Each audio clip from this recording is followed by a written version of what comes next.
Disclaimer: the information and education material contained herein is meant to promote the general understanding and dialogue of GAN's processing. Such information is not meant or intended to serve as a substitute for a healthcare professional's clinical training, experience, or judgment. For patients and individuals, such information is not to be a substitute for professional medical, therapeutic, or healthcare advice or counseling. For medical issues or concerns, including decisions about medications and other treatments, readers, viewers, listeners should always consult their physician or, in serious cases, seek immediate assistance from emergency personnel. Prescription information, procedures, and use of medical devices information should be undertaken only by properly trained and certified medical personnel. We specifically disclaim any warranties, express or implied, including implied warranties of merchantability or fitness for a particular purpose. Such information is provided, as is, and is believed to be accurate at the time of its publishing, but it is the viewer's job to evaluate the accuracy of any information found in this presentation. Every case presented is of their own experience, applied by themselves for themselves, and it applies to their case only.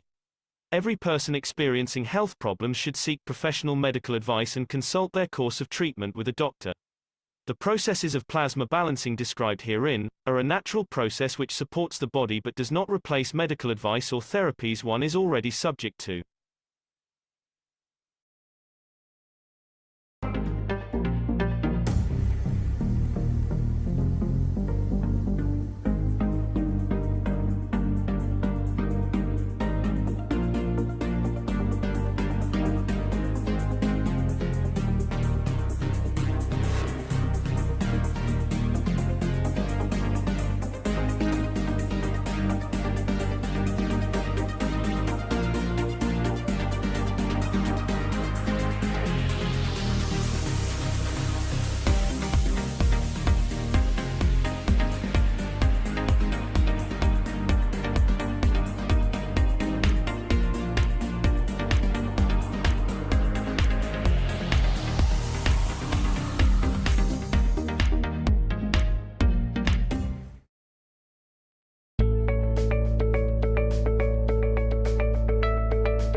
The Keshe Foundation, an independent, non-profit, non-religious, space-based organization founded by nuclear engineer Mehran Tavakoli Keshe, is introducing to humanity the science of the universe, plasma science.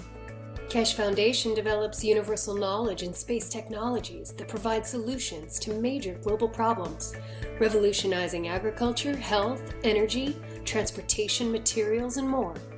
The application of plasma science in the form of specially developed plasma reactors and other devices will give humanity the real freedom to travel in deep space. Plasma science exists throughout the whole universe. It is here and it belongs to you. Our knowledge, research, and development regarding the plasma structure has progressed to the point of enabling everyone to participate in the process. Become a creator and understand the work of the universe for the good of humankind on this planet as well as in space.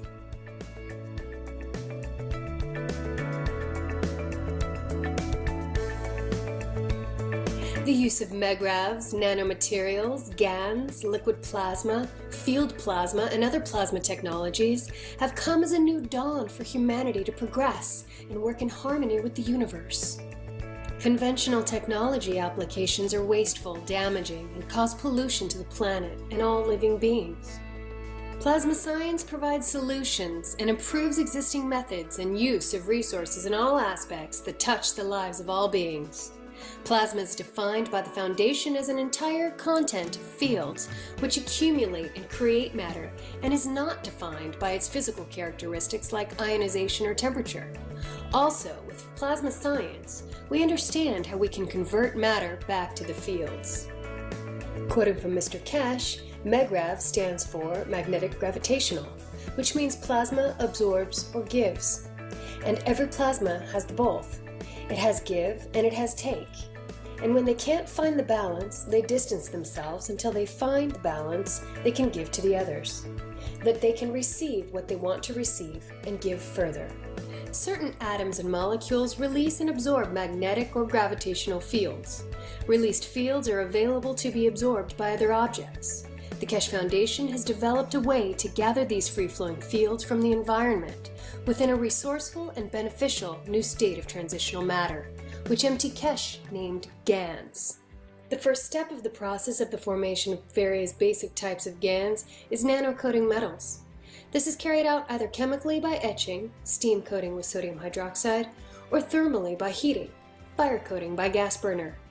During either coating process, gaps between outermost layers of atoms are created. The residual coating is often referred to as nanocoating, defined by the structured layers of nanomaterial, which build up during the creation process of the coating.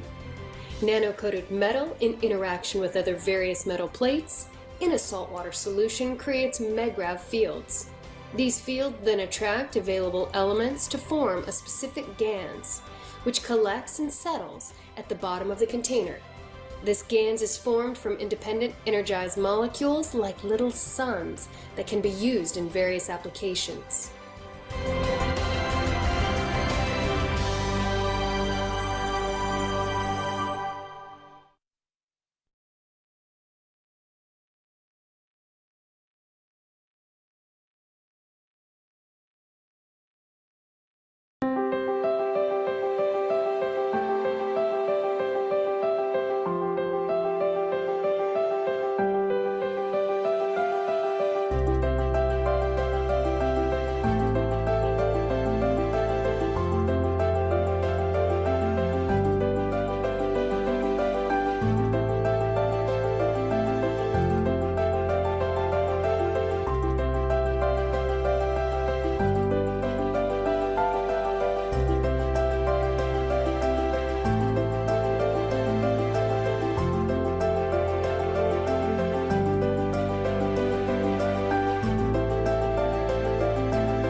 And welcome everyone to the Keshe American Knowledge Team for April 9th, 2023. I'm your host, Mark Anderson, along with Alex Skorick and Randy, also as co-host.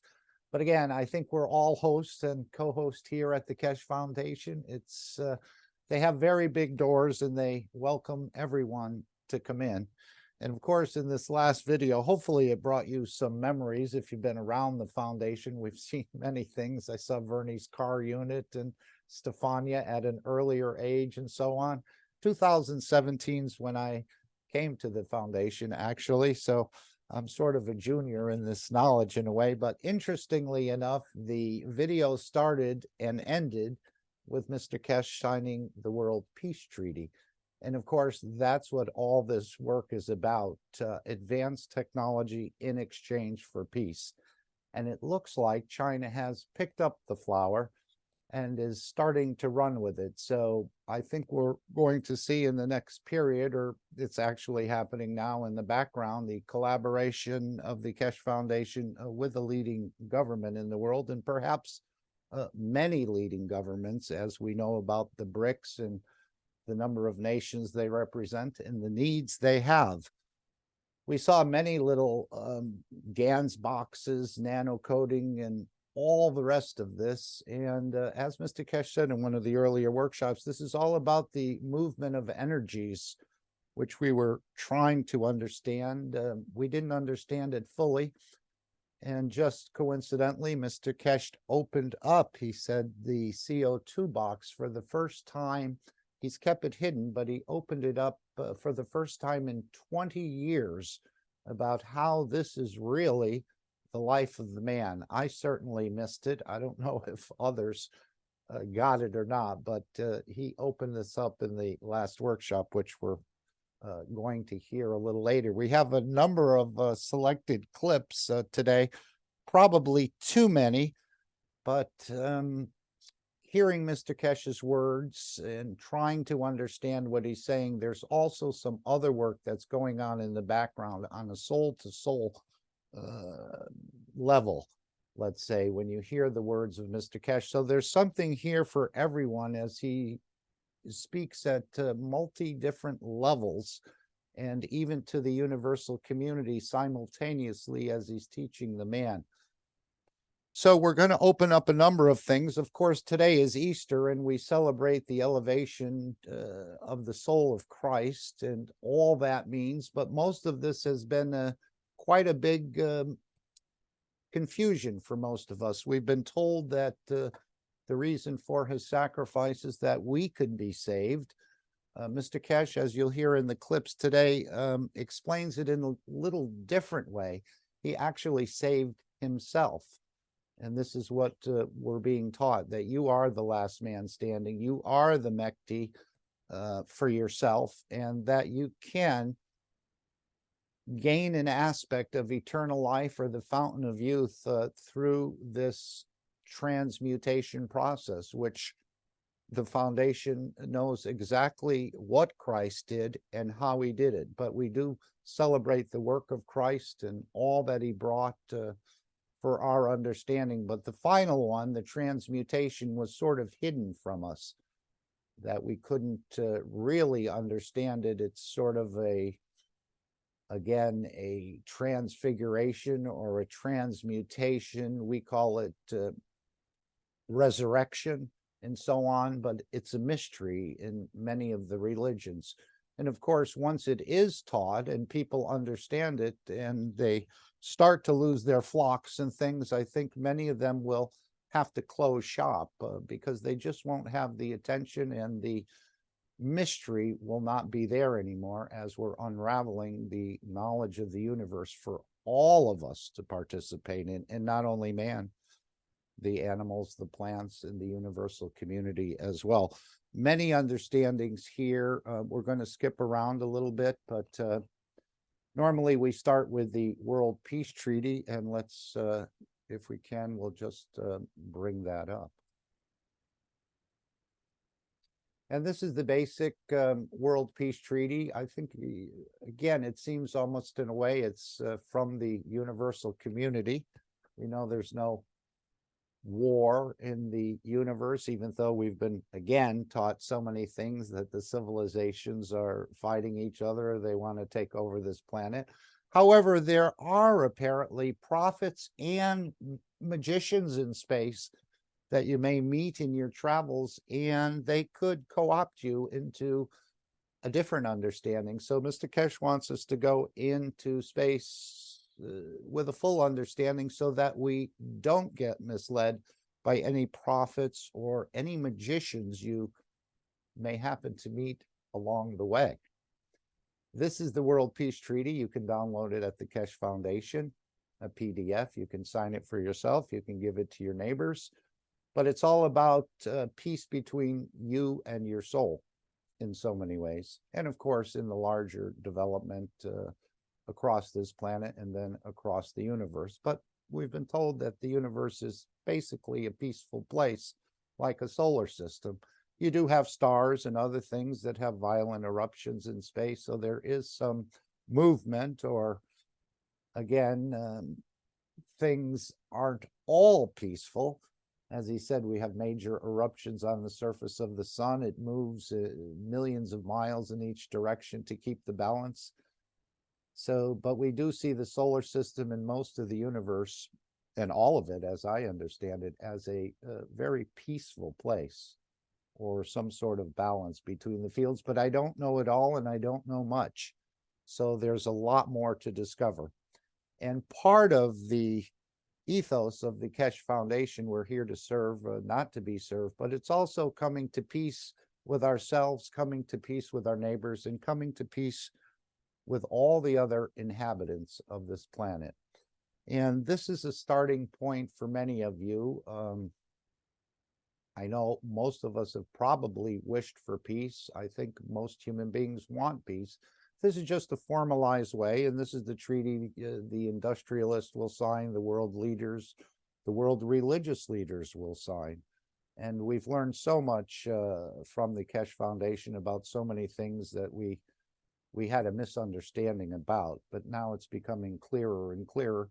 And even this gaining of this fountain of youth, in a way, that's part of this process of gaining that, is to understand and to complete the transmutation from one energy to another, from one soul to be in another, perhaps structure, or create your own structure. Again, there's probably many little caveats I'm not understanding about it, but this is the way you gain immortality, in a way. Even though your soul is already immortal, if you don't understand the working of the two, the soul of physicality and the soul of the man, yes, you'll become a star, and or a seed of a star, and perhaps over billions of years you will manifest that.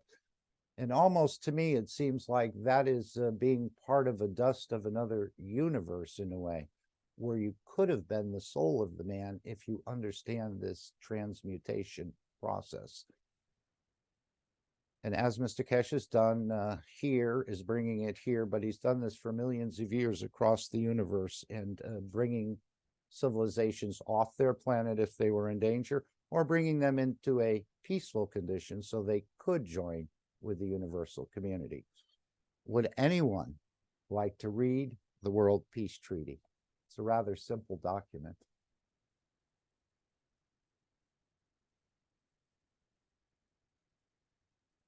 Okay. The World Peace Treaty. We, as citizens of the earth, from this moment on, accept to lay down all tools of aggression and war. We shall never think about getting involved or incite war, or develop or use any tools of war on this planet or in space. And to this we all agree and swear with our, and you can delete as appropriate, whether it's for your nation, your territory, your council, your religion, your city, your town, a body, or a soul. Simply put your name there, the signature, the date, position, and again, on behalf of your nation, your territory, your council, religion, city, town, or an individual. Have it witnessed. Again, a simple name, signature, date, and position held. After signing this treaty, be proud to display this certificate wherever you consider being important to you, that everyone can see and know your ethos to fellow men and the mankind and the other created beauties of the Creator. So again, this is between you and your soul. You don't have to formally sign it unless, of course, you're going to become a private student, something like that, but you can sign it with the pen of your soul, as we understand. And I think President Xi has perhaps signed this with the pen of his soul, if he hasn't signed it in the physicality already. And as Mr. Keshe said a number of years ago, he's one of the most peaceful men he's ever met. And we can see some of the outworking of this in the Saudi and Iran thing, and now we're seeing with Syria, and we're seeing many, many, many things going on in the background. But this is the beginning of the opening of the Keshe Foundation in collaboration with a very large nation state on this planet that's intentions, I believe, are peaceful. Although we do hear a lot of problems in China, I think every country has problems, just like the Keshe Foundation. We're a very large family, and in any family, there are a few thorns, just like a bouquet, but it's still a beautiful place to be. Any large family will have their problems, but we seem to be working them out and sorting them out one by one. And we're all part of this process.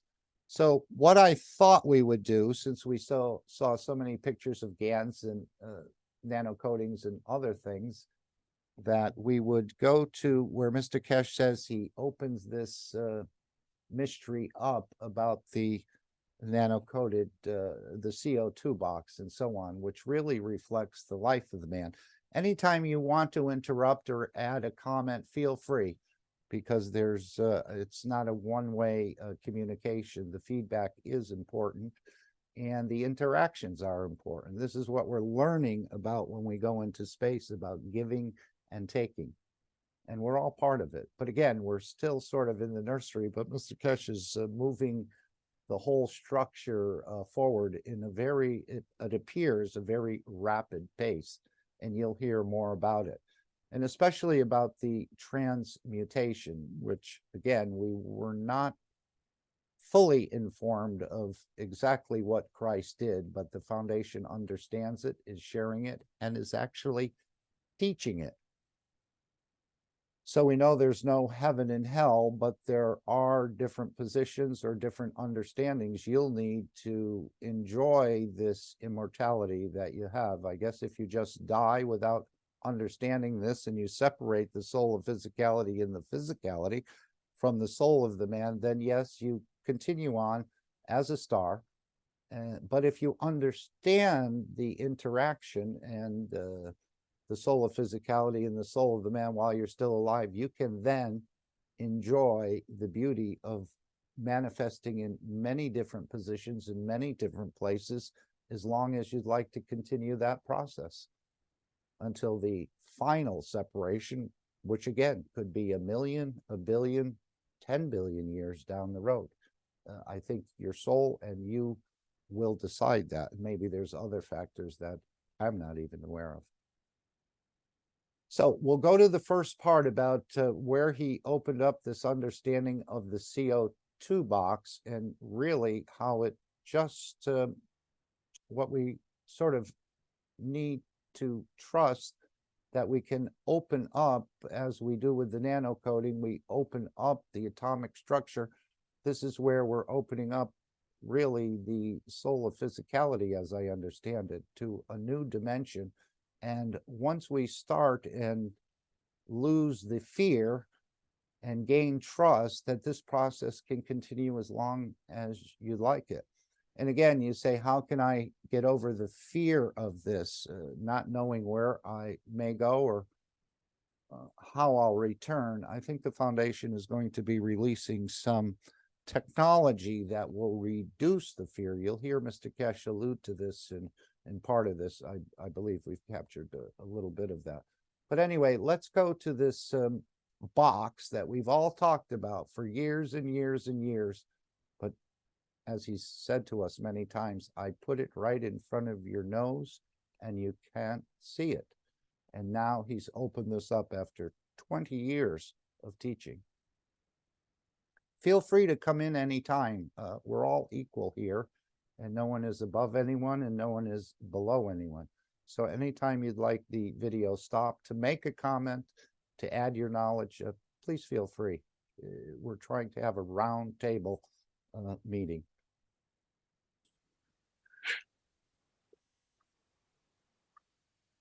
Very interesting time ahead of us. And from what we see in the coming time, conversion of the fields into the matter state of the man will be completed in the next few days. And in the next few weeks, we start the transmutation. Our scientists had to understand the technology to be able to do it.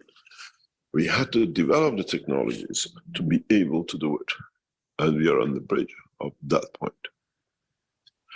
But the problem for you is you appear on moon in the body of the man. There is no air, there is no water, but the soul of the physicality of the man wants to appear man as a man. Lifespan will be limited. How does the soul of physicality of the man is going to react, and what ganses it produces?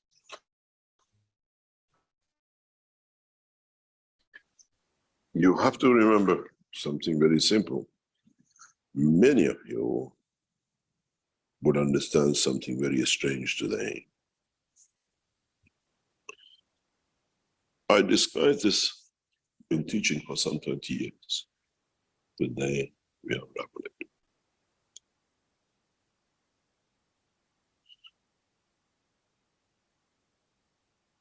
You put the nano coating to create the field,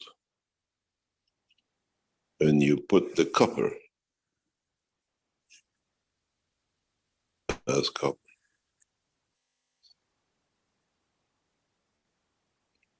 You filled it up with the water of the salt.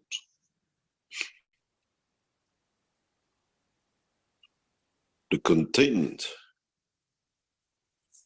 gave you the limitation.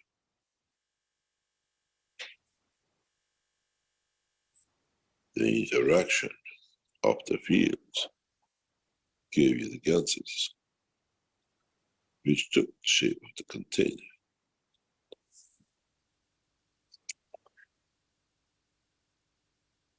Call the nano coating the soul of the man, and call the copper the soul of physicality. Contain it in the salt water of the body of the man. The ganses produced will create the man, depending on the condition and the information given of the planet.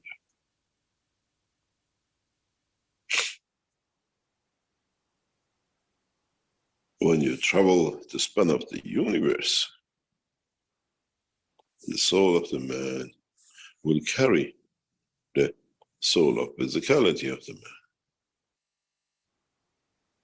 What would be the man in the space of the new box, of new environment,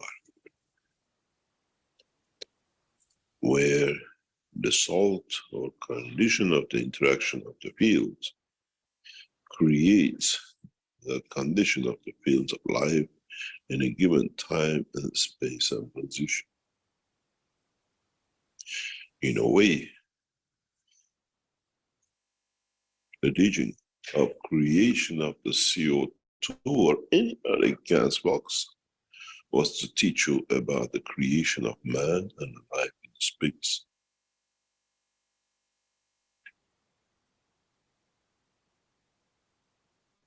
Now it's you who has to learn. Now it's you who has to understand the interaction and interwork between the two and see how your nanomaterial will link in with your soul. How will it be connected to the totality in reality of what we call the life of the man? Now you understand. Your nano coating box is the man himself.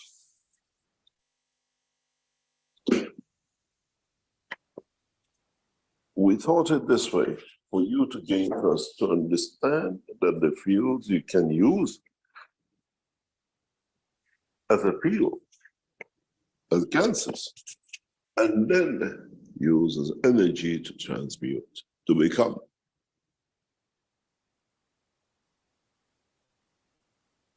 If one understands this process, one understands what has been taught for past 10 years, then it comes to one point, and one point only.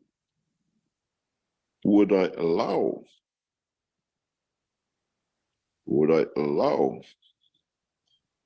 my physicality to be opened up to become, in a way, the soul of new life?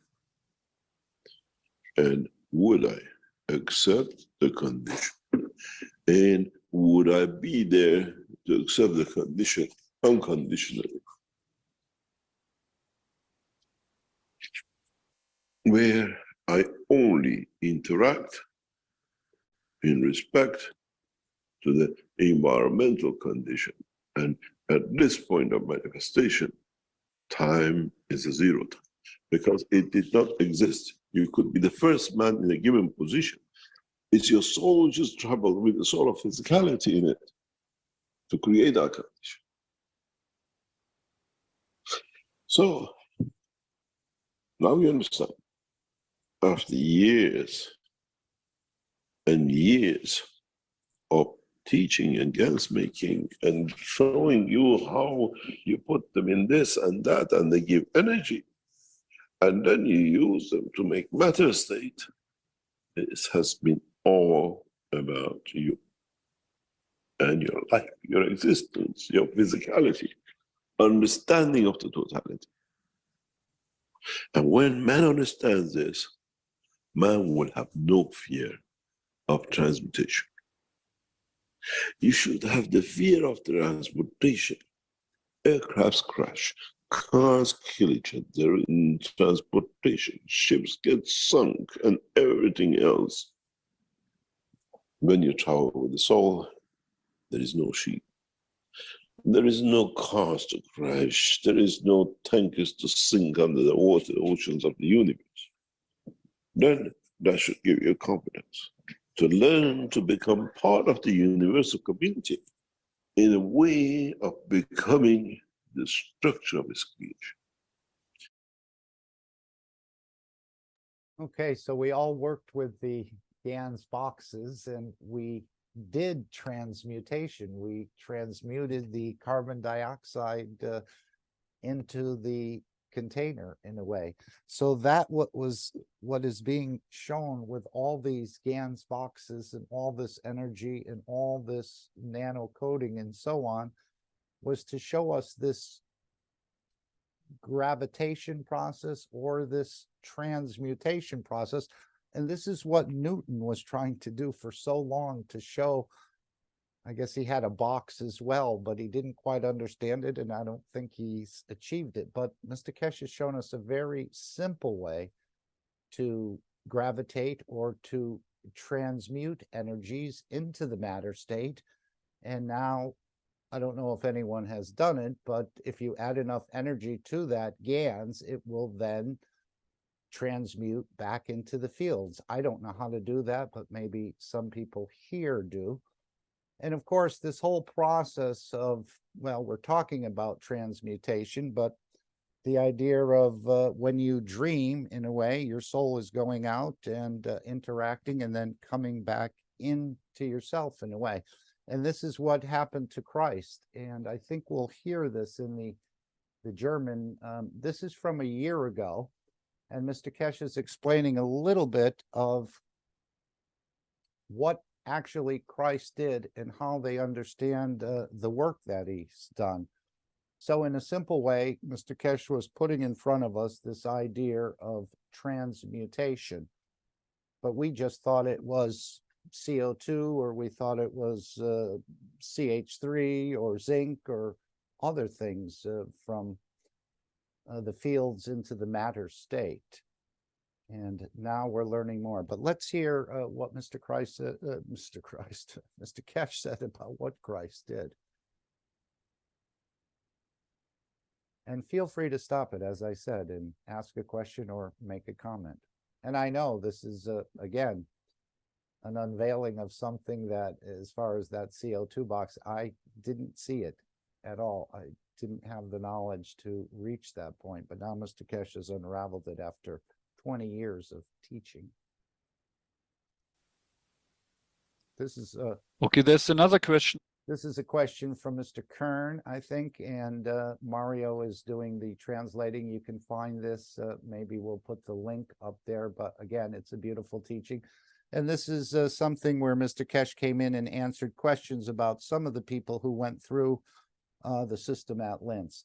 But anyway, we're getting into the part about what Christ was able to do and what he was trying to show us, that he walked off the cross and he saved himself. And this is what Mr. Keshe has been saying. You're the last man standing.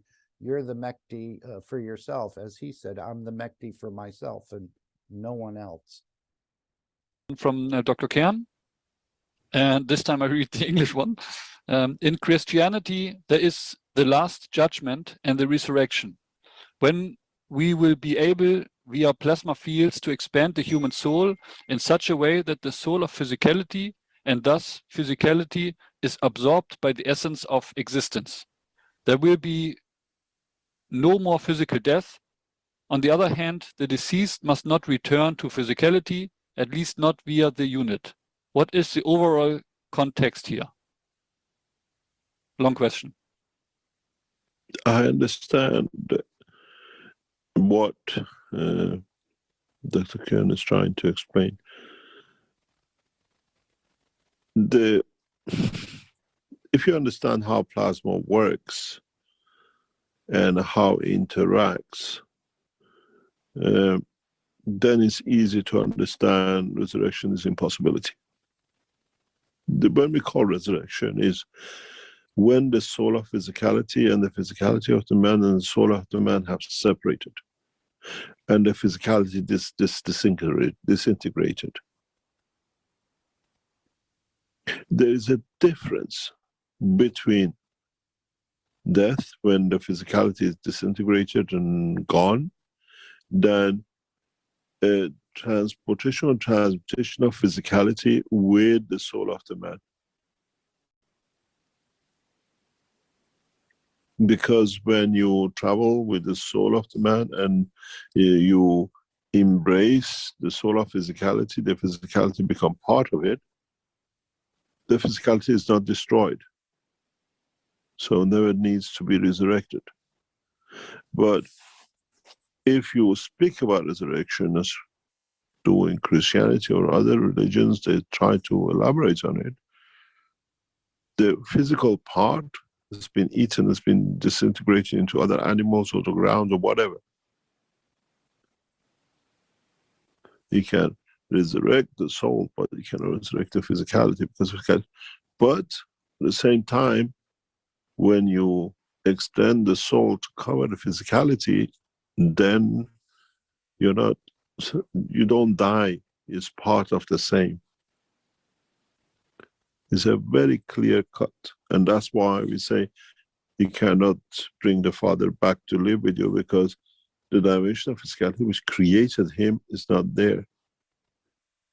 You can regenerate yourself as another being on moon, because you carry that soul of physicality with you.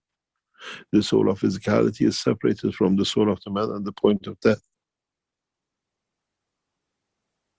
and with the physicality.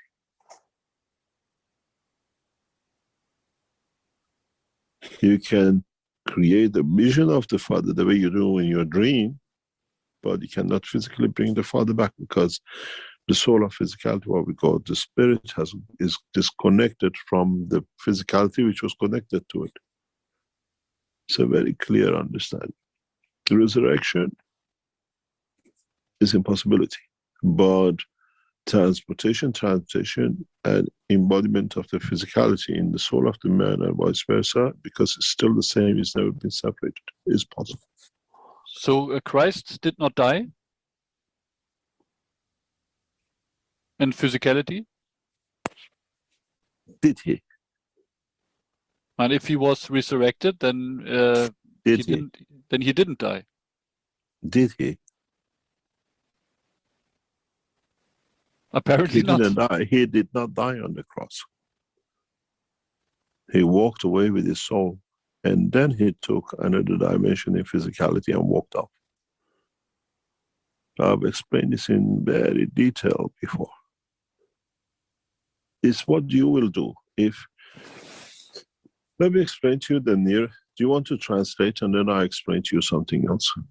Yes. Okay, we're just going to move it forward a couple of minutes here. Let's see, we're going to go to where Mr. Keshe comes back in and explains a little bit more of what actually happened on the cross, which again, this is really insider information as I see it again.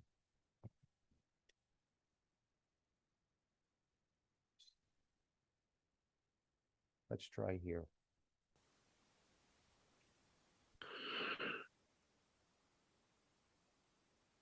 We now understand, by the knowledge we have, you can be looked at, but you're not dead.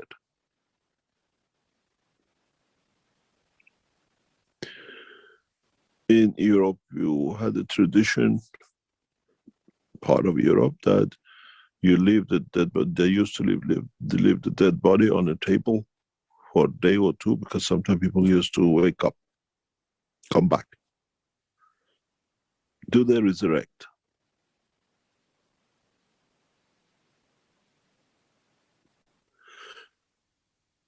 That's what people call brain dead, right? When people are not actually dead, when it's still called brain dead. But it has been traditionally in Europe is very common, because they call it the last bell. People used to put people in graves, and then they put a string and a bell outside. If they wake up, they can ring the bell. Somebody goes and dig them out.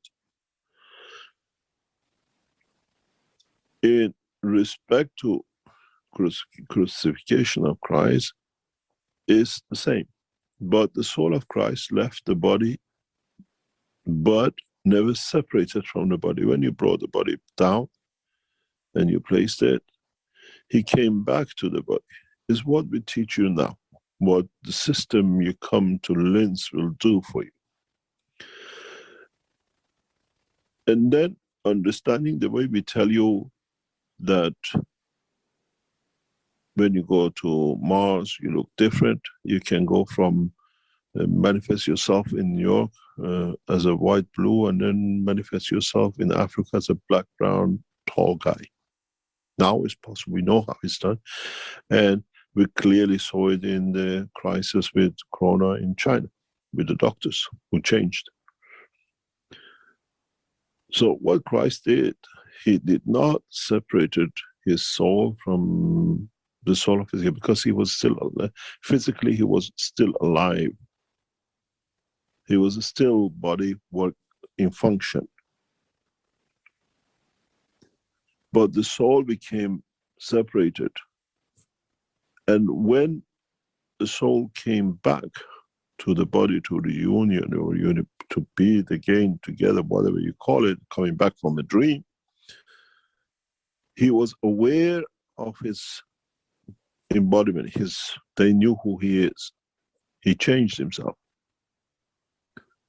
And he walked off. You call it resurrection. Scientifically, it can be done. We can explain it fully now. If we put you under certain pressures or certain condition, while we are watching you, you will see it happen in the enhancement unit. You will change color. You will change the desire to what color of eye or skin you will have.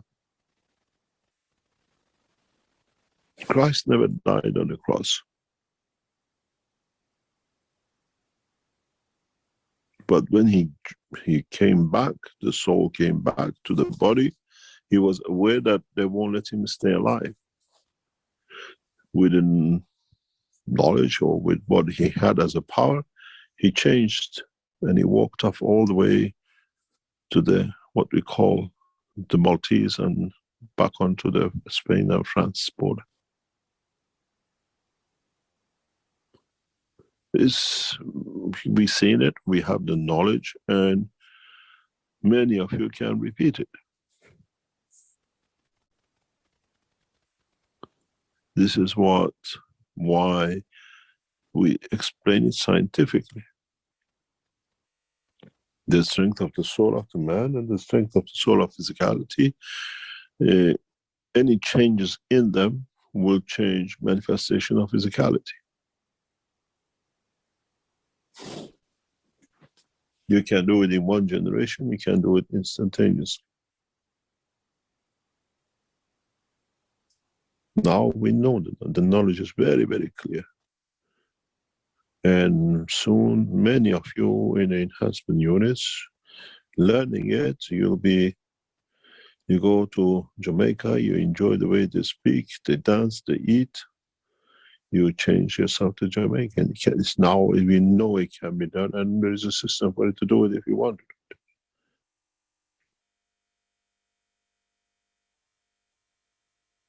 So resurrection is understanding it has it's impossibility, because you cannot, if the body and soul of physicality is separate, yes.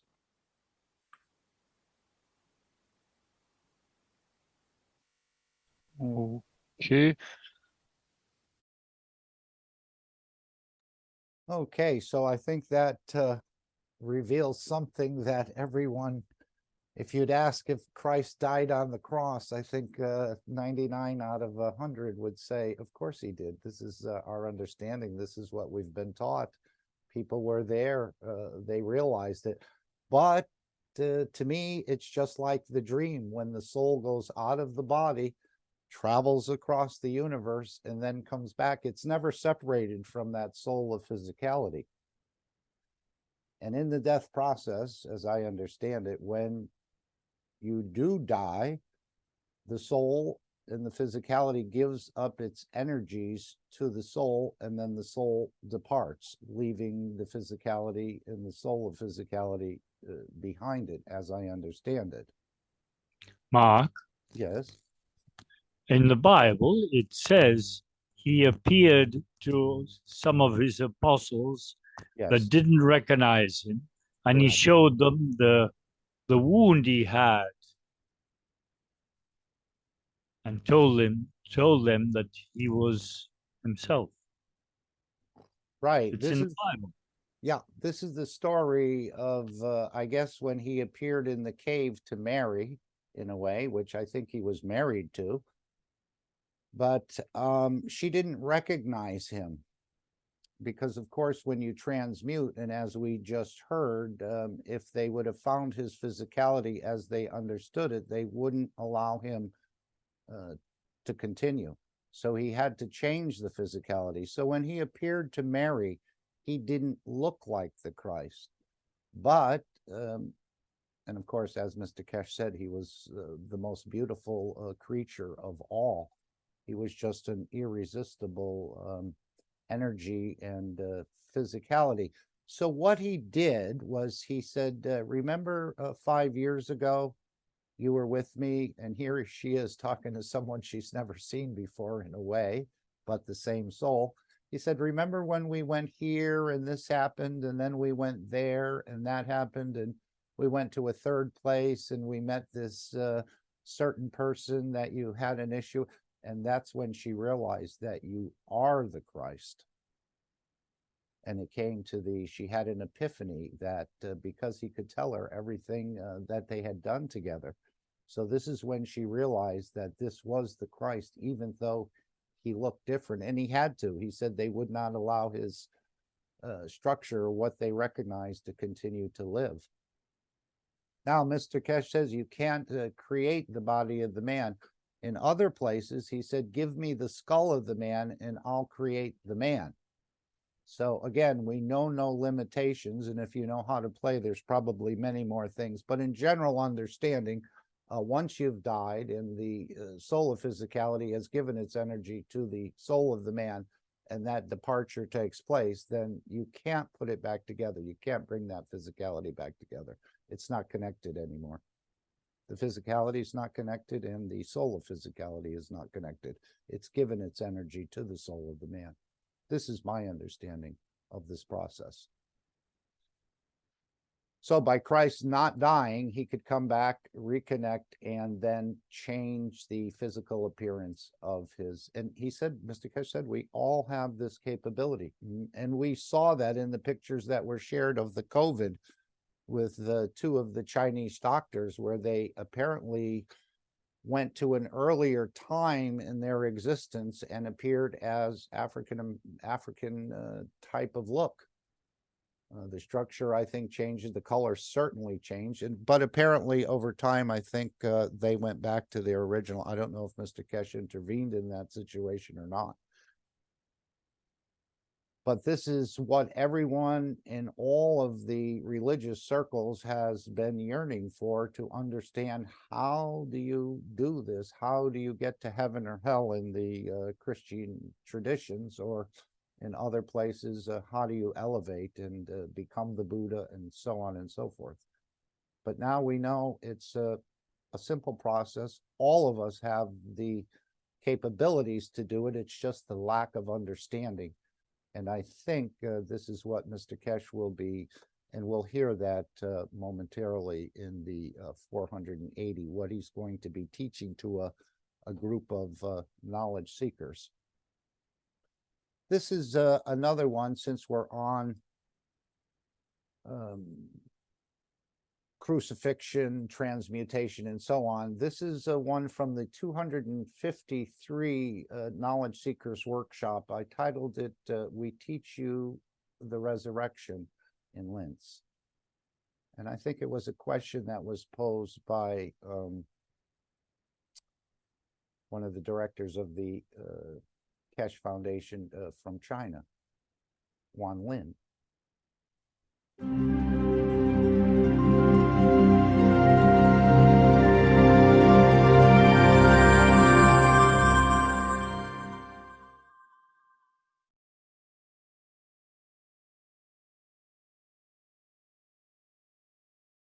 And up here, go ahead.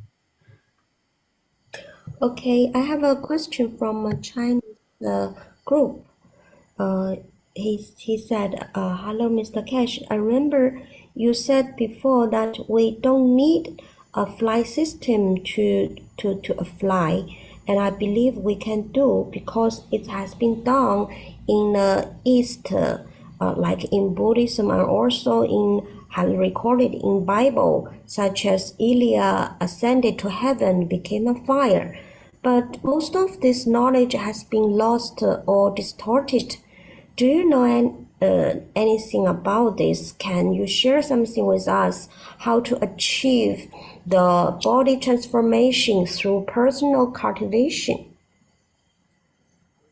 This is what now we're teaching in the Enhancement Center for people to do, gradually to understand.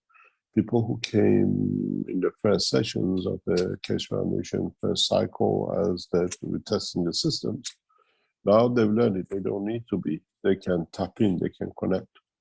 Now it's a knowledge which has to be shared. And as we heard, the fear of what can you do with it is half of that. And the fear of can I do it is the other half. Otherwise, we all have access to it. It's not a knowledge hidden somewhere in books or whatever. The only thing holding back to do, as we heard, as I said with the couple, is ourselves, the fear we have. transmutation and transportation has been part of the life of the man, and in a very, very, very beautiful way. But it's been now changed to what we call mysticism, is the life of Christ. This is it. At that time, the knowledge was to be transferred as transmutation of the soul and the physicality, and now it's become when the body of the Christ after so many days disappeared, and then they can't find it and the rest of it. And we see the extent of this mysticism goes into the world of Islam with Mehdi, which disappeared in the water well, and they're waiting for him to come out. It's understanding the transmutation and it doesn't have a space and time. The soul of Mehdi is the same soul as Christ, Muhammad, Moses, and the rest, in different time, position, and the rest. It's the same soul, it's no different, but with more knowledge of the time and the place, and according to time and the place. So, disappearing and appearing, the resurrection and the rest of it you talk about, is in a way what now you're learning about your own soul. The moving from one unit and resurrecting in the other. That's all it is. You call it resurrection, we call it transmutation, because scientifically we can explain it, and we see it today with the people who've gone through it. Thus was the lady going through, had the physical body left behind and resurrected with a husband on another unit, feeding her on his lap, and the shaking she was trying to transmute from the soul to physical dimension. What about the other couple and the others in past week? In a way, we are showing you the resurrection, nothing more. But it's on the title, or what you can accept scientifically as transmutation.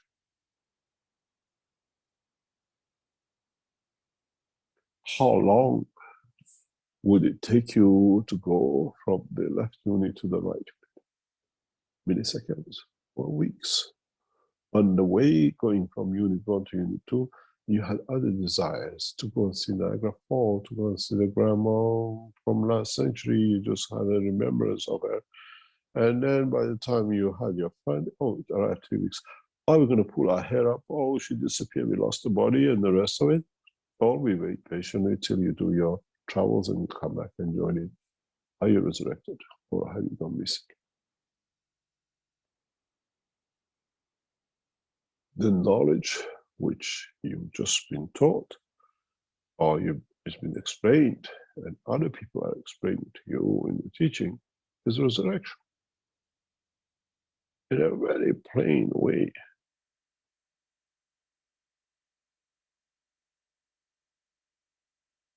Did we choose the people? No, they chose themselves to be volunteers.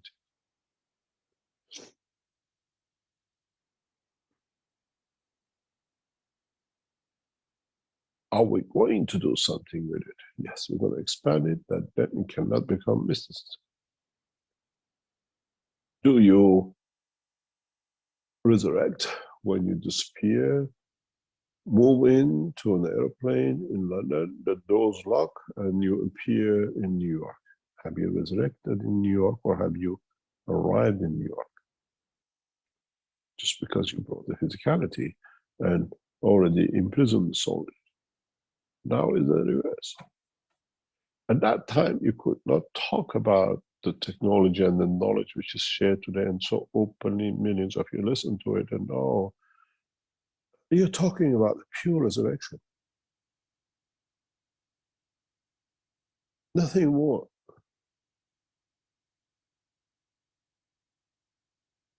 I cannot tell you I resurrect you, but scientifically you can understand, you can transfer or transmute. Man likes to make different words for the same thing.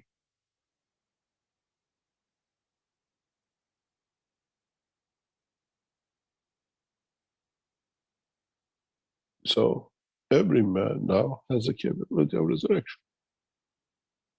But would the soul allow that resurrection? Would the criminal soul be allowed to go till it cannot clean its position? Now you understand that I told you, world leaders, we know who can transmute and who cannot. And they make criminal out of those who can, because they cannot do it because of their criminality.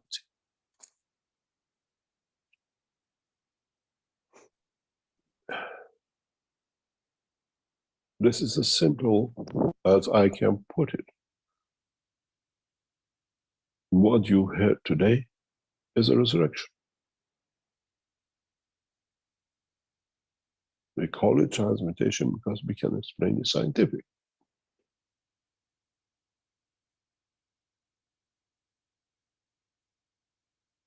Resurrection, innovation of the soul. The other person can confirm the arrival, the emotion of the cuddling each other of the partners. And it's in the daytime, it's in front of you. It's not done in the back door closed, and as I said, one of the knowledge seekers was standing without translating. How can you speak to a body which is gone and speak, listens, understand to what you want it to do? It is for us to understand what it is, what it's become. Could Buddha do it? If he reached the level of the lady who was in the machine yesterday, yes. Yesterday, we just had what I call bones on the skin. And when she came out, when we brought her out in the second system, she was warm because she knew she cannot transmute.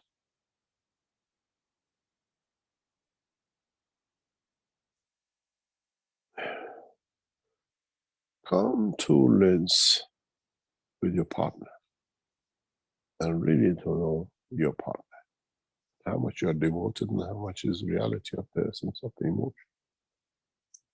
And come together and bring new dimensions to the light of life.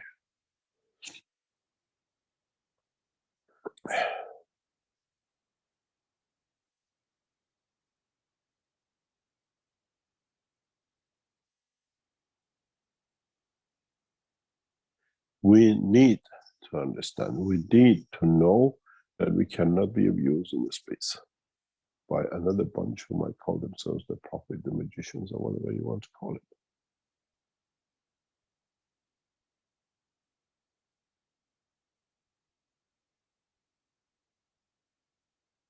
Learn something from the history of Islam. In Christianity, you hide things in the holy water.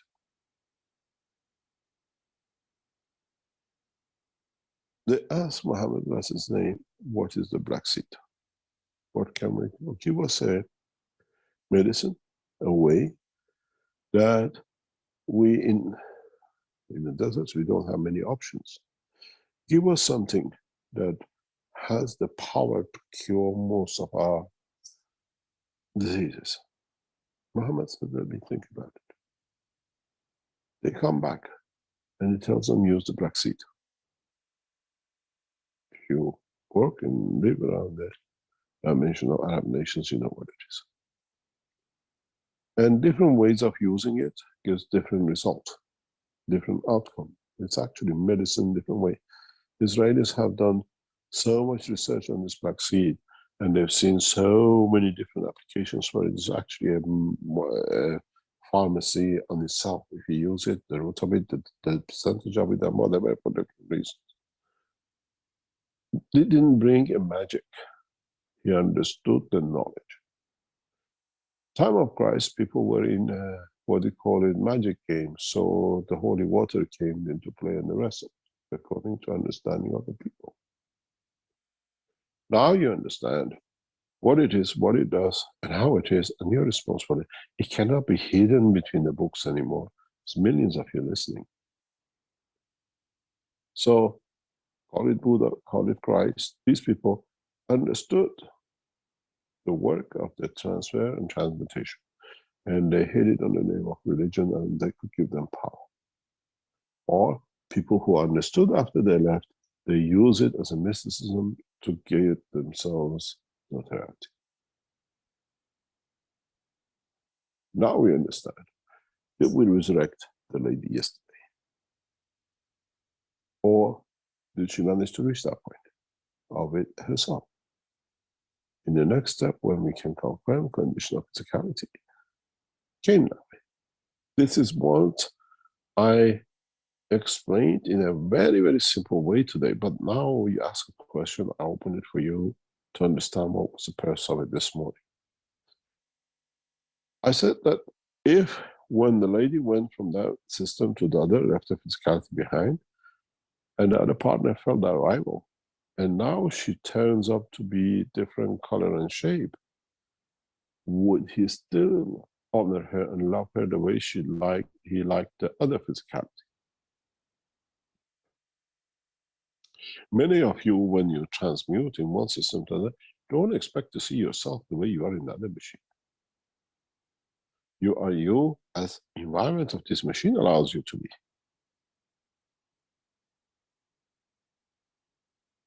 You will see this, whatever we told you we should know. Now, the reality, the physicality of the soul of Christ in the dimension of manifestation, the way he was before he goes on the cross, and when he came, would people recognize him? So he could live amongst people. And those who understood the soul, who understood who he is, like his partner and a daughter, they moved across into northern Spain. Now you understand how it's done. Now it's not a mystery anymore. When you are resurrected, when you appear on the strength and the condition of the place and the position and the wish of the soul. The same girl you saw speaking is the same girl who was half mermaid, and she went swimming. If you listen to what she said at the beginning of her talk, she wanted to take her partner for a swim. Or that's what she did last time. Or she went to Mars and became Martian, and the green people, like what she calls it, or whatever. So, when you manifest, when you resurrect, would we look at your soul, or would we look at the physicality? And then this is what I said, when you see the creatures of the universe, you look at their souls, not their physicality.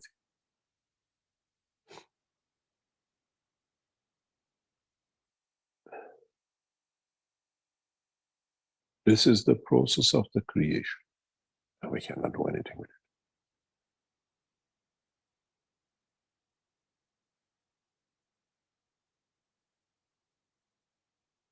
This is the process of creation in the universe, not here that you're from a blue-eyed blonde mom and dad, you become blue-eyed mom and dad.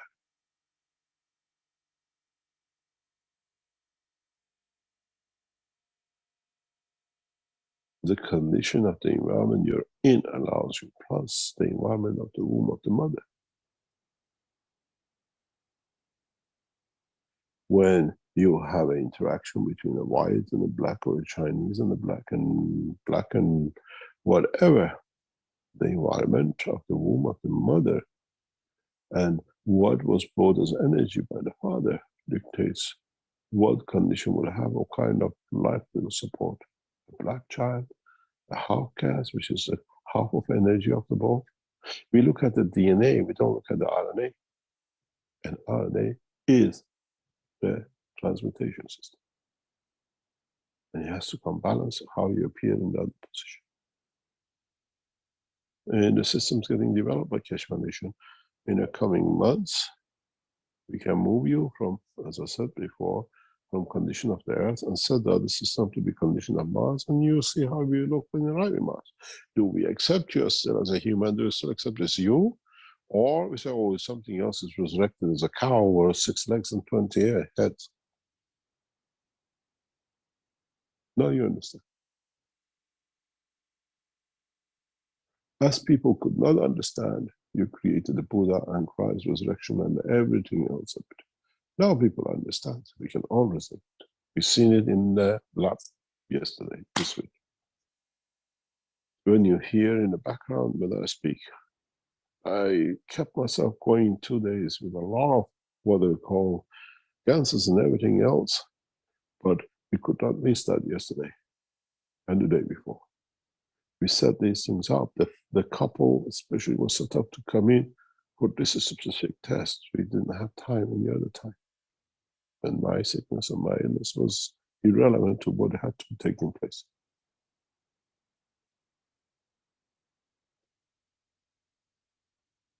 Because it's the time to share the knowledge openly and understand it. We don't need to go to riots, get killed on the streets in the University of Iran. When we set up a communication link with the Iranians across Iran, knowledge seekers, through the same system in the coming weeks and months, we don't need to do anything. We elevate, we don't punish, we don't kill. We start ruling the nation through the soul of the nation. But the nation has to be ready for it.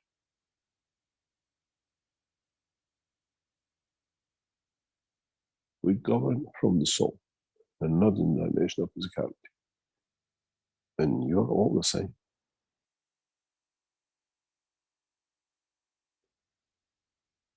We don't need to go through pains of physical life when you can just move in the dimension of the soul and enjoy the universe.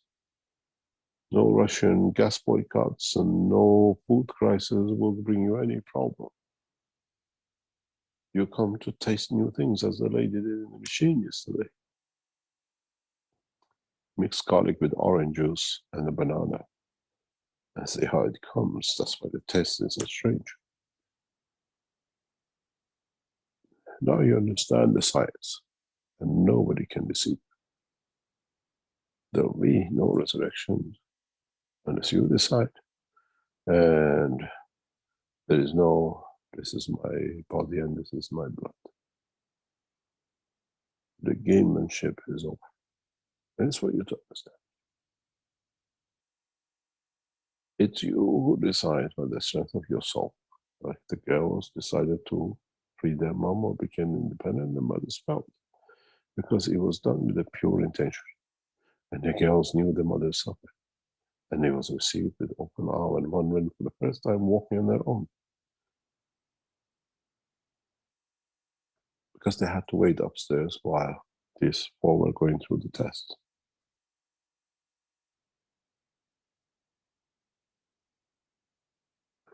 Any other question?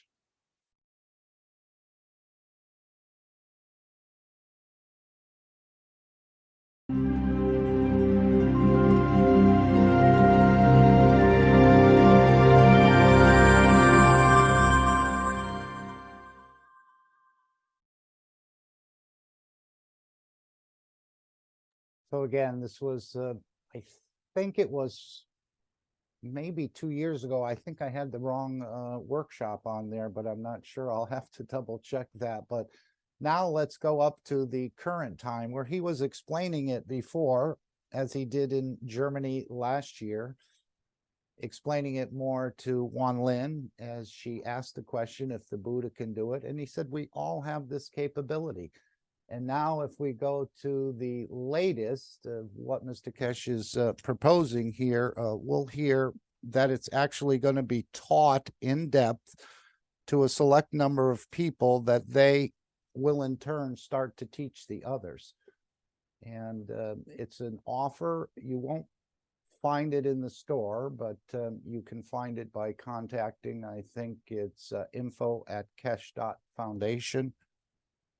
And so on and so forth. There's, I think he also mentioned doctors at Keshe Foundation, but it's not part of the manufacturing. Let's just go to this point where he'll explain a little bit more about this upcoming process. And again, you can select yourself to be part of it. I think there's a little farther we need to go here. There, let's try right here. Okay. But this is what is going to be taught. We've all thought it was a mystical process. We know we do it when we dream. And now we'll be starting again. It sounds like there's 4 cycles in this actual process, but maybe perhaps it'll be completed or by the end of this year or perhaps the beginning of next. I think, well, let Mr. Keshe explain what's coming up. But again, the gift of eternal life, in a way, it's really just the knowledge of the universe. And as he said, do you want to fly to the moon in a UFO, or do you want to go to the moon with the knowledge of the universe? And it all depends which way you want to go. But as he said, in the matter state, planes crash, cars crash, ships sink, and so on. In the dimension of the soul, none of this takes place. And I thought this was quite apropos for today, as being Easter and talking about the resurrection, the crucifixion, the transmutation, and so on. They're taking the mysticism out of it, even with the Buddha and so on. Mr. Keshe says he did move his physicality in front of people from one location to the other, but he didn't know how to teach it. And now Mr. Keshe is saying clearly here, we're going to pick a number of people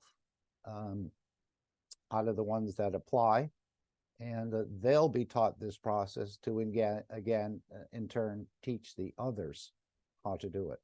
But they're going to go into quite depth of understanding of how this is done.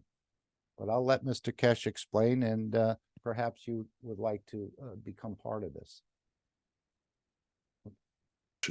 Dependent on a man's intelligence to understand the condition and the position where physicality manifests itself. How can he befit the two? How can he put the brain back?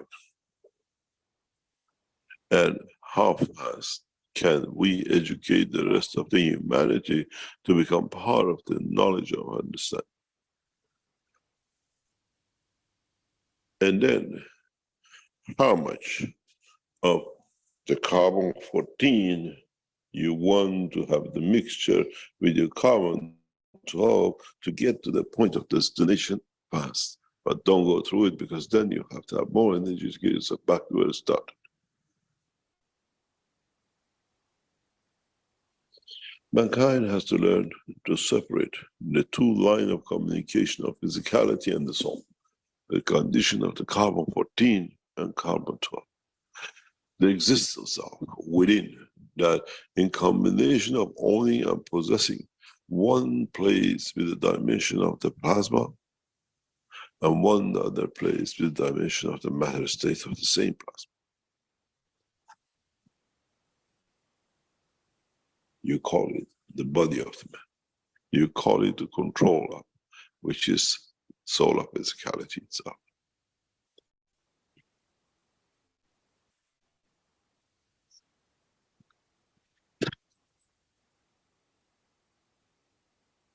In the coming time, we will release technologies which will give more confidence to people.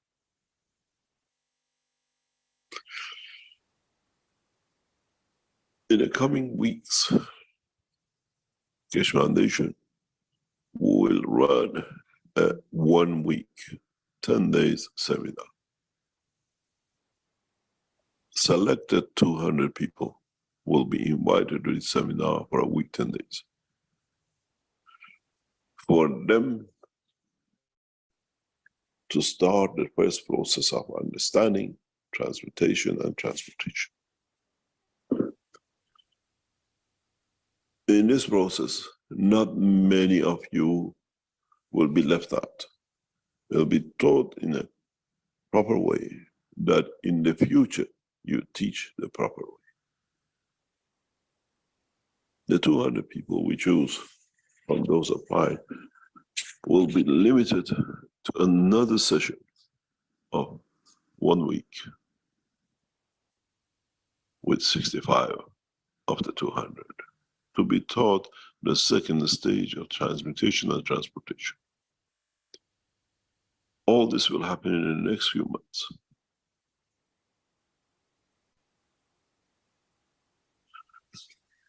The combination of the two sessions will prepare this first cycle of people that are ready to become full-time passengers of the planet Earth within them.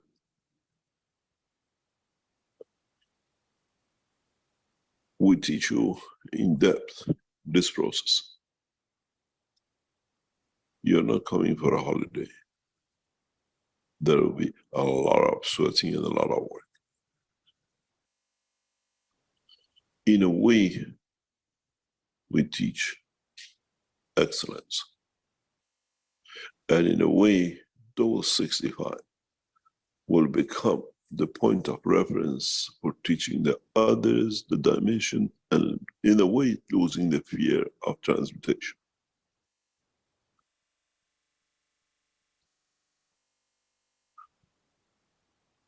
Many of you will come to become the teachers of the next cycle. And then we choose amongst you those who stay to become the Keshe Foundation space scientists. We are not looking for PhDs. We are looking for understanding, work, transmutation and transportation of the soul of a man. In the space, we have no PhDs, unfortunately, and no Harvard, and no university.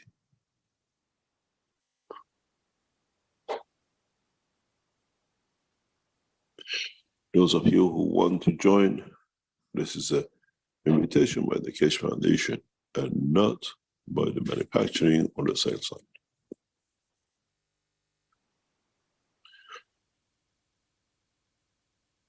We choose step by step, and we bring the 200 together step by step. The first 2025 will be invited in the next few weeks to join us in this program.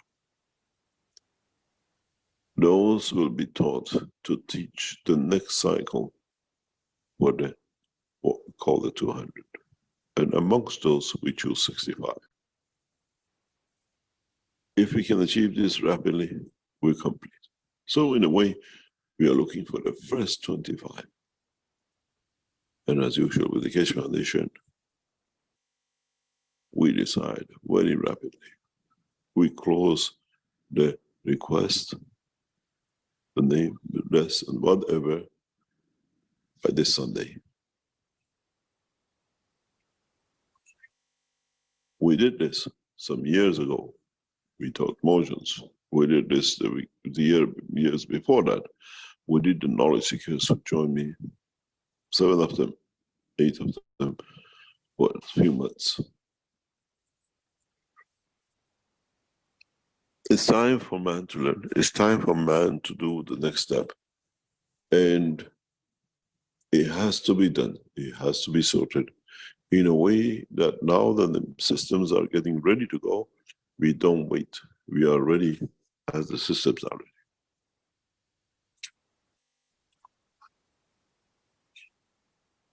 I will choose the first 25 handpicked on my own.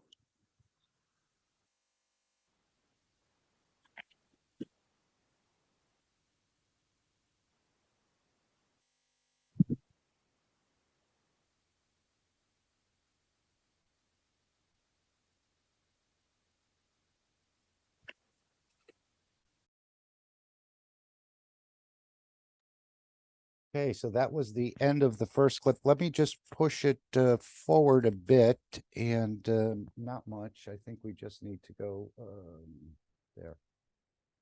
And we'll continue the second part of this. Again, they're teaching this understanding of how to gain an aspect of immortality, as I see it, the fountain of youth. This is the way Mr. Keshe has been walking on this planet for thousands of years. We've been trying to understand it, but now there'll be some teachers trained in depth on the right way to communicate this to the others so that the entire planet will be able to understand this movement or this transmutation. we're doing part of it when you go into the dream state or when you daydream. We're not actually moving the physicality. And now he's talking about actually moving the physicality to another condition that you would have to accept unconditionally, as I understand it, no matter. Again, if I appeared to you as a pencil, would you still accept me? Even though it would be the same soul and the same soul of physicality in a way. Again, it's quite a deep understanding, but this is I think it's a 4-stage or 4-cycle process. This is what it sounded like to me. But man has to understand this, and the systems are ready, and all they're waiting for is for you to participate.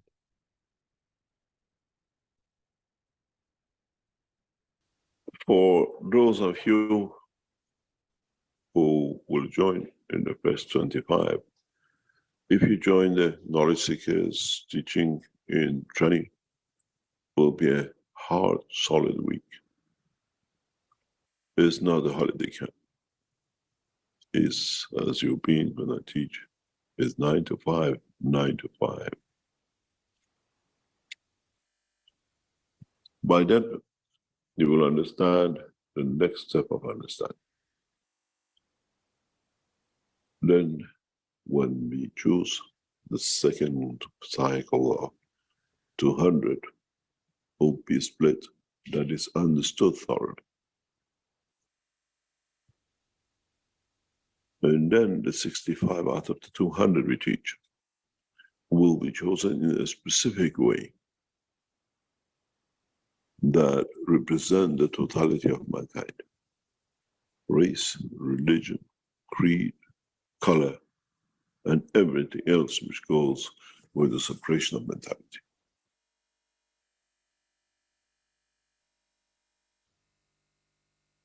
The first 25 we close this Sunday, as we would like to start the sessions around August as a cycle of completion. And maybe in September and November we do the cycle of 200.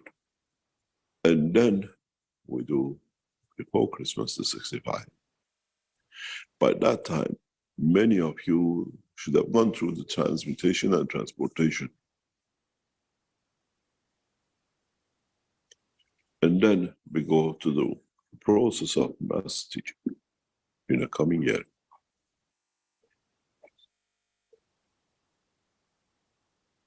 We choose the 25 very carefully. And we, in a way, closely get it vetted, that we know people who come are not just there for what I call testing. They'll bring commitment. And as usual with the Keshe Foundation, these kind of things, you have to cover the cost. You put the time, systems, the effort, and you pay for it to become a student. I close the 200 by next Thursday. And for a 65, we close that in around October, September. You'll be told you're chosen as one of the 65.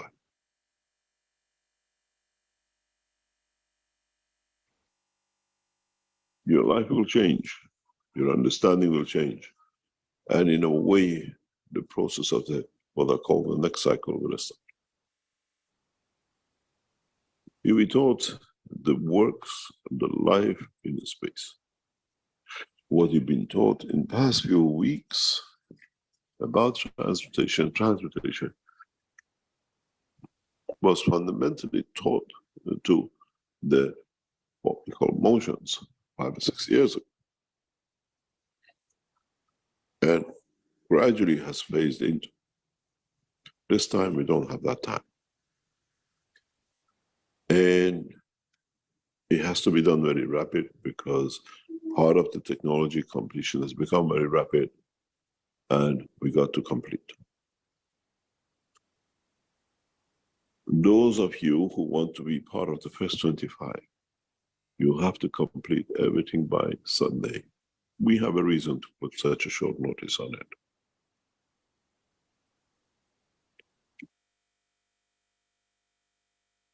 Nothing will be on the Keshe Foundation website on this, because on the stores and the rest, we are not selling a product. It's a knowledge of the Keshe Foundation.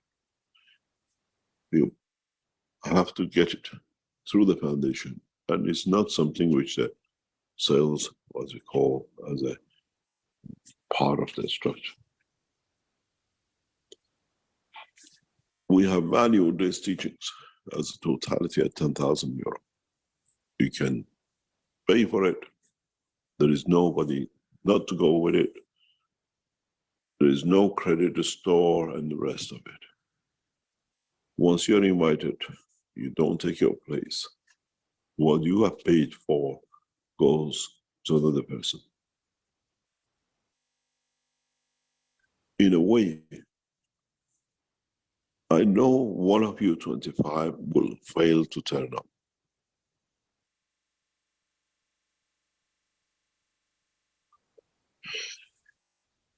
And it keeps to what we planned at 24.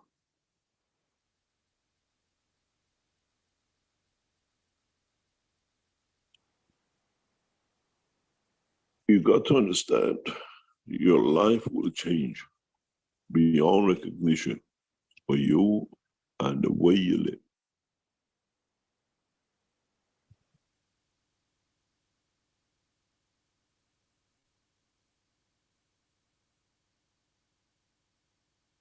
Everything what you have done will have a different meaning.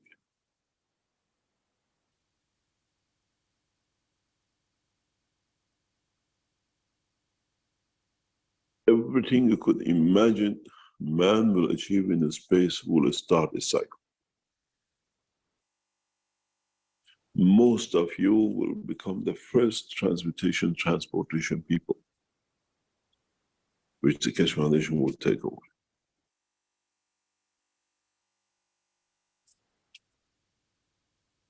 We are not sitting to go to the next phase. We go to the next phase directly from the beginning.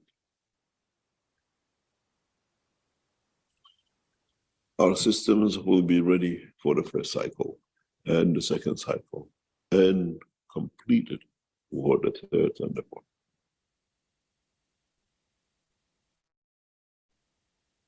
Some of this work will be done in conjunction with one of the governments in the world,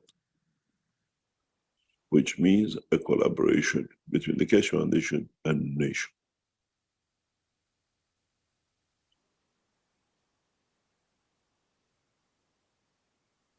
Those of you who come to be the first 25, you'll understand it's not a week of just lectures. It's the week of the change of the soul of the man, advancement, understanding, progress, understanding the totality of the what we call transmutation, and then how to transfer it.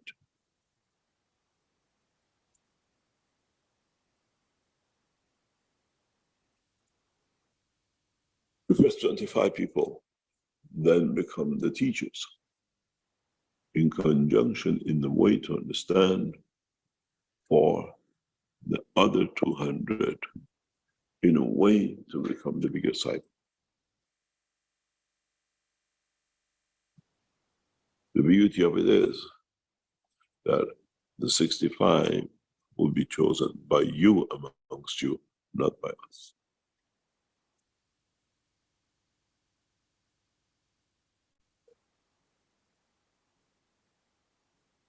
You collectively as the 200 group will decide who you see to be serving the humanity for the transition of the time. This is the way we chose the members of Universal Council. And it will be the same for the passengers of the universe.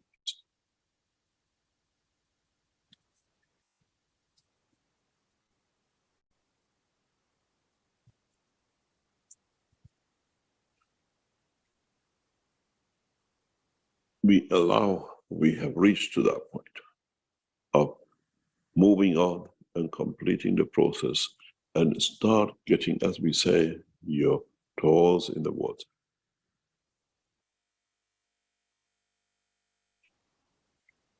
You'll be taught everything is needed for you to complete the transmutation and transportation of your own soul and physicality. And you have been able.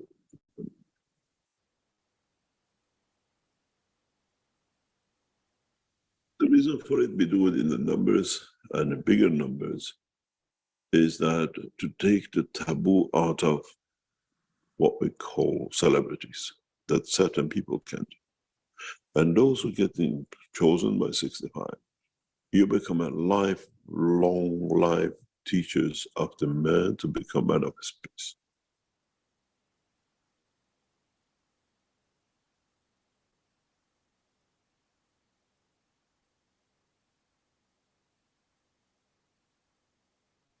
As I said, our plan is to establish the first colonies within the next 2 years with the government of China on the moon and Mars. These two destinations will be your, what I call, practice fields.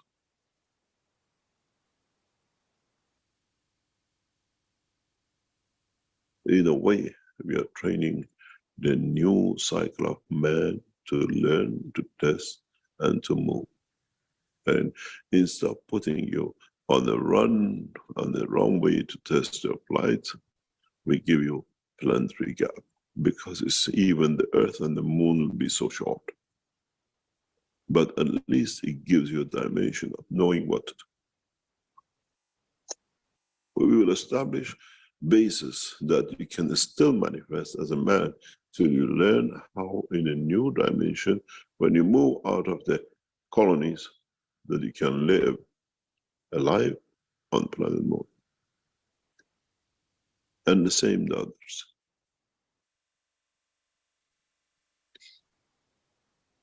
Our work with the Chinese government will be thoroughly examined step by step, and will be placed on the condition that we provide all the technological background for the need to establish the colonies. And then from then on, you've done your driving test, you can pass, and you can take the dimension of the course of universe. You decide where the next step will be, not us.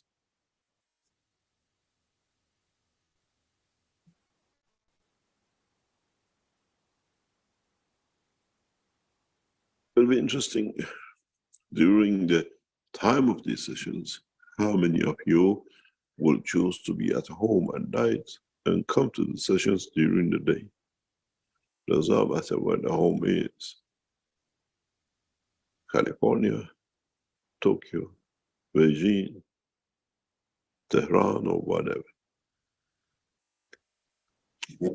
We'll encourage you not to book a hotel, as you can go home and come back.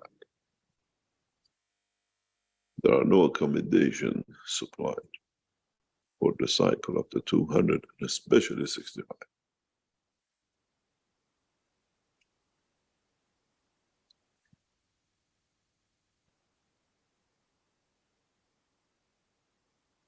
We are ready to go. And we have taught you everything you need to do. The equipments are ready. And man will become the passengers of the universe. And in a way, see how many of you can do what the Christ did to resurrect. Don't be on the way for 4 days with a rocket.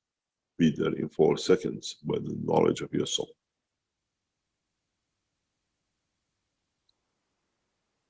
As I said, the serious play has started. because the equipment to allow the soul of the man to expand and manifest itself is completed and is near completion in some other angles that we come in the teaching in the future time to come.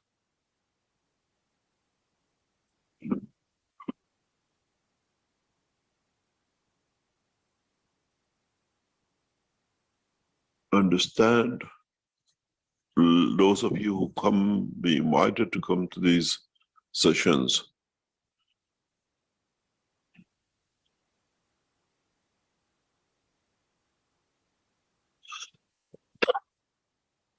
that you're coming for a life experience change.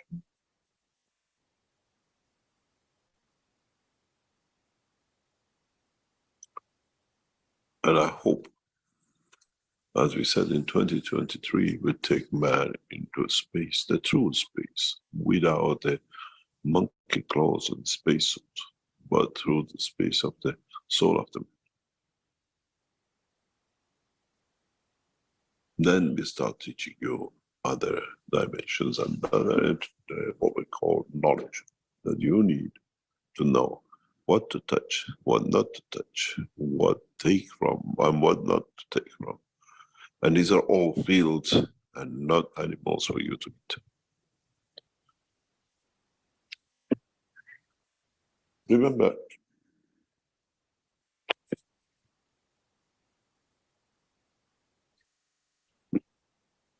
the experiment which was done by Alex years ago, he wanted the orange juice in the morning, he took orange juice, and he wanted to get drunk. From the same water, he got drunk.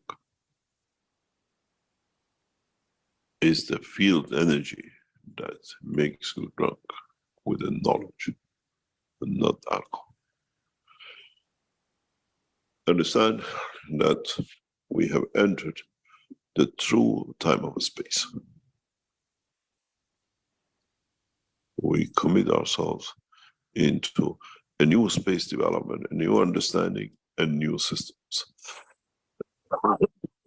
And many of you will understand how to process this on your own.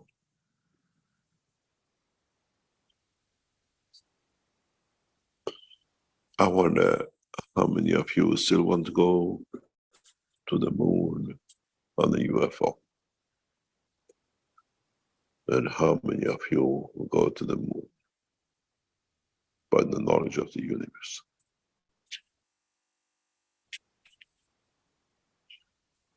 I see Rick still. Wow, quite profound sharing by Mr. Keshe about what's about to take place on this planet. And again, it's a process. There's going to be stages of it, but next year it'll be done in mass teaching, just the way they're moving the feeding and the rest of it into a bigger dimension, and the wellness as well. So all of these things are going to coalesce, as I see it, in a way, and come together pretty much in a simultaneous manner. He said the equipment is ready for the expansion and to be able to manifest yourself. So I think we'll probably have system assist in the beginning, but yet he said that there will be no accommodations, that you can return home. And so the foundation is not going to put you up in a hotel, or maybe you won't even be in Linz. I think he explained that to Wan Lin later on in this workshop. He said perhaps you'll be in Shanghai or other places. So I don't know exactly how Mr. Keshe is going to work this, but I'm sure he has it all worked out and has it tested and so on. But what a gift, again, from the foundation. It's going to start out slowly and over time, and then build up. And then they'll also give the understanding to those who participate in how to transfer this knowledge to someone else. So there's a beautiful, beautiful work going on, and it's going to progress more and more. As he said, by next year, hopefully, again, if everything goes according to what is seen at this point, there'll be mass teachings of this. And Perhaps that's why years ago where he said that man would want, once he understands this, would want to leave the planet and explore the universe, and they may even have to pass rules or some sort of thing to keep a number of people here. It's almost like when your son or daughter gets a driving license, they don't want to be back home. They want to be driving around and showing everyone and visiting other people and so on. So that'll be probably part of this process, that we may have an itchy foot or an itchy soul, as he alluded to. And again, to go places and see things. And again, it's also to serve the others, not so much about ourselves in a way. So very deep, profound questions. And this is what Mr. Keshe has been known for since as a young child, to ask questions that are unquestionable. And he's found some reception and some repulsion in that process, where many people want to leave the status quo, but he seems to want us to understand much more. And that's why I brought this understanding from the Germans and from the, I think it was the 253 workshop. Micah was asking what workshop, but it might be the 353. I could have made a mistake there, which I've been known to do, but we'll further check and try to get back to you on that. We teach you the resurrection in Linz. It's probably 353. There might have been a typo error in there, but we'll find it. But very beautiful. I mean, you're giving the Keshe Foundation is providing the knowledge of this fountain of youth. And isn't this what all of us, as you get older, you realize that the cycle is perhaps winding down, and what's the way out? Yes, your soul will become a star, but again, if you allow that soul of physicality and the physicality to separate, then you can't really enjoy, as I understand it, the beauties of continuing to transmute into different places and positions. And again, we're still in the nursery, but we're being brought up into the grade school and so on rather quickly. Anyone have any more thoughts on this, or something you'd like to share? I know it's quite a profound undertaking for us just to consider, but the problem of fear, he said, or the trust, will be diminished by a new technology that's going to be released by the foundation. I don't know what that is, but apparently this will become a quite natural thing to think about and actually do. So we're already 4 months into this year. In another 8 months, we'll probably or be heading into the mass teaching of this knowledge to the entire population. And that's quite exciting. In conjunction, he said, with the one of the major governments, which obviously, at least at this point, appears to be China. And of course, with their connections between all the BRICS nations, I think this could rapidly expand across the entire globe. So, and again, no one's above anyone else and no one's below anyone else. So if you're not able to attend these, fear not, because you're part of it. He said all of us would be part of this new endeavor or new understanding. And then again, just to share it with the others, and of course, experience it for yourself as well.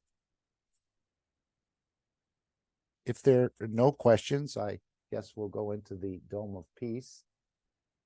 And Mr. Keshe said in this last workshop that if you have a thought of a world leader or a picture or something comes into your mind about some of these world leaders, he said, give to them, because they absolutely really need it. So whenever you have that thought about a world leader, a picture, an impression, something you read, give to that soul, Mr. Keshe was saying, because they need it more than anyone.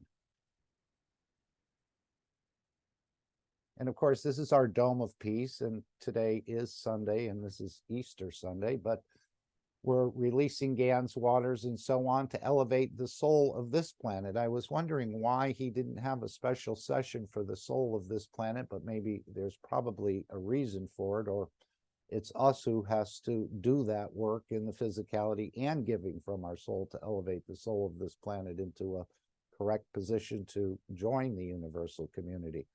I know in the one they play in the Brazilian, I think it's from the 114th Knowledge Seekers Workshop, he said the soul of this planet was getting ready to join the universal community anyway. He was referring to COVID and all the things that have gone around with the COVID. But apparently it needs more help. And so this is the process for our physicality to do something, and again, in elevation of another soul. And that's what it's about. Very interesting, though, he said, when you do travel in space, your soul, and you won't have any eyes unless you're in the dimension of physicality, but the soul will automatically know what another soul wants from you or needs from you, and what you can share with that other soul. So it won't be a mystery where you have to figure out, is this a guy have intentions on me, or is there something else going on? Apparently the soul immediately understands the interaction of the other soul and what it wants to convey, what it needs, or what it'd like to share with you. And you won't have to be taught that. It's seems like an automatic. But let's go to the Dome of Peace if we can. And of course, now is 9 p.m. CEST time. And this is the time on a daily basis the Universal Council has asked people to join together for the elevation of the world leaders, the 5+1, the foundation, the knowledge seekers, whatever you'd like to add to that. It started off with the 5+1, and the Brazilian team has brought it along with Mr. Keshe to almost a full conclusion, and then they'll be going into the next phase to use their energy, which would be, I believe, the continuation of the elevation of the soul of the world leaders. And he did stress that they need it more than anyone. So we thank the Brazilian team as well for their consistent, constant work in this process. And you can do it anytime. As he said, if the picture of a world leader or a thought of a world leader comes into your mind, give to that world leader. But let's start out with the spreading of the GANS waters, which has been going on in China for years and years, and now that process has spread. As Mr. Keshe said, this is a way you can take over the planet just by spreading the GANS waters. And we're trying to elevate the soul of this planet as well, because it's in a, apparently it had a wrong streak in it, still has a wrong streak in it, but that is being corrected through this process. I will read nice it voice. for you. Okay. This is what came in and what is now become a pattern. This from a guy, I don't know him, but he says, please remember this Sunday and every Sunday from now on, till we raise the soul of this planet to a peaceful planet. Keshe Foundation knowledge seekers worldwide will spread the gas waters around the world at 12 p.m. Central European Time and or 18 p.m. Central European Time every Sunday at the same time as they choose which time to suit them. Thank you for participating in this greatest movement by the soul of the man to bring about the peace on this planet as the permanent feature of the life of this planet. Okay, I think that's pretty straightforward, of making ganses and then taking the plasma water and releasing it, which you can do any time of the day or night, but collectively we're doing it on Sundays at 12 p.m. CEST or 18 p.m. CEST, whatever time suits you. But you can do it every day, anytime, just as you can give from your soul at any time, every day. As Mr. Keshe said, don't do it once a week, do it all the time. So let's go to the second part of the Dome of Peace, which Shweta will read for us. Thank you, Shweta. Another Hindi Universal Council member. Dome of Peace. I mean, beautiful souls in here. Okay. I read this beautiful presentation of Dome of Peace, and the Dome of Peace is already Here, all the knowledge seekers, truth seekers, lovers of humanity has built it in a way, spreading the guns, loving each other as shareholders. So I will read this as please remember every Sunday from now on until we raise the soul of this planet to a peaceful planet, Keshe Foundation knowledge seekers worldwide will spread the Gans waters around the world at 12 p.m. CET and or at 18 p.m. CET every Sunday at the same time, as they choose which time to suit them. Thank you for the participation in this greatest movement by the soul of man to bring about the peace on this planet as a permanent feature of the life of this planet. Mr. Keshe suggests we add the next step to create the dome of peace with power of the souls, as we have already going through this with the 2 eyes. And we ask you to spread the Gans waters each Sunday. Now we give you a new path. Now try to unite each other's souls. Try to elevate the souls of humanity, soul of humanity, through your own soul to a level that no one can touch, the embodiment of the human race. So beautiful. Choose a time where all of you come together on the soul level in a state of inner calmness. At that time, don't spread the water of Gans, but spread your soul.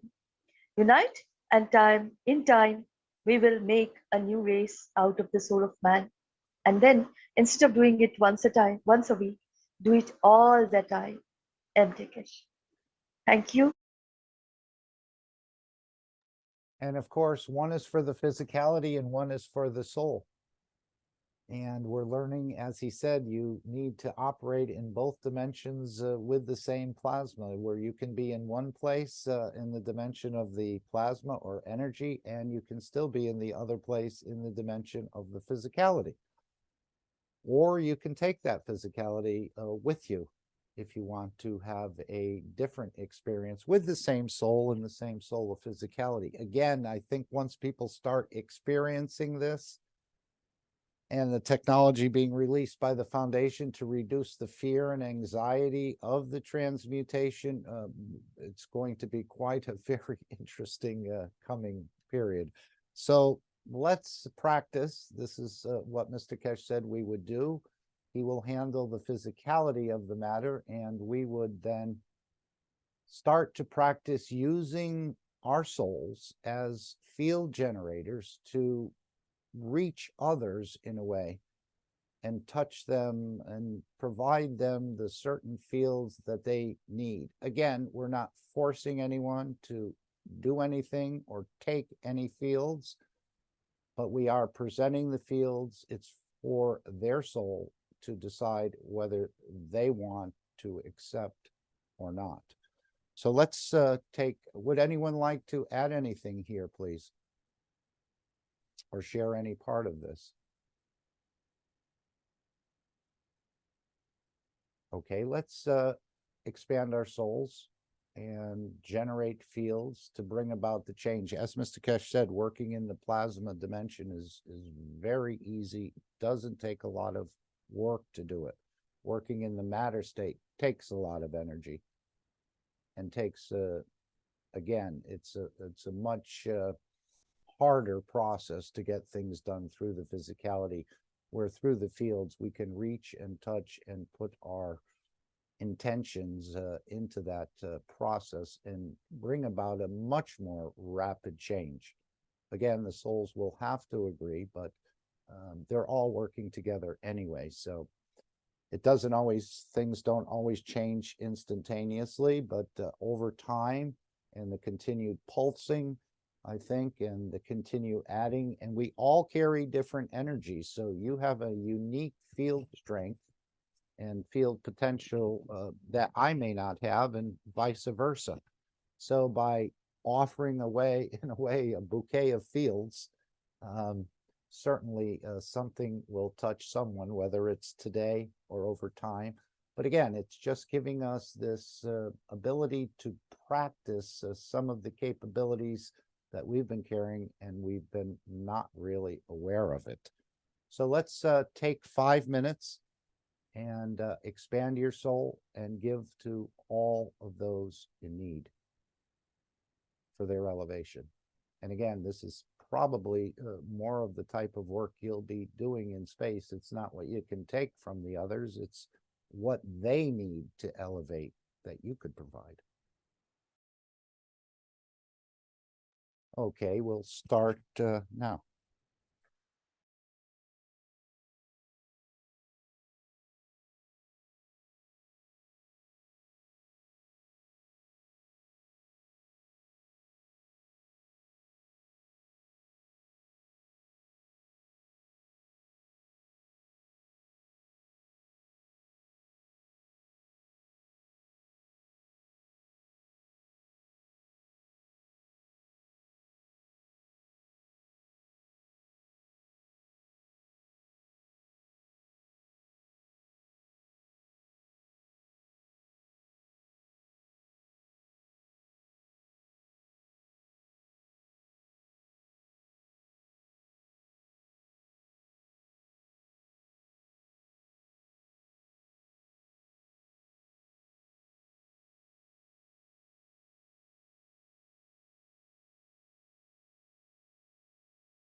And thank you all for your continued participation in this process. And of course, you're learning more about this field interaction, which is where it's I think this is leading us all to understand more about the field interaction, whether it's the transmutation, elevation of another soul or whatever.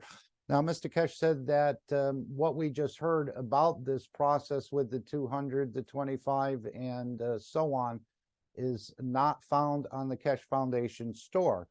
But what is found on the Keshe Foundation store is a connecting with the soul of the creator, which again, another monthly session. This will be continued throughout the year, as I understand it.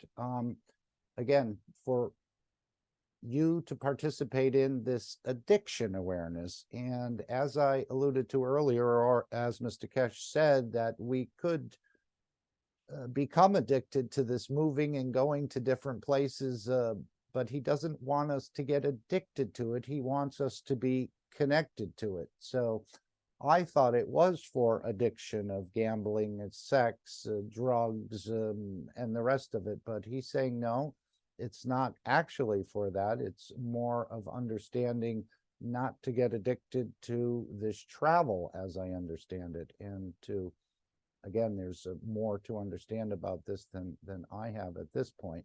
But this is available to everyone for a mere 300 euro. I think it's 250 plus a value-added tax of $50. So this is much more affordable than what we just talked about for 10,000 euro. I think he said is the price that they set, and there's a reason for it. And I don't know why it's such a short window and the rest of it, but these are the monthly sessions. And of course, he also said at the end of these monthly sessions, you would become passengers of the universe as well.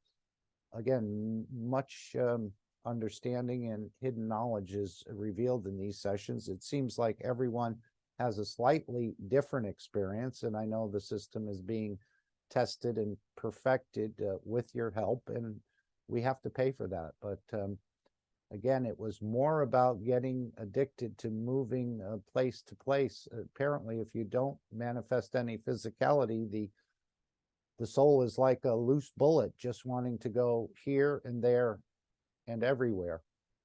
And as far as giving to souls, what we were just doing, the souls of the 5+1 and so on, I've been going back in my history through school, just in my mind, or places I've worked, or other interactions I've had with people, and just giving to them and saying, I want to, if there was anything that went wrong in those interactions, I'm trying to put it right, and elevating their souls as well, and sort of maybe mending any fences. I don't know how many fences were broken in my whole life's process, but I've been trying to balance the fields with all the people I can think that I came in contact with over the years, even those who have passed away, and even those who I didn't particularly like. For example, I'm still giving to their soul in a very simple way, but it's just my simple understanding of doing it, and trying to have the fields more balanced in this process. So again, this is the offer for this month of April in the Keshe Foundation store. And that's up to you to decide. I think he said here that it would close by the 25th here. Booking opened until the 25th. So you have much more time to sign up, participate, and enjoy a unique interaction of the fields. And what happens to me may not be the exact thing that happens to you. As I said, he's working in the background. I think we're coming up to the part of the program that everyone's been waiting for, and this is to bring in Alex. He's been sitting there. We told him an hour, but it's been a couple of hours. So Alex, if you're ready, willing, and able, I will play the disclaimer, and then we'll go right into your teaching if no one has any further questions. And thank you. Hearing none, let's play the disclaimer, just so we have all our bases covered here. Oh, I'm going to turn the volume down here. Thank you. Disclaimer. The information and education material contained herein is meant to promote the general understanding and dialogue of GANs processing. Such information is not meant or intended to serve as a substitute for a healthcare professional's clinical training, experience, or judgment. For patients and individuals, such information is not to be a substitute for professional medical, therapeutic, or healthcare advice or counseling. For medical issues or concerns, including decisions about medications and other treatments, readers, viewers, listeners should always consult their physician or, in serious cases, seek immediate assistance from emergency personnel. Prescription information, procedures, and use of medical devices information should be undertaken only by properly trained and certified medical personnel. We specifically disclaim any warranties, express or implied, including implied warranties of merchantability or fitness for a particular purpose. Such information is provided, as is, and is believed to be accurate at the time of its publishing, but it is the viewer's job to evaluate the accuracy of any information found in this presentation. Every case presented is of their own experience, applied by themselves for themselves, and it applies to their case only. Every person experiencing health problems should seek professional medical advice and consult their course of treatment with a doctor. The processes of plasma balancing described herein are a natural process which supports the body but does not replace medical advice or therapies one is already subject to.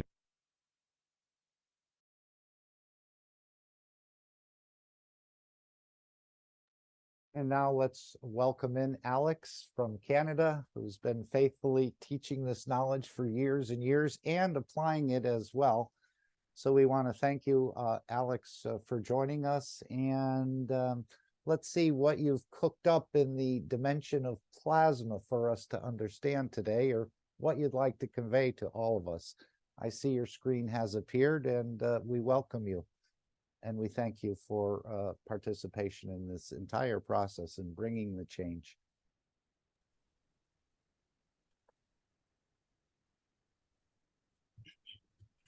All systems go, Mark? Voice sounds clear and we see your screen. Thank you very much, Alex, for, again, continuing this process of trying to help us to understand more. And it is a vast knowledge to understand. But we're going to be cracking some parts of it coming up in the very near future.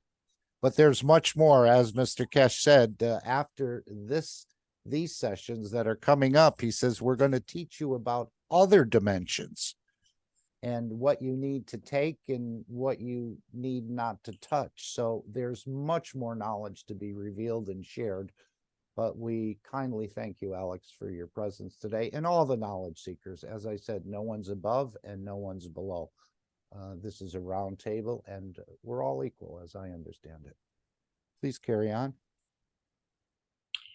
And thank you very much for that introduction, and thank you for leading us to this point. We've had a marvelous meeting so far, and I appreciate all your good work, and I appreciate all the attendees who have come to the North American team meeting, because this is transcending our boundaries here. We are a worldwide organization, and as such, we have members from all over the world here. So I really appreciate that. And most importantly, for me, it's an honor to be able to make these presentations, because it's a challenge for all of us, and I'm part of that. So what we're talking about, of course, is the teachings of Maranteva Keshe. We're talking about plasma science, and we are going into new areas. This is the Keshe Foundation Spaceship Institute Teachings on Plasma Science. We are now proceeding into the intermediate outer space. The subject is radiance. My name is Alexander. I'm from Canada. It is April the 9th, 2023. This is the Keshe Foundation North America Plasma Education Series. And I brought out the carpet for you that you can be more comfortable. Maybe you can go on a magic carpet ride. But let's have an interesting journey here today. So if we remember, we kind of had to skip a little time here, because when we go back to the basic outer space, we see that we had a lot of subjects where we had to understand the call of the wild and overlapping fields and how satellites work. And, there's no fighting over a window seat. And then how the dreamscape starts. And of course, where is that reality dimension? And we find that we're in that reality dimension. And so now we're into the intermediate outer space. And I need to emphasize that space is like a car. You don't know what the model number is, you don't know what color it is, and you don't know if it's what type of motor you have. So it's not descriptive enough. What we're talking about specifically is outer space. A lot of people have made claims about outer space, and we need to put those claims to rest because we are into the post-June June the 6th, 2022 era, the era of outer space travel. And so today we're going to discuss radiance, and this is an important subject because it involves you. It involves you and everything about you, because you are part of this search for outer space, and we all want this piece of this radiant pie in the sky. And as we can see, it's such a tiny piece, isn't it? It's amazing that we're putting so much effort to grab this little tiny piece when you look at the vastness of the universe and what is there and our position within this universe. So we have obviously traversed the whole universe and come to this little tiny perfect world. And so this becomes part of what we see as book number 3, The Origin of the Universe and how it came to be. And so we see that one splits into two. And so the question becomes, are we the one or are we the two? And so when we look at the beginning and we see, well, wait a second, there were no planets, there's no atmosphere, no water.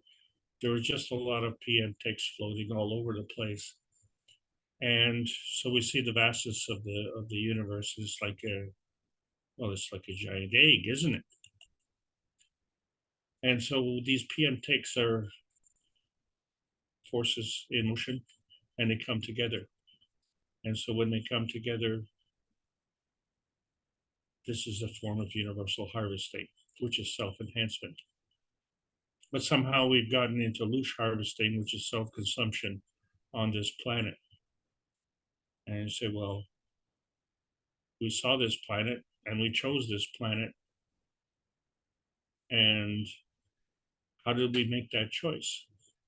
And so we found that there's some source that has a relationship to you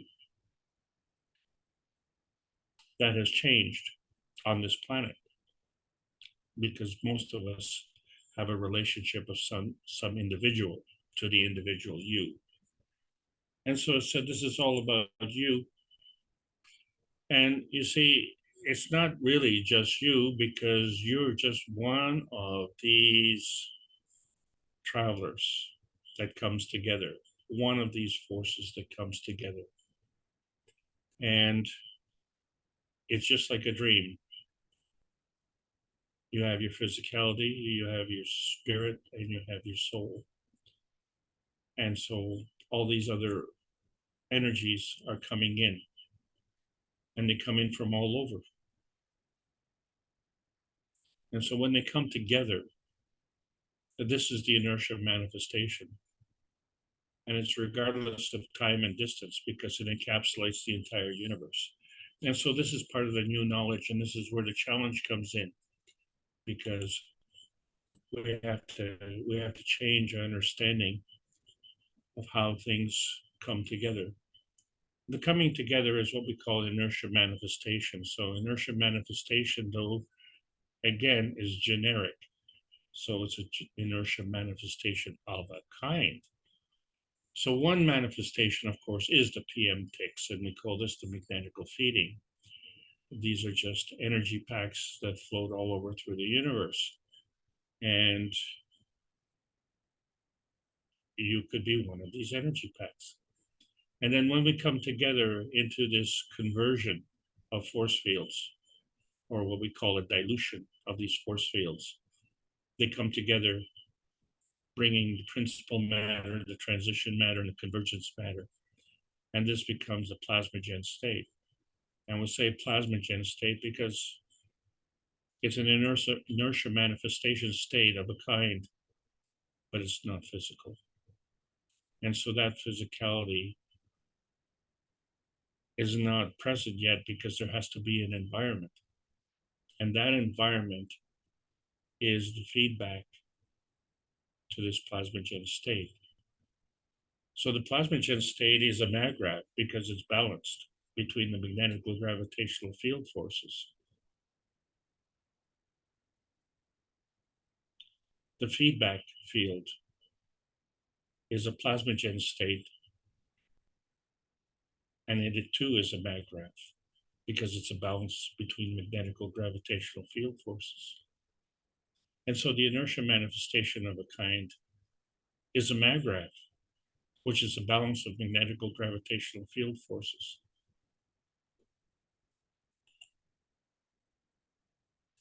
And so we still have this confusion, what was the beginning matter? Which came first, the chicken or the egg? And so since this is Easter, well, maybe it was the egg, right? But the answer is neither, because the plasmagen conversion has a priority. And today we will see that this plasmagen conversion is the radiant you, because this is all about you. And so as we go on this Easter egg hunt, which is one of the nice things about Easter, spend with your family and play some games, we find that these radiant field forces are abundant in a sea, in a plasma sea, and they come in all different flavors. And we represent these flavors by the way we color our Easter eggs, right? And so we have this variety. Well, this variety is really a family of souls. And so souls themselves are generic. It's just like space, just like car. It's generic. It's not specific. So when we talk about soul families, we have to understand that there are inanimate souls, like metals and stones and sand, copper, gold, oil. And so we have a biodiversity of these inanimate souls. But more important for us are these vertical souls. And there's a tremendous biodiversity of vertical souls, isn't there? That's another soul family. And then another family, of course, are the horizontal souls, and there's a biodiversity of horizontal souls. And we're one part of these horizontal souls. Actually, we're also part of the vertical souls because we walk vertically and sleep horizontally. So we're a special kind of soul family. We're souls of humanity. And within the souls of humanity, we have a diversity as well. So how can we all be the same and still be so diverse, so unique? And this is the wonder of humanity. And it's not only a wonder, but it's wonderful. And so we see that the soul reference really has to do with the soul of the earth, plus the soul of the earth body. And we can say that, maybe these are inanimate souls.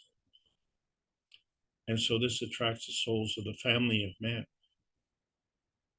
And these are the souls of the human family of man. And we have to have this soul reference because you can't go nowhere. You have to go somewhere. And so where we're going and where we've chosen to come is our earth. So the earth had a priority, right? And so it's the soul of the earth body plus the souls of the family of man that attracted the souls of the family bodies of man. Well, this is good. So now we're getting, shall we say, more grounded. And it's time for a party. And so this is where the humanity reference comes in, because it's the soul of the earth bodies plus the soul of the family bodies of man that manifest the physicality of the family bodies of man. And we are just one part of that family of man. So each family member has its own radiance. And that's what gives us the spice of life and the divergence of our souls in terms of humanity reference. But the convergence was to manifest on this planet. So what we see is a movement, and we can call it heaven transcendence. And we've transcended from this radiant being into this hunter-gatherer species. And so in many ways, we become soul hunters. Depending on your point of view, we can decide if that is good or bad. And in many ways, we are all soul hunters, because how did you know to get here if you didn't look for it in the first place?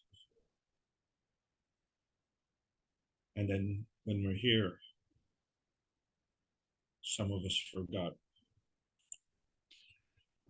And so we find that there's a principal interaction of energy and motion. So we find the principle of the twin suns, because it's a two-way street. One moment, please.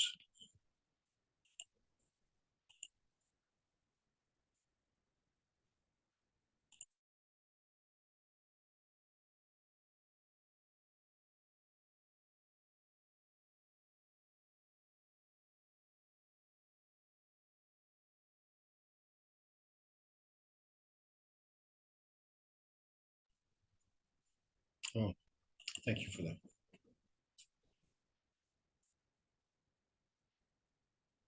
This two-way street is a path. It's a path down the street of equality. And we want to have gravitational stability, but when we look at these reference points, we see that the gravitational stability of the sun and the gravitational stability of the earth don't really look equal. And the gravitational stability of our field strength is also different. And we're all different families. So as we go down the street of equality, we have to figure out which family do we belong to, and what do we account for, and what do we discount for, and how do we navigate? How do we navigate through the universe? How do we navigate through our physicality? And is there a problem with that? And when we look at how many of us are doing this, I would say it's fairly normal.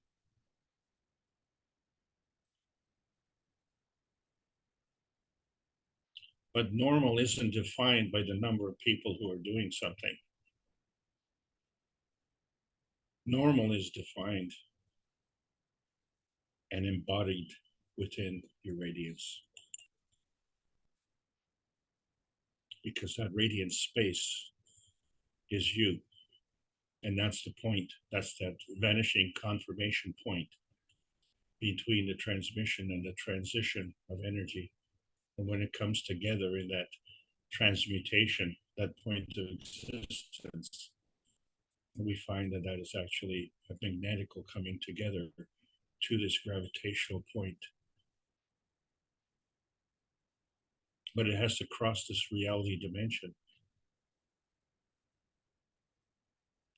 And so it's questionable if you have to cross this reality dimension, or if you are the reality dimension.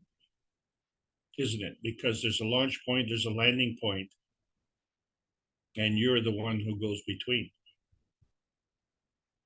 And so right now we're in the physical reality. So the reality is that there was a plasmatic reality, and now we understand that we can go into a plasmatic reality. So the physical reality is that point in between. And failing to understand our physical reality comes from putting limitations on the soul.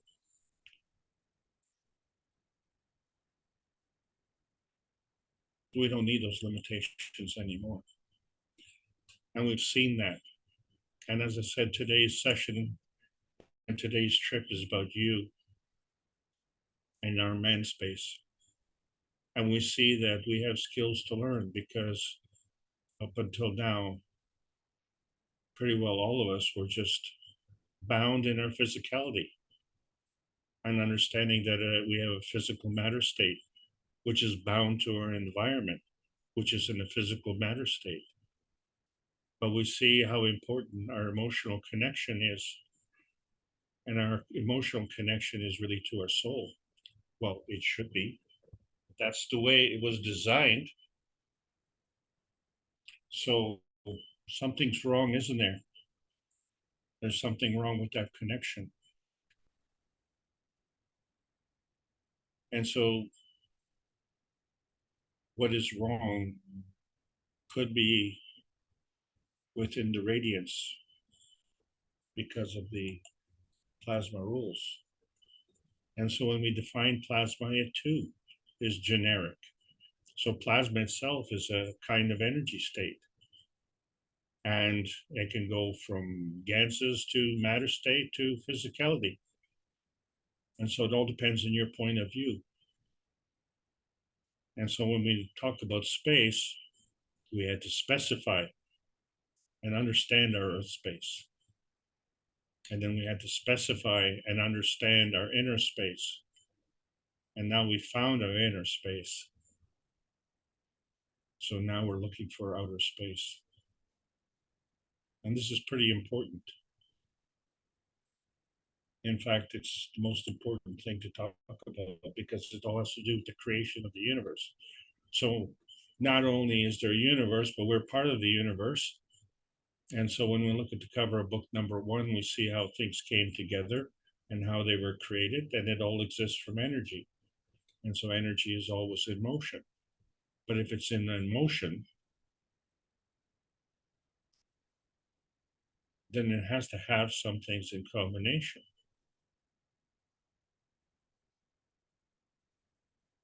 But what happens when you look at yourself and you say, how was I created?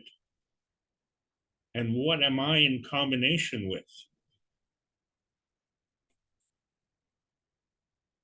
And if you're in combination with yourself, then what is your charge? Because energy is a charge in motion. And is it static? Is it like that? Frozen in time? Well, if we go back to where we started from, we see that the energy in motion carries the emotion of knowledge. And so we find that this emotion of knowledge is that gravitational field force. And in order to be gravitationally stable, it has to have magnetical reference points. And it has to have magnetical reference points on both ends of the two-way street. And we'll see that more. So this two-way street operates by plasma rules, which we say the energy states increase or decrease by at least an order of magnitude, which is also significant, because that's 10 times more than what we normally take into account.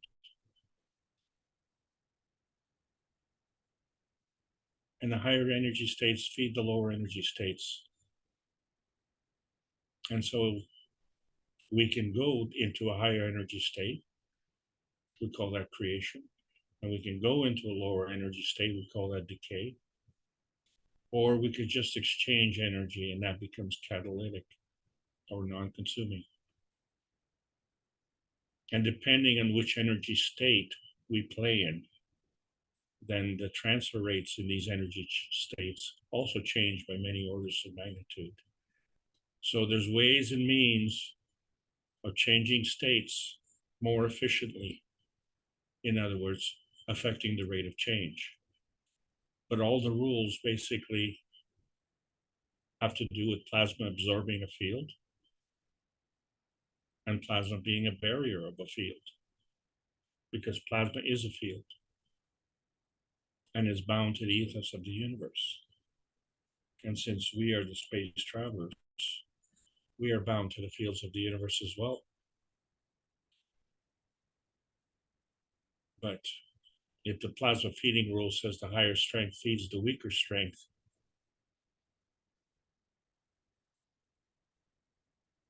were you a feeder? Or were you the one getting eaten? Well, if you were getting eaten, you wouldn't exist, right? So that your existence is basically based on the force fields of attraction and repulsion, which we call magnetic and gravitational field forces, representing the feeding and the feeding back of energy.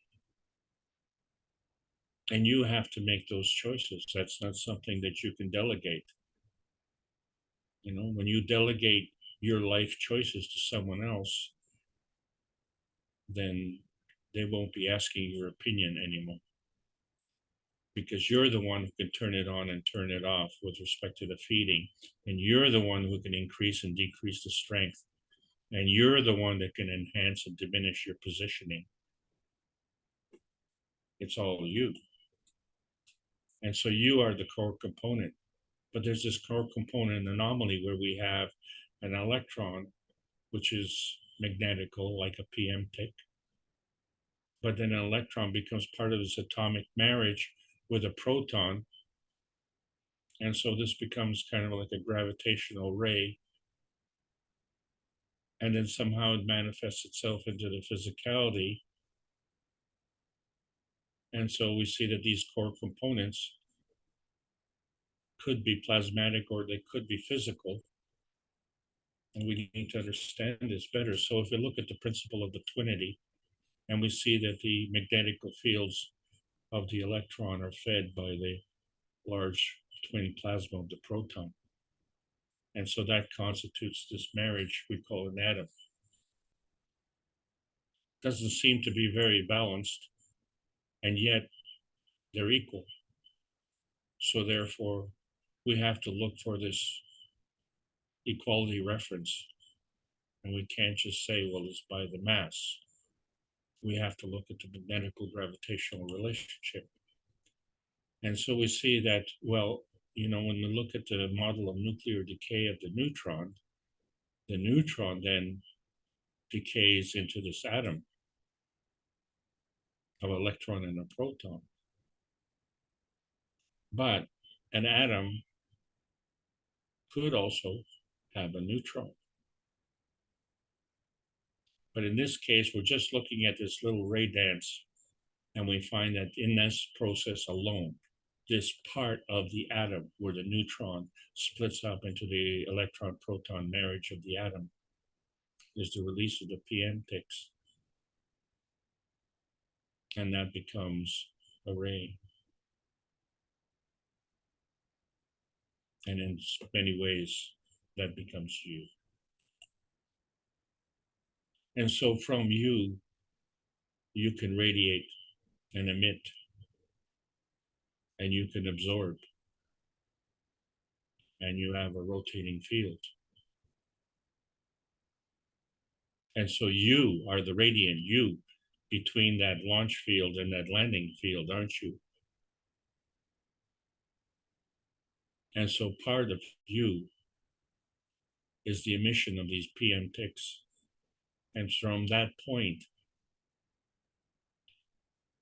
is the radiant you emanating from the launch field.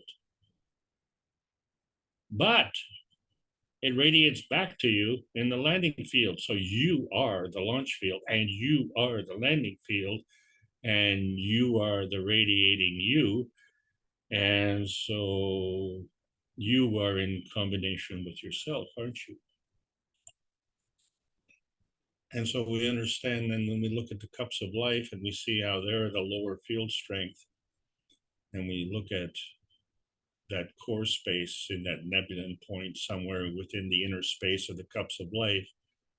But what we see is this emotional strength that is manifested because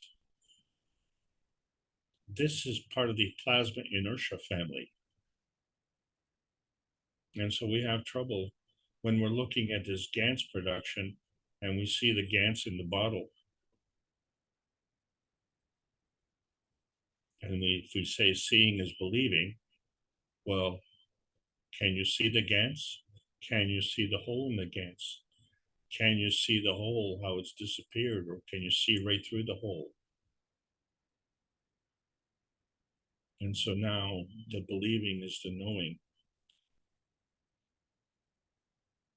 And if you can resolve this emotional feeding or emotional feedback, whichever your point of view is, and you know, your knowing becomes your dreaming. But the thing is that it's all about you. It involves you. This doesn't exclude you. You cannot extricate yourself from the universe. You are part of the universe.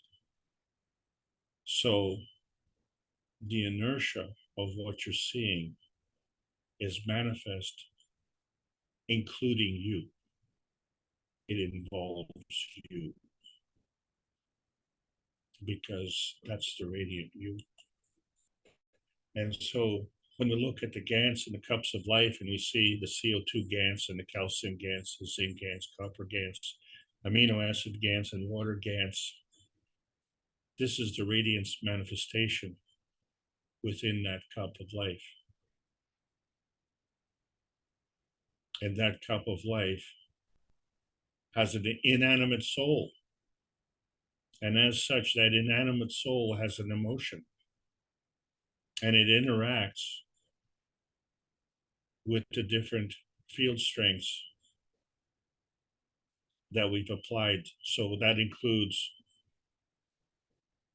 the zinc plate, the copper coil, the nano-coated copper coil, the salt solution, and the air around it. And all of this interacts with the radiant you, doesn't it? Because the radiant you is a radiance manifestation also. And so the radiance manifestation of you and the radiance manifestation of the cup of life is the inertia manifestation of a kind that you see inside the cup of life. And so this is a representative of the soul radiance. And so all things in combination, right? So the soul of man, that's the essential you. That's the interaction between the plasmagen state and the mattergen state. But then there's the soul of the body. That's the surrogate you. That's the interaction between that plasmagen state and the environment state, what we call the physical matter state.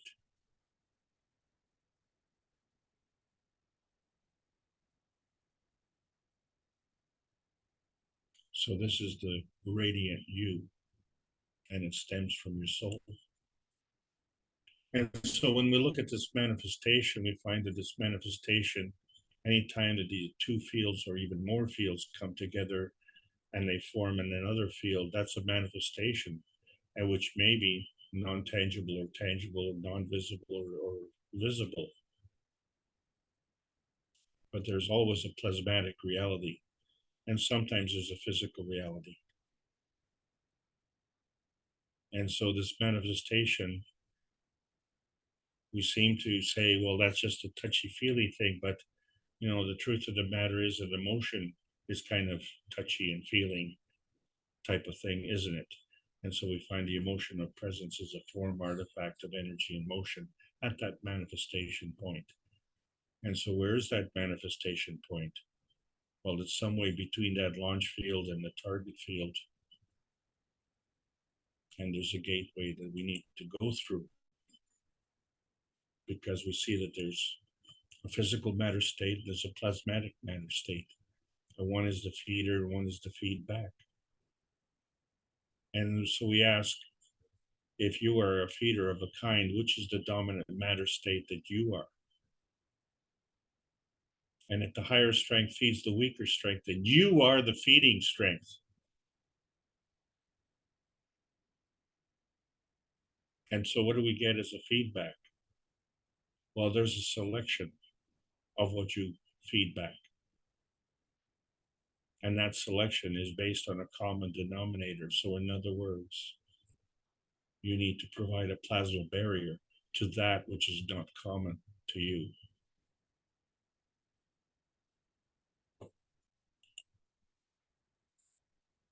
And so this is where we find that this ray motion is all part of creation. And if there's a creation and being a two-way street, then there's also natural decay. So on the creation part, there's a creation and decay. And on the decay part, there's a creation and decay. And so there's this bonding factor in between. Well, who is that bonding factor and what is that bonding factor? And so we find that it is a manifestation of the soul radiance. And we see that in the cup relationships between the emotional cup, the physical cup, soul cup, and then the inertia cup and the earth cup. You are at the center of the action. You are the radiant you. And so we find now, how do we describe these phantom fields? And we see that, well, the only one that we've known was the physicality field of the earth space. But we know that, we're on earth space and we have our own space, man space. And so that interaction is the fields of inertia. But we have two physicalities, right? We have a brain and we have a body. And so as such, we have two emotions and two souls, and this constitutes our one inner space. And so we find that there's an inner space within an inner space. And now we want to go into outer space.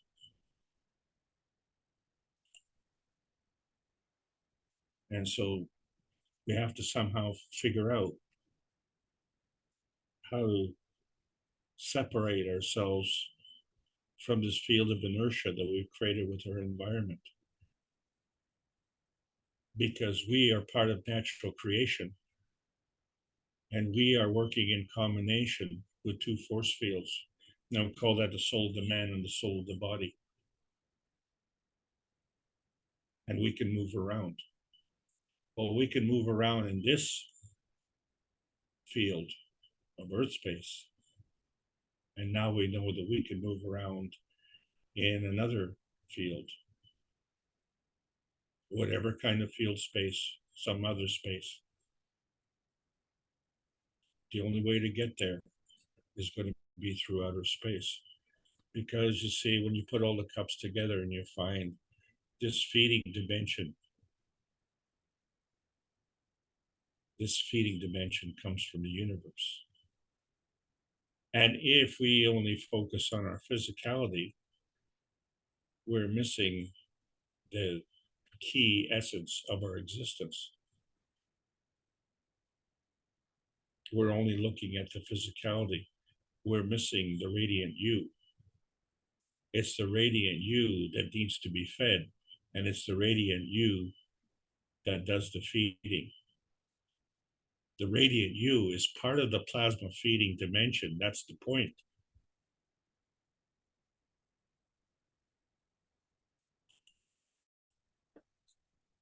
And so there is a plasmatic spectrum and there's a physicality spectrum.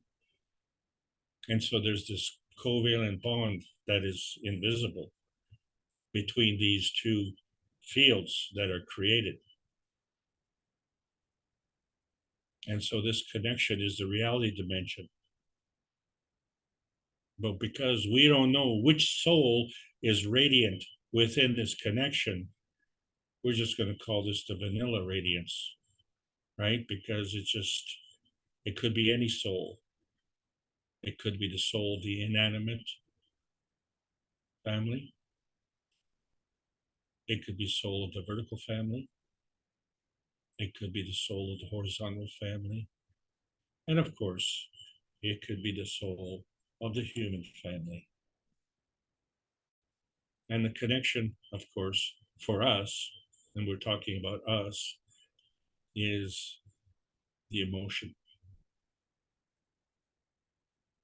But we find that this emotion transcends different levels. Because our radiance extends into the cells, and the cells themselves have a radiance. And so we find these cells on the brain level, we find them on the heart level, and we find them on the physicality level. And then, of course, it becomes part of reproduction level. And this is all done through this radiance. And so we see that our physicality is manifested from this plasmatic crossover that comes from the radiance within our brain. And we find that the left side of the brain controls the right side of the body, and the right side of the brain controls the left side of the body. And they have different feeding needs. So the brain needs more calcium plasma, and the heart needs more iron plasma. And this is all part of the radiance manifestation, isn't it? Because it's the plasma radiance that affects the physical manifestation. This is the lesson that we want to learn. And this is the point of view that we have to adopt. And so it became very, very important to segregate the understanding of the earth space, inner space, and outer space. And since we're going into outer space, we have to understand that how this plasma gen was created is the merging of all of these field forces, and they come together from different areas. And we have two different points of view, don't we? Because all things work in combination. So we need to see things from both the left side and the right side. And from that, we need to understand that we can give because we're radiant. But if we're spellbound, then, that's a limiting factor. And if we receive, and we say we're spacebound, is it earth space? Is it inner space? Is it outer space? Or is it just an airhead space? So when we look at the earth and we see the binding energy paths, and so we see the field forces there, and the earth has this radiance. And how is it working? It's absorbing energy through attraction, a gravitational attraction. And it has an elevating energy path so it can maintain its maggrav position. And so this has to emit. Isn't that how we gravitated to the earth in the first place? And this emission is by repulsion, which is a magnetical field force. And so it maintains this feeding dimension. The earth is doing very, very well. And it had to do this very well before we came here. So this is an ongoing feeding system. Well, in order for us to do the same thing as the earth, we have to go through this feeding system. But because we're unique, we see that we have a soul spectrum. This is like our fingerprint. This is our man space point within this man space field. So this whole spectrum that we have figured out is a plasmatic manifestation. And we had the option to do this in the physical manifestation as well. It does not preclude this plasmatic manifestation, because this plasmatic manifestation is represented by the inner space spectrum. And so that becomes a feeding radiance. This feeding radiance goes out from that gravitational field. And then we have a feedback radiance, which complies with this inner space spectrum. And that comes in. So that has to be gravitational. And so we create this dynamic plasma boundary within ourselves. And that becomes our focal point. And we don't see the rest of it. And we don't question, well, if we are emitting, and that emission is magnetical, and then we're absorbing, and that absorption is gravitational. But the energy is a two-way street. And we need to have this two-way street to have gravitational stability. And so the only way that we can determine which way is forward is by the difference in the magnetical charge.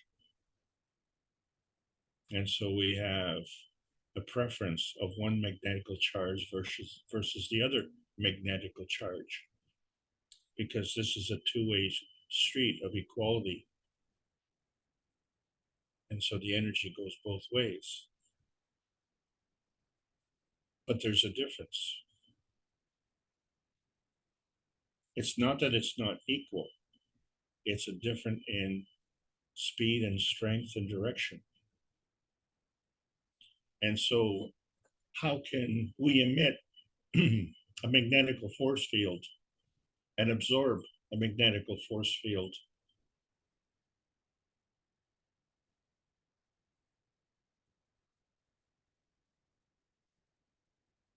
So we understand that the magnetical force fields that are emitted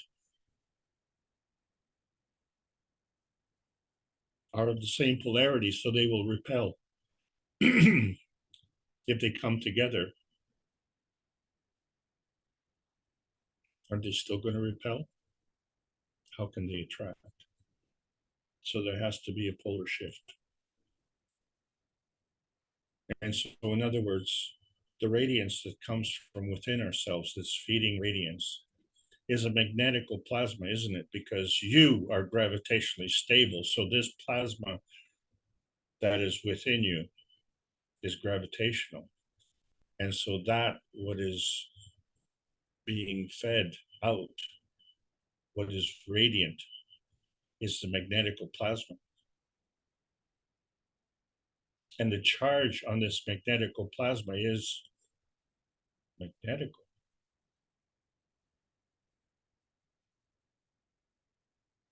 It's still magnetical plasma to become part of the feedback radiance.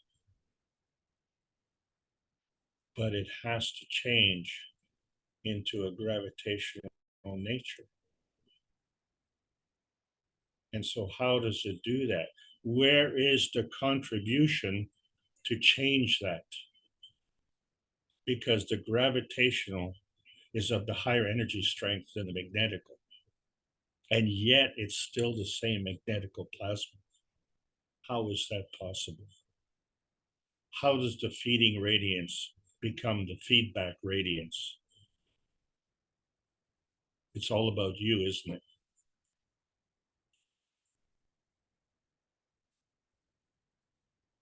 And so you find that you have to have this radiance pole flipping. And so if you are doing all the emission, you are doing all the feeding, then what is coming back to you?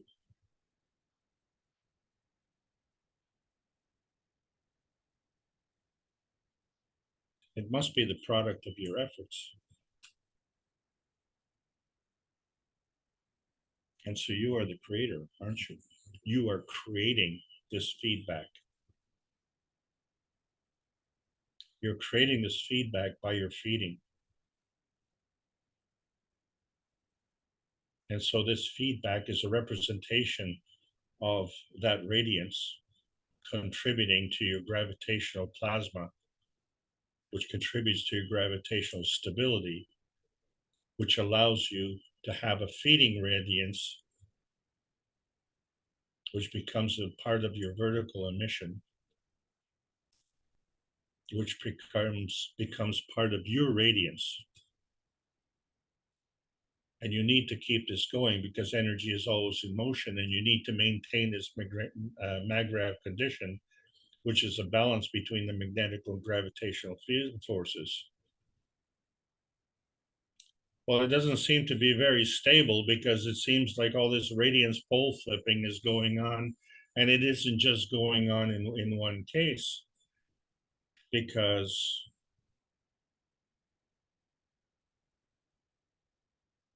there's energy in motion, and it's not always the same energy, is it? It's different. And more comes in, and more goes out, and even more comes in, and even more goes out. And is it the same? Well, obviously it's not. And all we have to do is understand that when we got here, we were babies and now we're adults. So it's not the same. So how does this happen? So what we need to have is a magnetical stability to complement your gravitational stability. Well, this is very good. So if our gravitational stability is within our soul, then the soul of the body has to give us our magnetical stability. And so this emotional stability is an inertia form artifact, and it too has to be stable. So this stability comes from our radiance and is our radiance.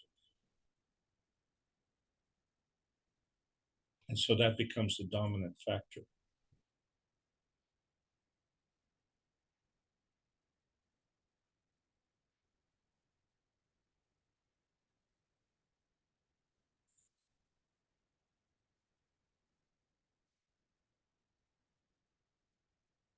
So we could be very judgmental and say, things don't look very stable in our Earth space.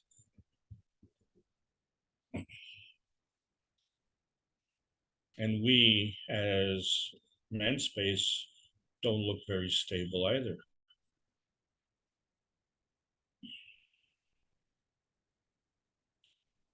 So when you stay within yourself and you depend on your own radiance, this becomes a weakening force because you're always consuming. And so the more consuming, the less energy you have. And so if you steal from others, well, what do you get? You get more of someone else's less energy.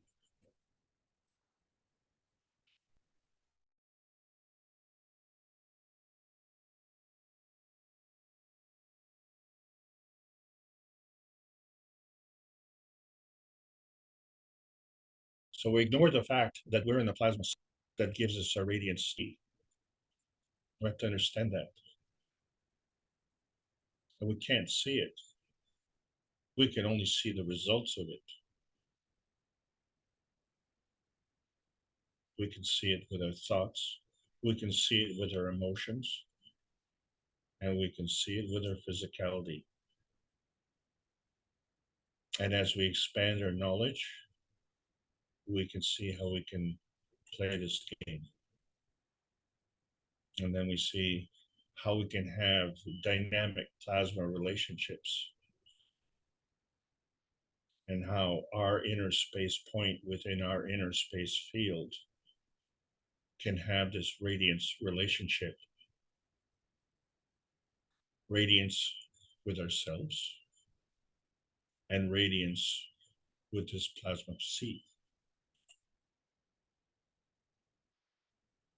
And so we see that your radiance is not unique, because all the families, all the soul family has their own radiance. And so as we navigate, we see that there's an emotion of position map that helps us navigate. And this has to do with not only your feeding radiance and your feedback radiance with yourself,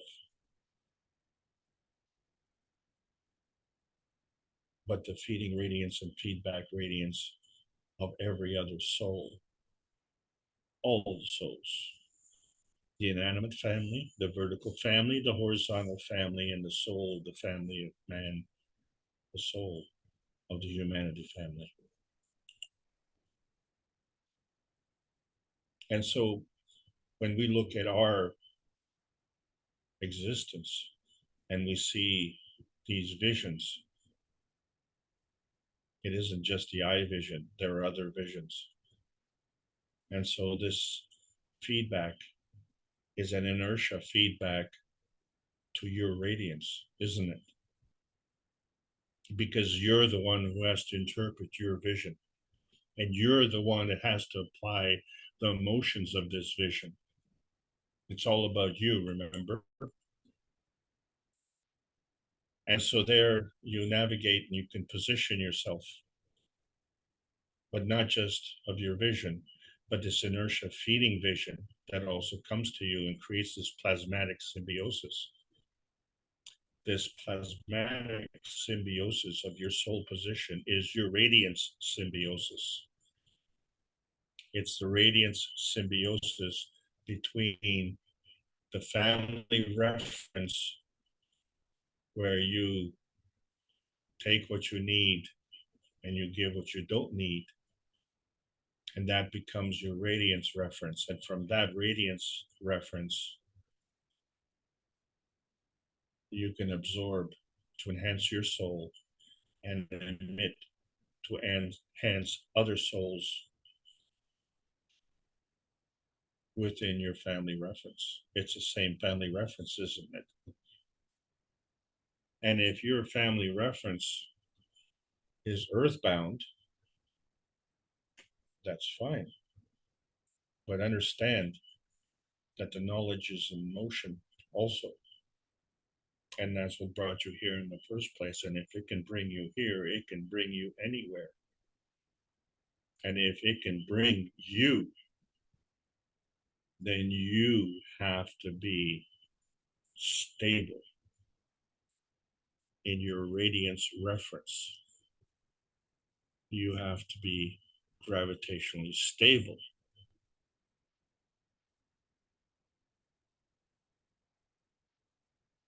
Within your emotional reference.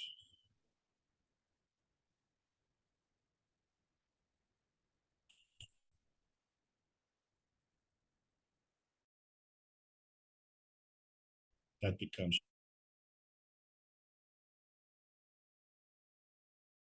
your radiance inertia, field forces. So you navigate your position of vision with these emotions, the emotion of presence, the emotion of position, and the emotion of vision. And these all are part and parcel of this radiance inertia that you have with respect to your gravitational stability. And in order to have this gravitational stability, you have to have a magnetical reference.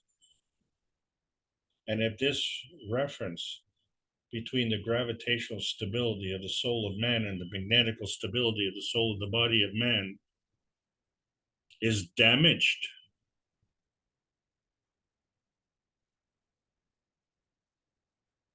then you got a problem.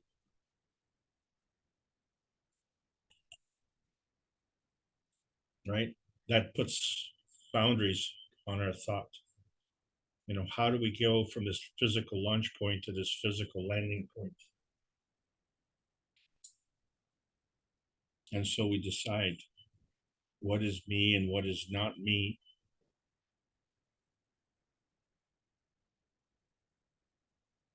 This is all part of our reality dimension creation. It's ours, and it's done in zero time. And so this is the basis of zero time travel. It's instantaneous, isn't it? And so the instantaneous travel is actually part of your radiance travel.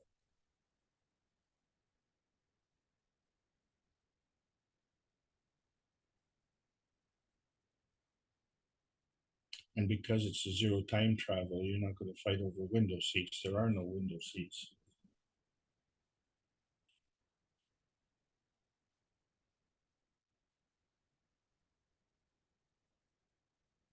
So we have to be stable to do this instantaneous travel.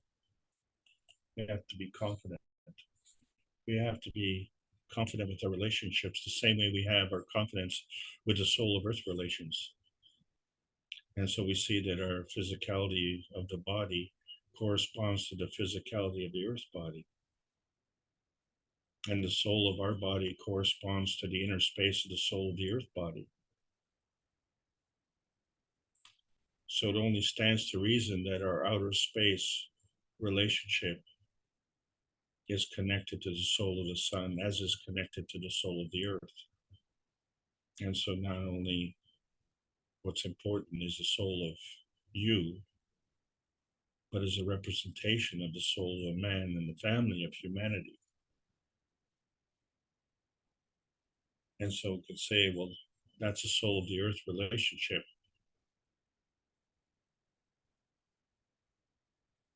But it would be true to be a soul of any planet relationship, wouldn't it? It would be true of any soul of place relationship, any soul of any space relationship, isn't it?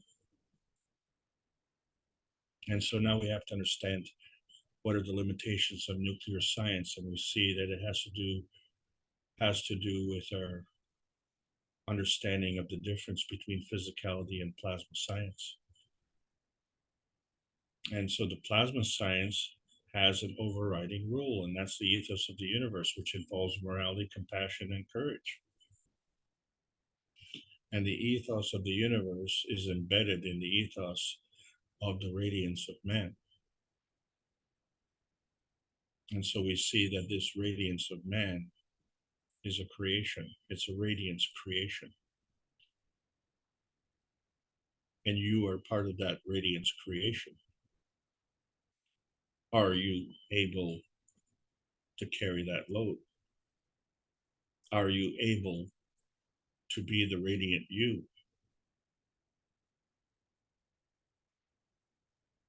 Are you prepared to follow the ethos of the universe? Because that's what got you here, right?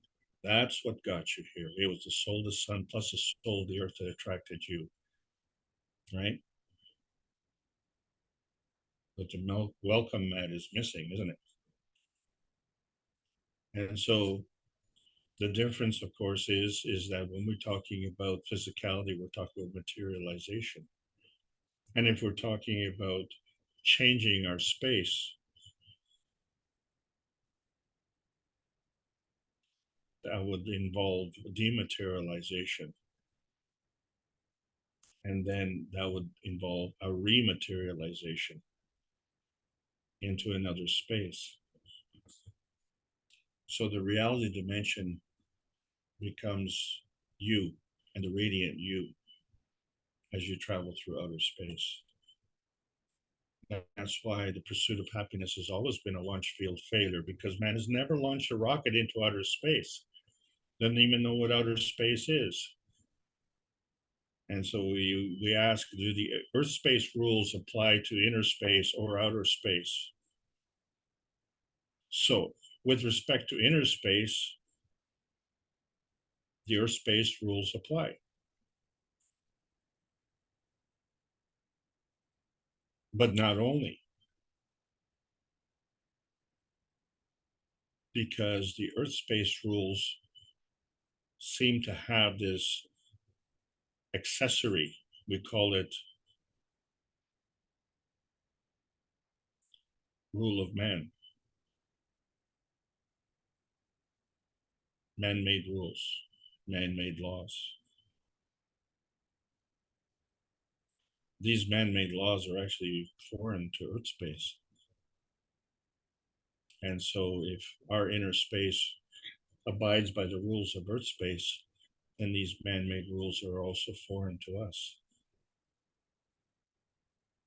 And if they're foreign to us, they are foreign to outer space. So we understand the difference when energy binding, and that's important to bring this gravitational stability, but we have to do it at the expense of others, because we're already weakening ourselves.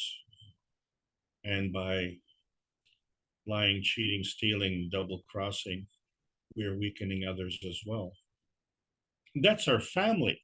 And if we're weakening our family, well, you're part of that family. And so you see this man space abuse, which ends up being scientific abuse and academic abuse and spiritual abuse and social abuse. Overall, that becomes radiance abuse, doesn't it? Okay. Because we don't understand what it means to be a soul hunter. Well, this is the new part of the outer space series. We're hunting for our family, not to kill it, but to join it. And the proof of concept is very straightforward. We had a preference and sentimentality for Earth. We were born from this radiance. We were born using the outer space system, and we were born into the inner space of our own radiance. And the target was Earth space. But is this only part of the round trip? Well, when is the next trip? And how many are going to take that trip? So if we understand our existence and we say we have 2 feeding dimensions and 3 feedback dimensions, and as observers, we're none of those dimensions. So the 3 dimensions are part of the manifestation dimension, and we can travel between these dimensions.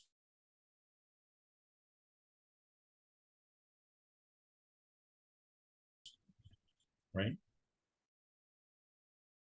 Because one, responsibility, and the combination of these relationships, all things in combination, adds to the knowledge. That knowledge that comes to us from the emotion of knowledge. And so what affects the rate of change? And it's going to be dictated to by the field strength of your source of knowledge. And so here we are, where science meets the soul of man. And the success is governed by peace. And that peace is the universal law. And so that became the binding essence of our radiance. And so in turn, That is the emission energy of our essence.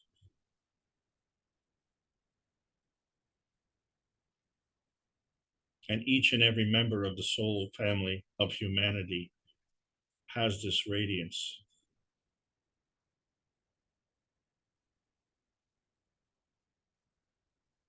But they all have different field strengths. And some are weaker than others.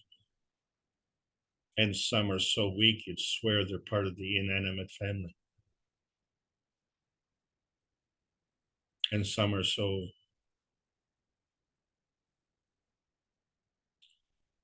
such bad characters you'd swear they were part of some other foreign family, strange family we can't even comprehend. And so this all comes about from the feeding radiance and the feedback radiance and the success thereof. So if we can enhance our soul radiance and connect with the peace stone, and we know that we can do this because we've had visitors already who are doing the opposite of what we're doing in our dreams. Well, where did they come from? Maybe we're in their dreams. That's pretty cool, isn't it? So we're just not taking into account all the members of our family of humanity.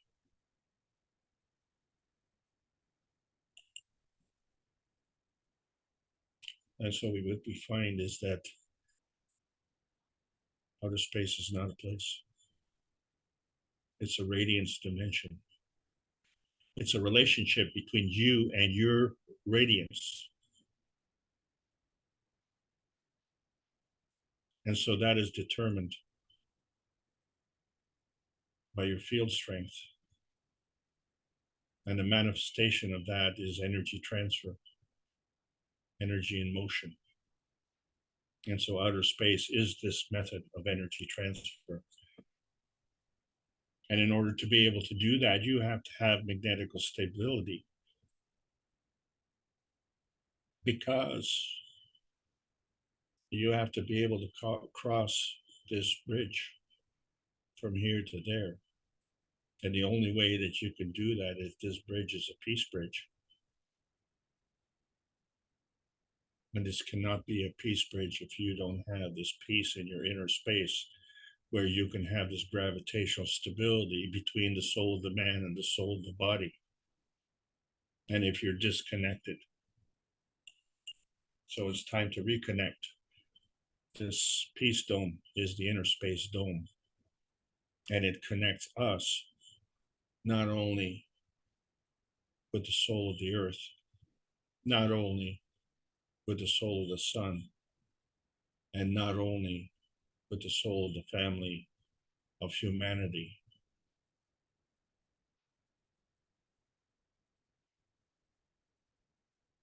We have to take more into account. Well, how much more? How much do you take into account?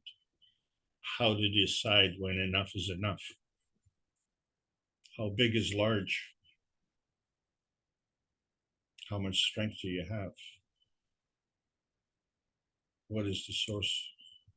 What is the source of your inspiration? We're now having new choices.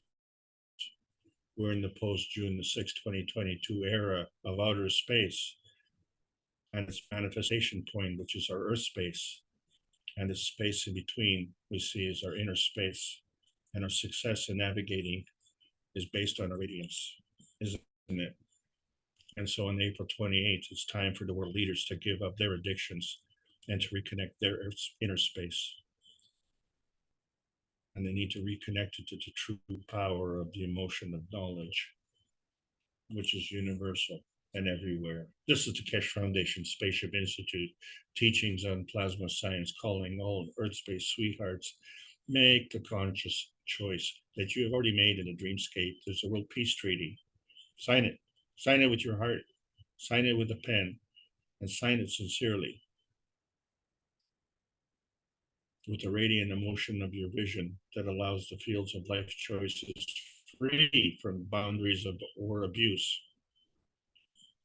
and the radiant emotion of your position follows the map of the universal community.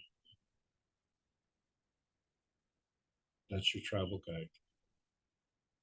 And you see the earthbound soul family will go through this gravitational transformation, this physical and emotional enhancement of the vitality, which really comes from the feeding of the emotion of knowledge. That's a transmutation connection to that manifestation point. So it allows the adaptation and awareness and inertia of your inner space emotional construct. And that connects equally to the universal broadcast of inner space of freedom. The ticket to outer space is imprinted on your inner space radiance. So choose wisely and dare to dream, because the plasma science needs to continue to be delivered in exchange for peace on Earth. So welcome to the outer space age. I hope you enjoyed today's journey. Thank you so much for allowing me to present.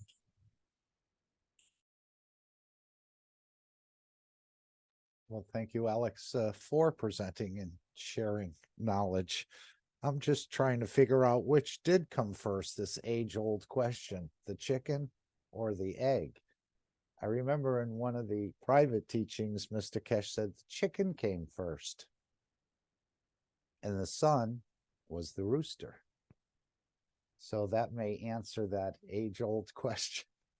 Which came first, the chicken or the egg? So the physicality manifested out of the fields, but then the sun, I guess, gave the ability to that manifestation to create an egg. And then the rest is history.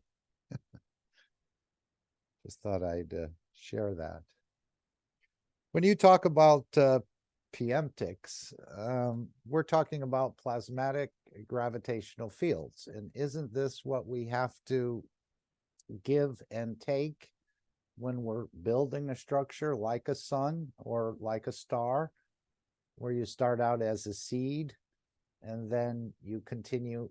And I know this planet started just as a speck of dust, and over billions of years became this quite large physicality as we see it. But this process of giving and taking fields, those are the preemptics, aren't they?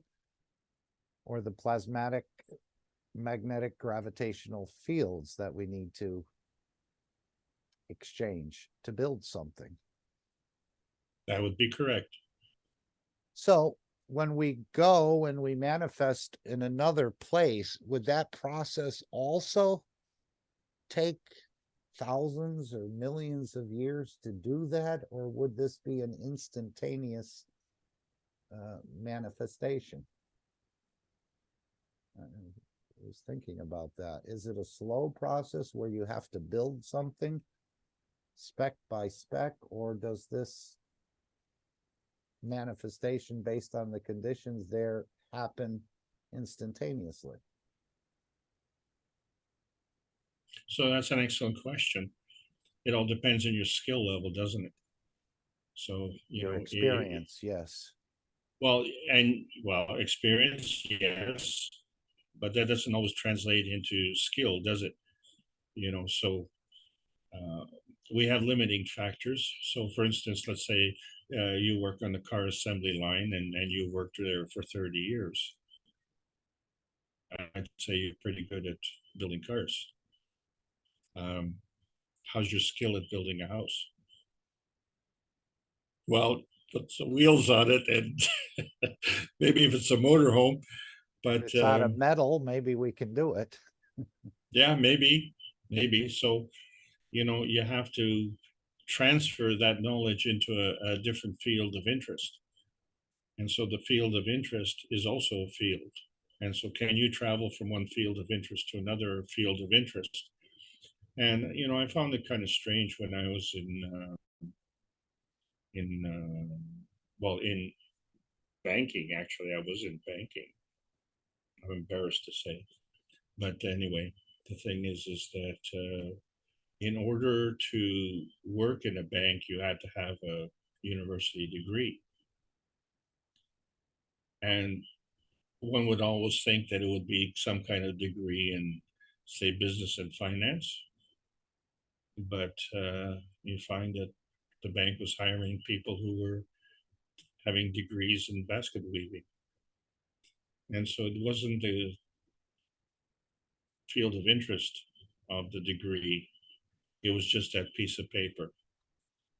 Because really, it wasn't the knowledge that you gained at the university, it was the evidence that you put forward to that you would be a good boy and that you would do what they told you. Because really, when you look at our educational system, they don't teach you to be the radiant you, they teach you to be the subservient one, don't they?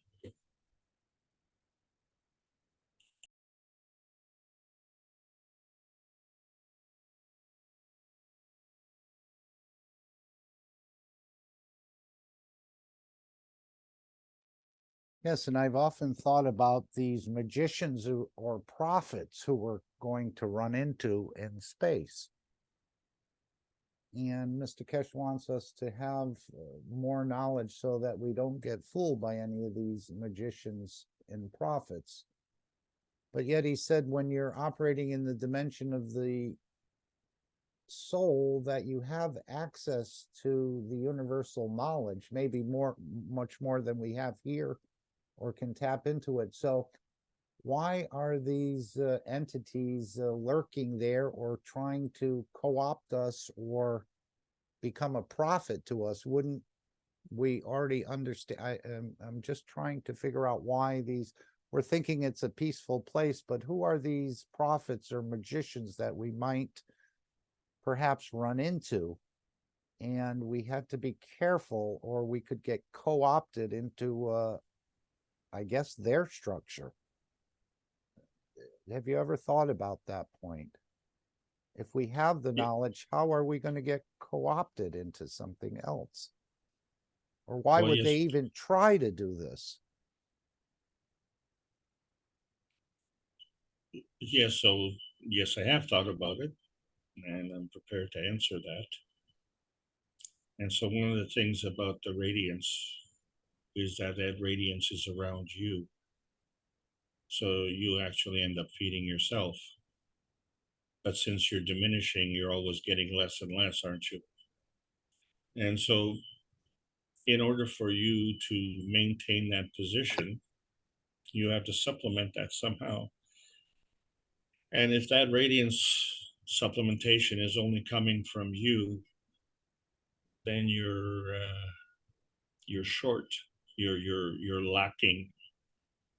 And why don't you want to relinquish that? Why don't you draw the energy from a higher source? And that has to do with your point of view. If your point of view does not embrace equality, then you're stuck. Okay, because if you are supposedly more knowledgeable, which makes you more equal, then why would you want to draw energy from something that is of a higher power? Because that would make you less equal. And so this is a preposterous notion, and it has to do with the radiance field, because you can clearly see that we live in the biosphere of the earth, but the radiant field of the earth extends up into the moon, at least, right? Because the moon is within the earth's radiant field. So the same thing happens to these people. Their operation, these souls, they're operating within the field of this family of man. And so because they have more knowledge, they can work in this higher plane, this radiant field, but they can't go any further. They don't want to go any further. And this becomes their choice. And if you buy into that choice, then you prolong that, you continue that. But we're at the point where we can transcend that choice, because now we know that we have other choices. So what we have to do is literally change our time, or our attention, what we give our time and attention to, our field focus. And so if our field focus is within us, in other words, within our gravitational state only, and then we ignore our radiant state, then we only can feed ourselves from within our state. And then we have to do it the same way to steal the energy from someone else who is feeding from within their state. And so we've been doing this for thousands of years, and we keep getting the same result. And isn't that the definition of insanity? You keep doing the same thing and expecting different results.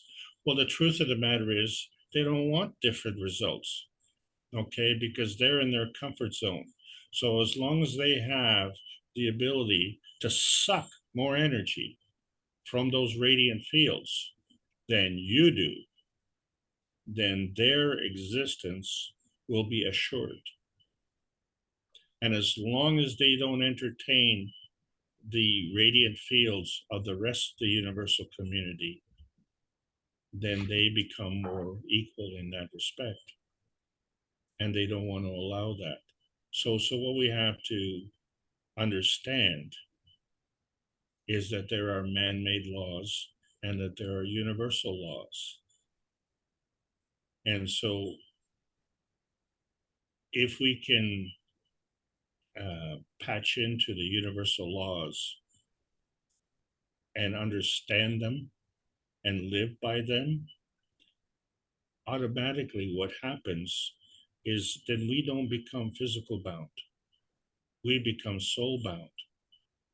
And since the soul has a higher field radiance, then we can actually allow the soul to do its work the way we do it at night. We are forced to let the soul do its work at night. And it's just that we are not allowing it to do its work during the daytime because we don't want to relinquish the power to our soul. It's us interacting with our radiance, with the interaction of the soul radiance. But the truth is, we are the soul. It's the soul of the body that's the surrogate you.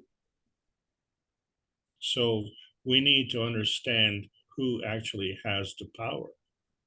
And if we understand that we have the power, we have the power to choose, then we have to be stricter.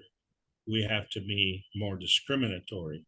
And we say, this is me, this is not me, this is my intention, and this is how I'm going to go about it. And if it doesn't work, then I need to increase my knowledge.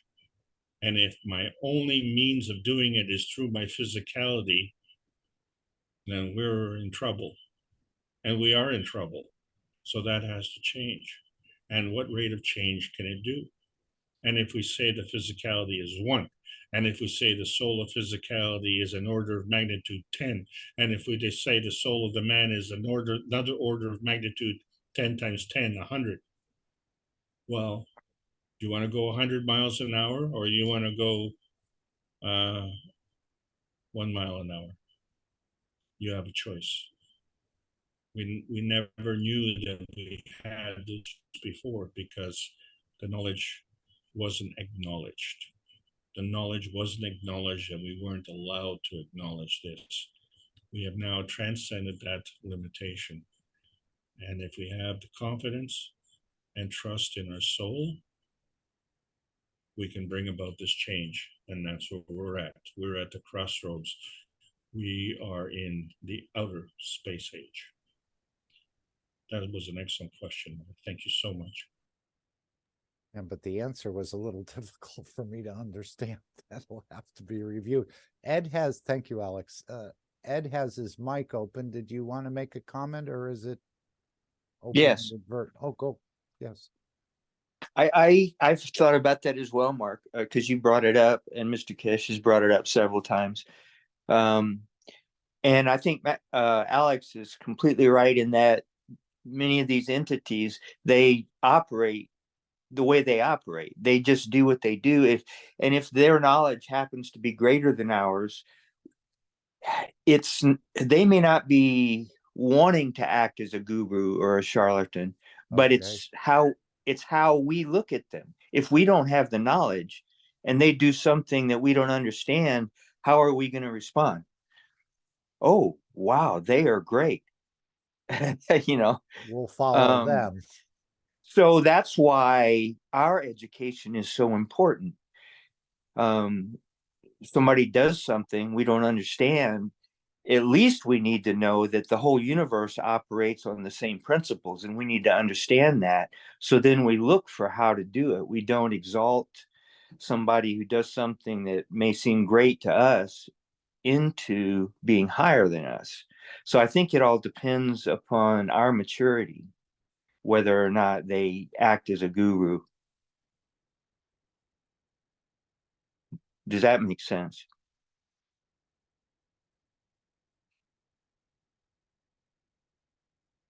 Hello? Sorry, my mic was hidden behind another screen. I was going to read what Mr. Elias's transcript here.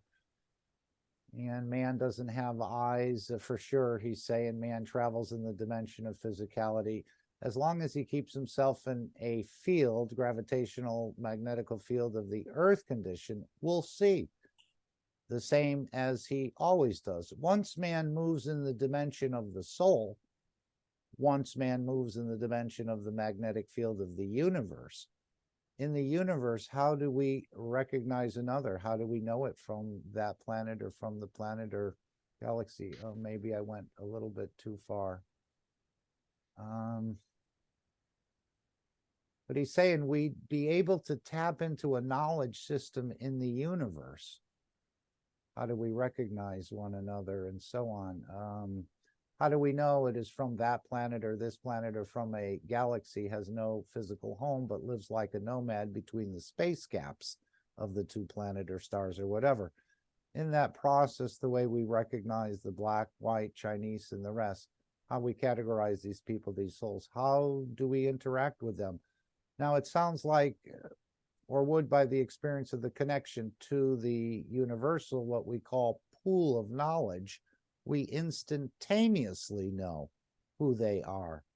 What are their lives? What are their, or I think it's likes, what are their dislikes? What do we have to avoid? So how come when you meet a prophet or a magician, you wouldn't have that same tapping into a knowledge to guide you, so to speak? Well, that tapping into the knowledge would depend on you, right? It seems like it's open to everyone. Yes, but it's not automatic, I don't think. If your initial reaction is one of thinking they're greater than you, Okay. in other words, you would have to understand that, yes, they're operating by universal principles. So let me go look for the knowledge or tap into the knowledge that, the understanding of what they're doing so that I can learn it as well. Yeah, to hold another one as a prophet or a magician would, again, that doesn't really, but apparently it's there, and there are some things that have to be watched out for. Right. I was just yeah. looking for the most, since Mr. Keshe has said that a couple of times, I too have looked for the understanding of that. And so, so my take on it was that whether they're accepted as a guru or a charlatan or a magician, I mean, would kind of be my choice, my inclination, and my maturity level.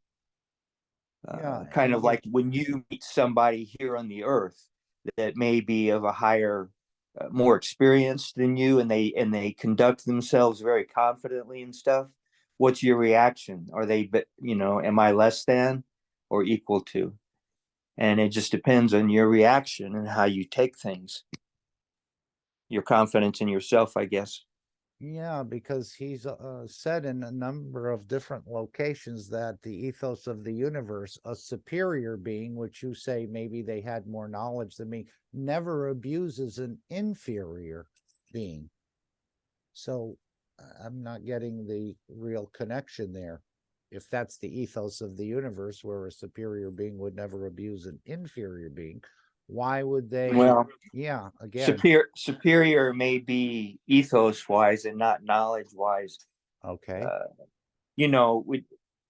Keshe has talked about some of these beings who have visited our planet in UFOs and stuff, and some of them do all these fantastic tricks, and we've photographed them doing these things, and Mr. Keshe says, "Oh, I know exactly where they come from.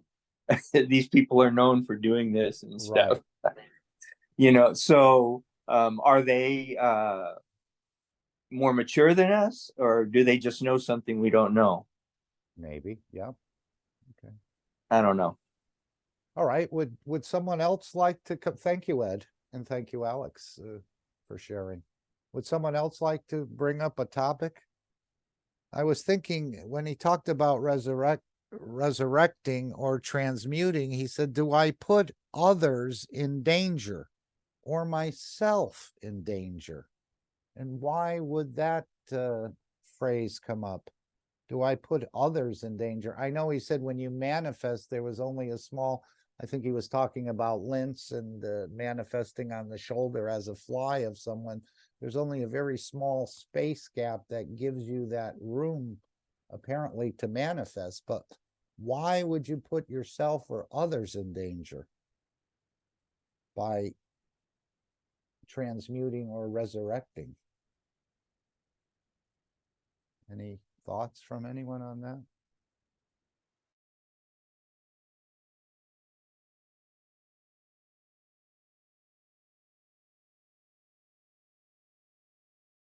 Okay, it's no problem. We have many unanswered questions, but as the time goes on, many more of them are getting answered, or at least partially answered.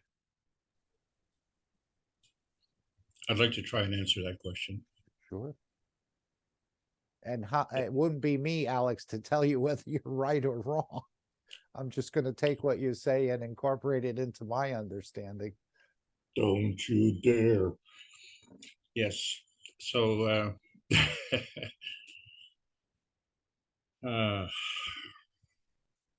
it all depends on the flavor, right? It all depends on your capabilities. So we each have each have our own characteristic and our own capability and our own field strength. And if you are weak and you draw from others who are weak, well, that's what you get. You get less. But if you're drawing from strength, then you get more. And you have to get more because have you ever been sick? Have you ever been healthy? And did you notice that, maybe you were healthy and then one day you were sick and then another day you got healthy again? So what does that mean? So that has to do with the rate of change. That has to do with the rate of absorption of energy. And that has to do with your skill set.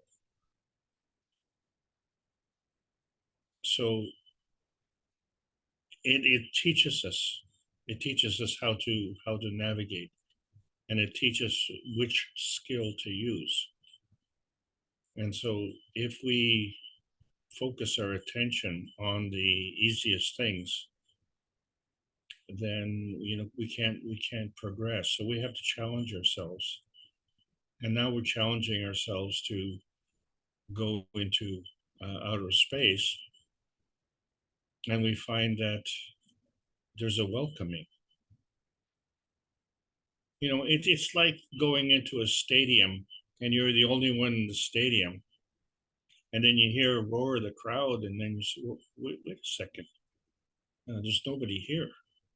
Where's the roar of the crowd? And then you go to another stadium and holy cow, it's standing room only. What's going on? What did I miss? And that's what we're going through. We missed a lot. We had this feeling that we were great. Well, we are great. It's just that we didn't know the reference point. And what was really amazing is that we've had visitors come. And well, why do they want to come to this hole in the plasma universe? Why are they so excited to come here? And why couldn't they come here before? You know, we're the inferior race, so they could have come here. And we're in the inferior place. Why would they want to come here? So obviously, they're not the problem. We're the ones who have the problem of perception, the problem of understanding our reality. And so we find that, you know, we have attractive features and we're living in an attractive place. And we know that because, you know, we came here the same way. But because of those conditions and it's allowed others to abuse. And so we've had to overcome that. And that abuse has gone farther afield. And why is that? Because the life source energy is a carrier. And so the parasitic nature of man works in a parasitic way. And that means it rides a carrier. So we have to be able to shear these carriers off, these riders, if you will. We have to be able to shear them off. You know, it'd be like you're washing a rag and it's soaked with water. And you basically have to tie it into a knot and wring out the water, right? And you can draw your hands over the rag to squeeze out the water. Makes the rag drier, less water. That's what we have to do. We have to wring out the old. And that's what they say, isn't it? Every new year, wring out the old and wring in the new. Yes, and it seems like, I mean, when we first started talking about this transmutation and travel and arriving at places, you know, I always said, oh, no problem. I'll just manifest myself as a human being, but or a man in this shape. But apparently that is not the case. The soul of physicality seems to want to always manifest as a man. But if we're going to gain this aspect of immortality, we're going to have to go into different shapes and forms to do that. And in a way, I mean, we want to keep is there anything wrong with the man himself? But we just can't do that. And this lack of trust, I guess, is what Mr. Keshe said. They'd be releasing some technology. Maybe it's the soul of confidence or the soul of trust that will help us to be able to do some of these things. Because sure, I'll go anywhere if I can manifest myself as I am now, but that's not the way it works. You've got to take other shapes and positions and strengths, apparently. And maybe this is not what the soul of physicality needs, but the soul of the man needs for some reason. That's correct. Because we have this racism. So I think we understand that, you know, we're not part of the vertical people. And so we harvest them in our agriculture, right? And the only respect we have for the vertical people is what they can do for us. Right. Yeah. And then as far as the horizontal people, well, it's the same thing, right? And so whether it's a farm animal or a wild animal, we look at them as a food source. And so we abuse them as well. And so the license to abuse them has been carried over into the license to abuse ourselves. And so there's really no difference, because whether it's an inanimate soul or whether it's a vertical soul, horizontal soul, or a soul of the family of man, that abuse of the soul is the same thing. And so we've extended it even further to have a discrimination within the family of man. And so if we were to go to some other place, we obviously have to take into account the environment. And if that environment is not Earth-like, then we have to adapt. And so what's interesting is that when you look at other forms of life on this planet, well, they're not man-like, are they? Like you might have a buffalo, and it walks on 4 legs and has horns. Well, we don't do that, right? So why are they adapted to Earth space and different from the way we're adapted? Because they belong to a different family, you see. That's the whole thing. They're a manifestation from a different soul family. So they have manifested the same way that we have manifested, and they have adapted the same way that we have adapted. But the choice of adaptation is our choice. And we've chosen to manifest as man. And in some areas, we have different colored skin.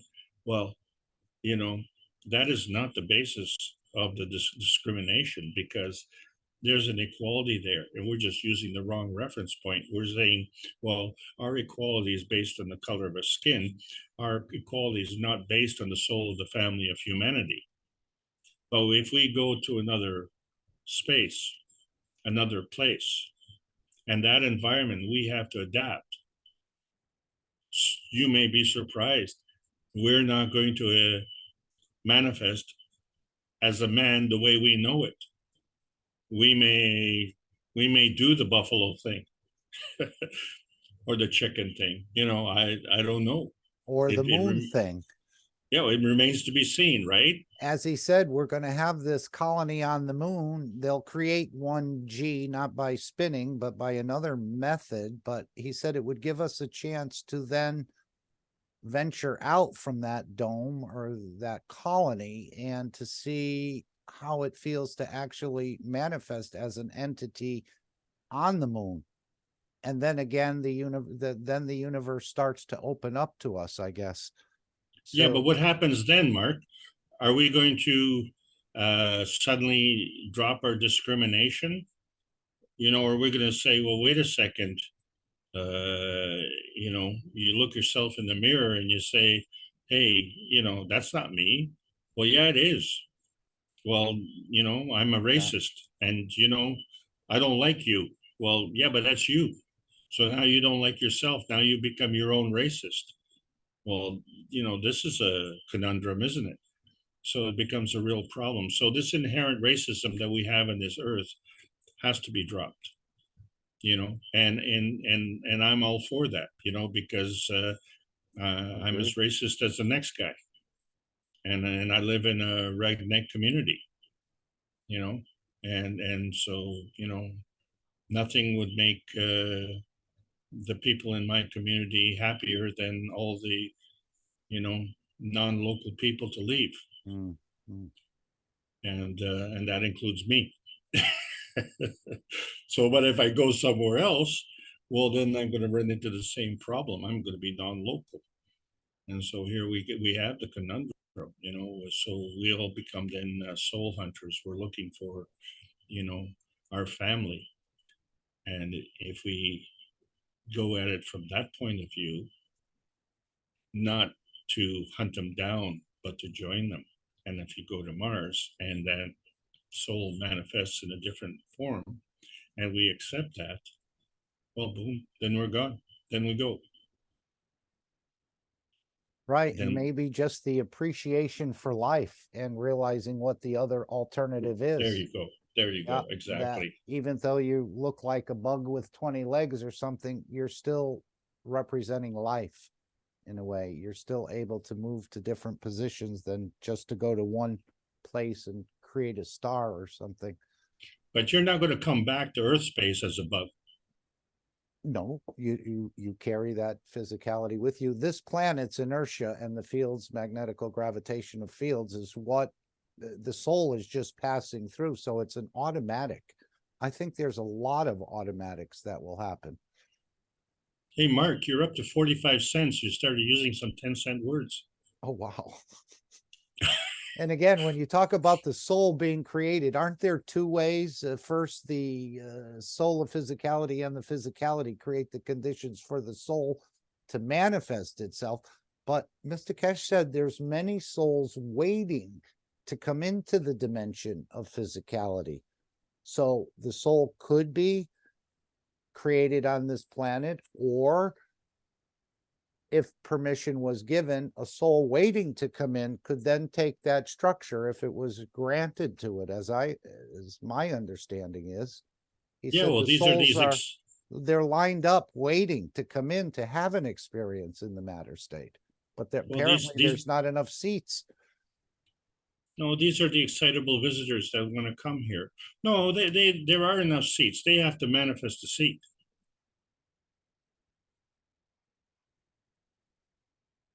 Well, then why would they be lined up to come in? Because they don't have the skill set that we do. And that's why I'm saying if they were given permission, because obviously a third of the people, well, not obviously, but a third are not from here. They're just hiding in the clothes of a man. So they must have, if they didn't have the knowledge to manifest the physicality, they must have asked permission to be part of a physicality that was created here, I would think. But right, but they didn't ask. They didn't ask the permission of the racists. They asked the permission of the universal community, and so it becomes one of intent. And now you come to the key point, and that is, what today I talked about the radiant you, but the radiant you is part of the family. You have to think of the family. That takes care of you. It's automatic. Right. So depending where the soul takes you, again, maybe this is part of being part of the universal community that you needed to manifest there at that point in position for the soul to accomplish something in the grand scheme of things, rather than for your own pleasure of it or experience. Well, of it. exactly. And didn't There's he? a bigger play going on within the play. Right. And didn't he say on Thursday, if you want to go to New York, you have to have a reason to go. You can't just say, well, I'll just get in the what thing can and I I'll just give? What can I share? What's my reason for going there? But will that be revealed to the soul of physicality, or is that going to just have to accept the condition unconditionally, as he said? Well, that means you're not part of you've extricated yourself from the decision-making process. That's not allowed. You have a responsibility. Okay. Anyone else would like to come in? I think I've exhausted most of my questions at this point. Bad human, bad human. No, there's so many more we could talk about, I'm sure. And Micah, hopefully you got my message. That was from the 453. I think I said 253. But that video, we teach you the resurrection in Linz, that's from the 453rd Knowledge Seekers Workshop. And the other one from the German was the May 22nd, where Mr. Keshe went in there and did some explaining. Yes, Micah? Just wanted to say thanks, Mark. Do you know what time the timing when it started on the 453rd? Yes, I put it in there. I think I said Oh, perfect. 2:02:19. Okay, thank you so much. Yeah, no problem.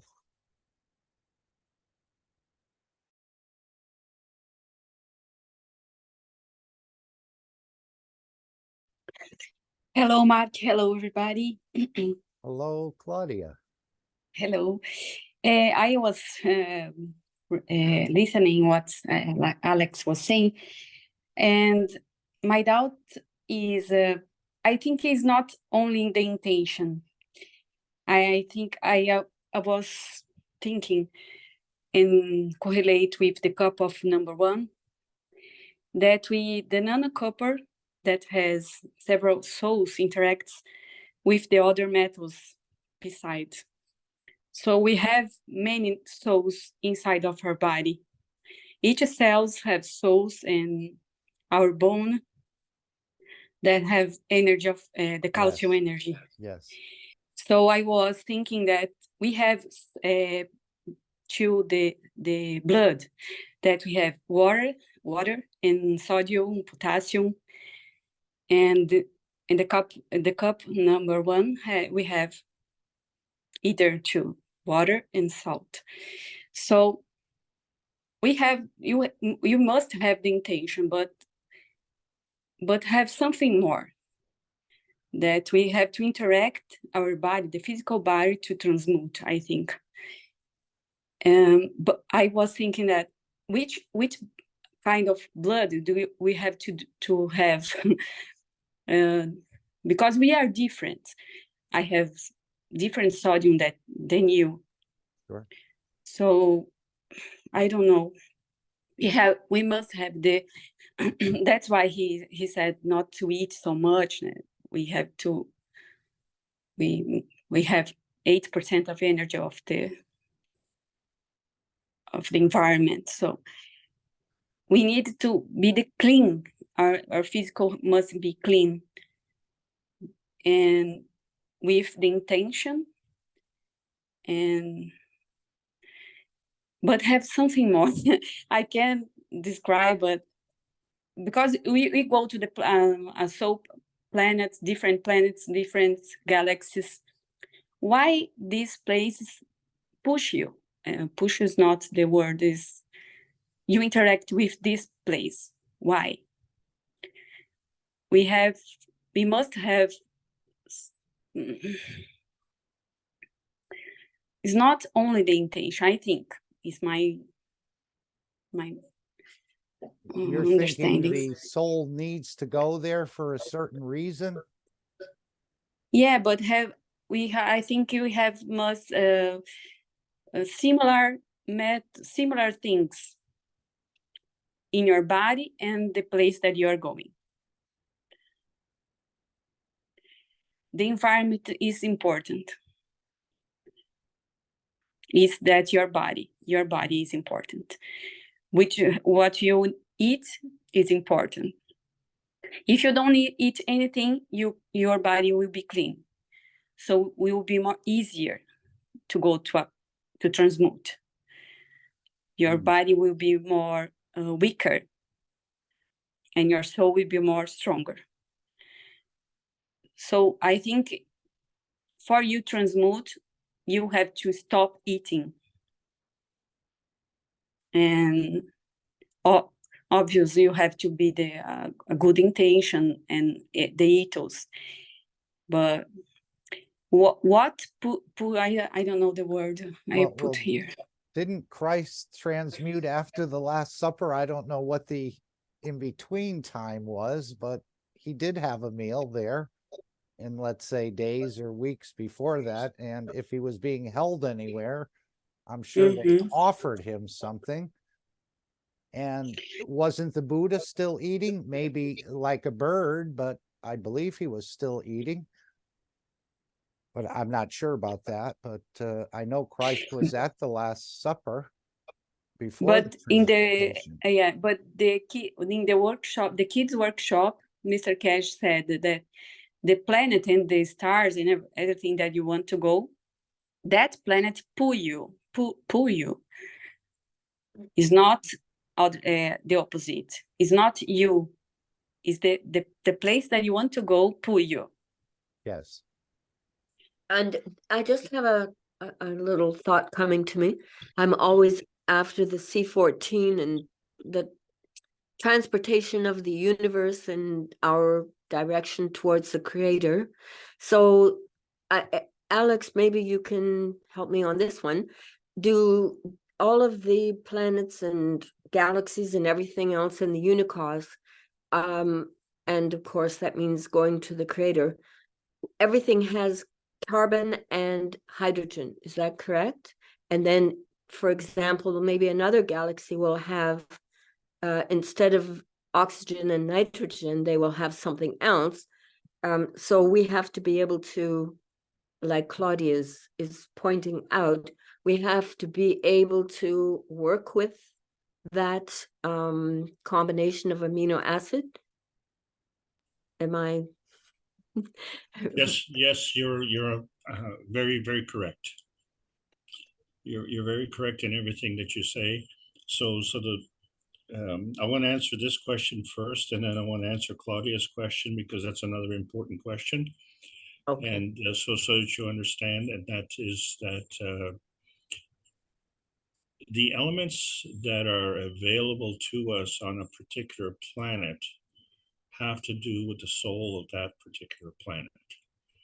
And so the connection of all planets is the carbon, but the manifestation of the carbon comes from the hydrogen. The thing about the hydrogen as we know it in the form that we talk about frequently is it doesn't have a neutron. It is the only element on the periodic table of elements that doesn't have a neutron. And so it's strange. Well, that strangeness is what makes this all possible. And the connection is the carbon because all elements in the universe have this carbon connection. And so that becomes the link. Now, from that, you can create all the elements on the periodic table of elements. So if it's not there, we can create it.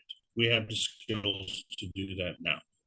So that's the answer to your question there. So if we have an environment there that is not conducive to our man space on Earth space, then we have to create an environment, or we have to adapt to the environment on this other place. So it's still our man space, but it's adapted differently. Now, with respect to Claudia's question, this attraction is the radiance from the place that's attracting you. And the reason we respond to that radiance is because of the common denominator that we have with it. And that is on the soul level. And so the reason that we're attracted to it is because of the gravitational field strength. We are magnetical. So therefore, we are attracted to the gravitational field strength of the Earth space. If the gravitational field strength of this other place is stronger, with our intention, we can shift the focal point from the weaker field strength of the Earth space to the stronger field strength of the other space. And boom, we're gone.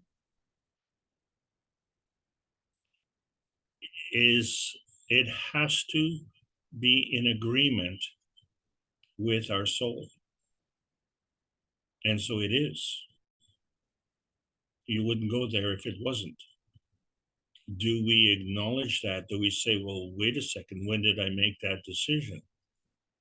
So you could ask yourself that same question is, well, when did I make the decision to be born on Earth space? Because I had to do the same thing, didn't I? That, what I've just described of going to someplace, that someplace was already a decision made by our soul to come to the Earth space. And the thing about our soul is that our soul, with our current technology, was able to manifest herself as a baby. And it was on the Earth space that we grow into an adult. We're now at the point where we want to travel as an adult and arrive at some other place. We're not going to arrive as a baby. We may arrive as something that is naive with respect to the environment, something that is inexperienced, a rookie, a newcomer, right? But we're not going to arrive as a baby. We're going to arrive with more maturity. And the reason we're going to arrive is because we are attractive. And that is why we are attracted. You know, what makes you attracted to someone? They are attractive to you. And so you want to gravitate that attractive force that they have to yourself. But it's a two-way street. And if the intention is true, then you have a marriage. And that marriage will be strong and successful.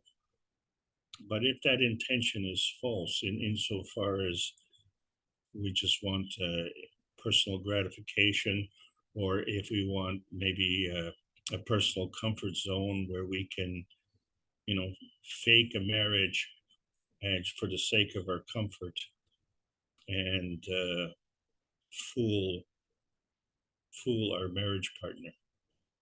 And this goes on all the time. And this is one of the things that we're going to find. Not only are a lot of souls going to break up their marriages, but a lot of souls are going to break up their gravitational field strength with the Earth space because they will find something more attractive.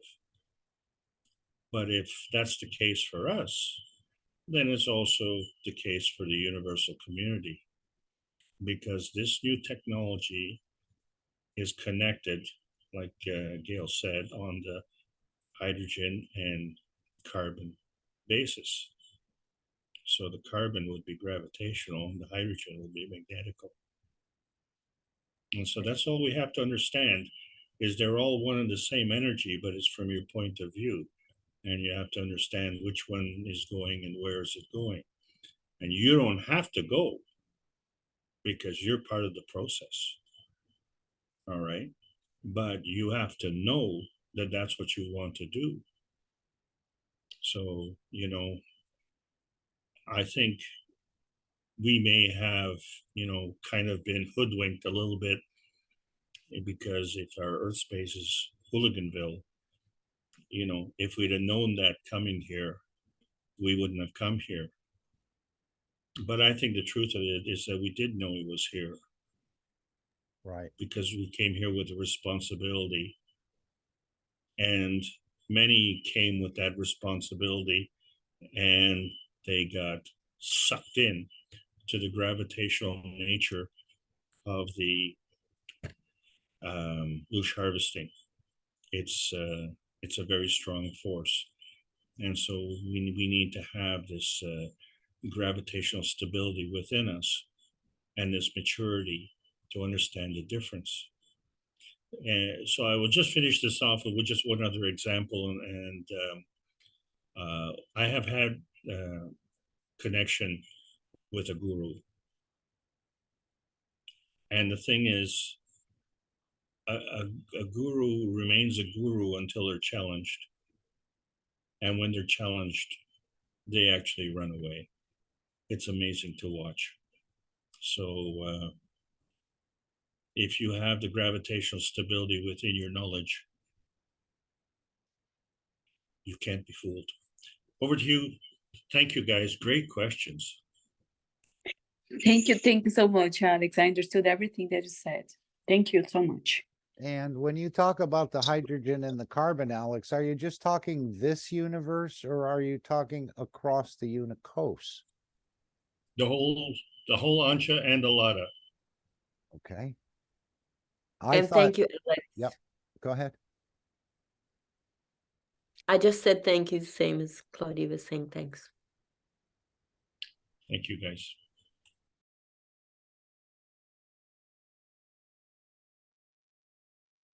Okay, would someone else like to bring up a point or raise a question or a comment? All welcome.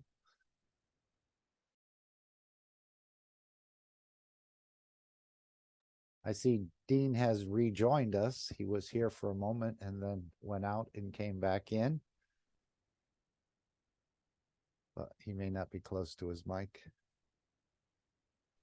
I only concluded one thing, Mark.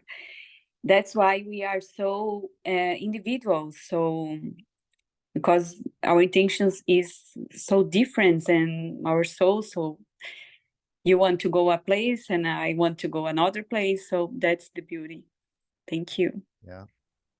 And as Mr. Keshe said, that when they go in there, he said, we don't judge a man and we don't judge a soul. So in this process, again, it's first time of hearing about this Thursday and so on, but he said we should have expected this. Dean, you had your mic open for a moment. Did you want to share something with us? Hi, Mark. Good evening. Yes. I mean, I came in earlier and then I disappeared again and I'm back again.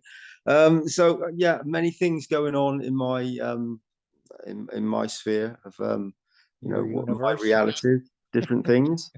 So yeah, I mean, I'm just catching up again. I've had some interesting moments in the last few days, and speaking to many people that are having different experiences in many of the things, that the aspects that that were spoken about, and many of the teachings of Alex, and for myself as well. So it's interesting moments. I have I went into the exhibition in Linz the other day and saw Mario and was present, and walked between a lot of the paintings and received lots of feel strength of different lots of different sensations in the physical body, and very many interactions where I felt the fields, and when I was turned in a very specific position towards one or two of the paintings, that I had a very my fingers were like, wow, it's a lot of tingling, you know, but a really a very specific tingling. And then this changed as I went through the different paintings, and there was you could sense, I could feel the difference in them when you were still and quiet with them. They all had a very distinct flavor, feeling, interaction. However, some were very subtle, and very you had to be there for some moments for it to gradually build. And I imagine if I was there for a very long time, it would build very dramatically. However, some of them were much more direct, and you felt it in certain positions quicker, and it really did depend upon the angle of the rotation of my interaction with my body, and I definitely felt it in different places. So will be interesting. Are these on public display where the public could actually walk through, or are you in a different area? I thought that would be a great sensation for the public to, perhaps, as you said, depending on what position you're in, to feel that interaction, maybe for the first time. Yeah, no, it's in the public area, Mark, and on the top level of the of the exhibition, and they're there present at the moment. And anybody that's going in for any of the exhibition tours, or coming in to receive a product or something, they can experience this. And I think some people, when they have shown that this is possible, they do it, and then some others will just look at the paintings from a viewpoint and not go any closer. I've noticed this interaction a few times when I've been there with people. So it really depends if you're drawn to it or not, and what you come to experience, and your curiosity. It also depends on, so you notice some certain souls in physicality will be very curious of lots of things, and others are more, they just stand and observe, and are more quiet in their observations and their how they approach things with their physicality. On a soul level, I'm sure they're all receiving many different field strengths of interaction, because the fields in the exhibition, I've noticed it, they're very significant, and they seem to be, as we know, they're growing, and they're transmuting, and the fields are going further and further out. And I know many people that do go in there have sensed this, and feel it in a very strong. So especially some people that are very sensitive to this, they do feel it very, very strongly. And it really depends on your emotion and how you sense your environment, I suppose. Different for everybody. Yeah, and he did say that he talked about the children with the ADHD, and he said there'll be even more, even though the results are very good, apparently, with just a couple sessions with one, and another one has improved quite a bit. There's going to be even more powerful interactions or systems being brought online, as I understand it. So probably, yeah. I'm very much aware that this, that I've noticed some of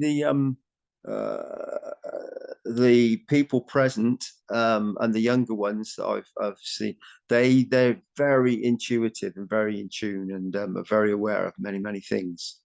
So I'm sure this will, as we all know, will keep transmuting and changing constantly. Yes, their soul fully aware of what's going on, even though the soul of physicality is saying, that's curious feeling or sensation. I think the soul fully understands what's happening there without any explanation. Yeah, absolutely, Mark. Yeah, completely and utterly. That's a given, I think, for sure. One thing I would like to say is that I went into the exhibition with an intention, and I spoken with people there, and I've decided to. I had a problem with my knee. I've had a problem in the physicality of my knee from a sports injury from years ago, long time ago, and it was never looked at. It was never treated. So I've have some of the knee GANs, and I'm going to take part in the trials of this. So I can report if what happens, and let everybody know. But I've at the moment, it's very early days. I've literally just going through the first bit of it, where you would just test it on a small area of your skin to make sure that you don't have any irritations or anything. Compatible. And so I'm in the very first stages of this, and then over the next few days, I shall see what happens with this condition in the physicality. As it's obviously this very special GANs that Mr. Keshe has put together. Is going to have, I know, very many incredible abilities and field strengths, and we shall see what comes to be with this GANs. We shall see. Could you share with us, Dean, about this knee GANs? Is it a single-use product? You're taking the water from above the GANs, correct? Yes, you are to begin with. You would use the drops of plasma water above. Yeah, you would. According to what I've read, you would shake it, You would put it, the GANs, into an amount of water, and this amount of water, then you would put the GANs itself directly into, shake it, then let it settle, and then you would use the plasma waters above to put onto an application of some some cloth or something that you would then put behind and on top of the knee. But that can be shared with another person, couldn't it? Yes, Gave of them course. some of that plasma water. It wouldn't be like it's not a single-use product. Most definitely not. No, Okay. it's something that you can once you have, I signed it because I'm going to use this on myself. However, once you have the GANs, it's for you to use at your discretion, sorry. However, you can share it with others and help others. It depending upon what the application is, because some people have injuries or whatever is going on within their structure, where they may need more of the GANs, and it depends how much you use, I suppose. Some people might get the benefits of it very, very quickly, and some of us might take more applications. You might use more of the actual substance up as you to use it, so there'll be less to share. But this I shall see over a period of time. It's a pretty small amount at 50 milliliters, and I know Antonio said he had some problem and he found excellent results. And Mr. Keshe said yes, but don't use it longer than a week, and also see a doctor to let him follow up in a way to see what's happening or what's out of position. I'm not exactly sure of the words, but when you think of all the joints that you have, from the fingers to the thumb to the toes, the elbow, the wrist, the shoulder, and I know he said you couldn't use it on the spine, but many times we'll have injuries in that area, or this is a replicator, as I understand it. And as he said, it's never been rebuilt before, any of these tendons or ligaments around that particular joint. It's not only for knee, if I'm understanding this correctly. Yeah, most definitely, Okay. Mark. You can use it on Tell any us. of the joints. Yes. As long as you said not on the spine, but any of the joints. So if you have something on your fingers or your toes or your knees, and you can use it on any of those conditions. And the application and the implication.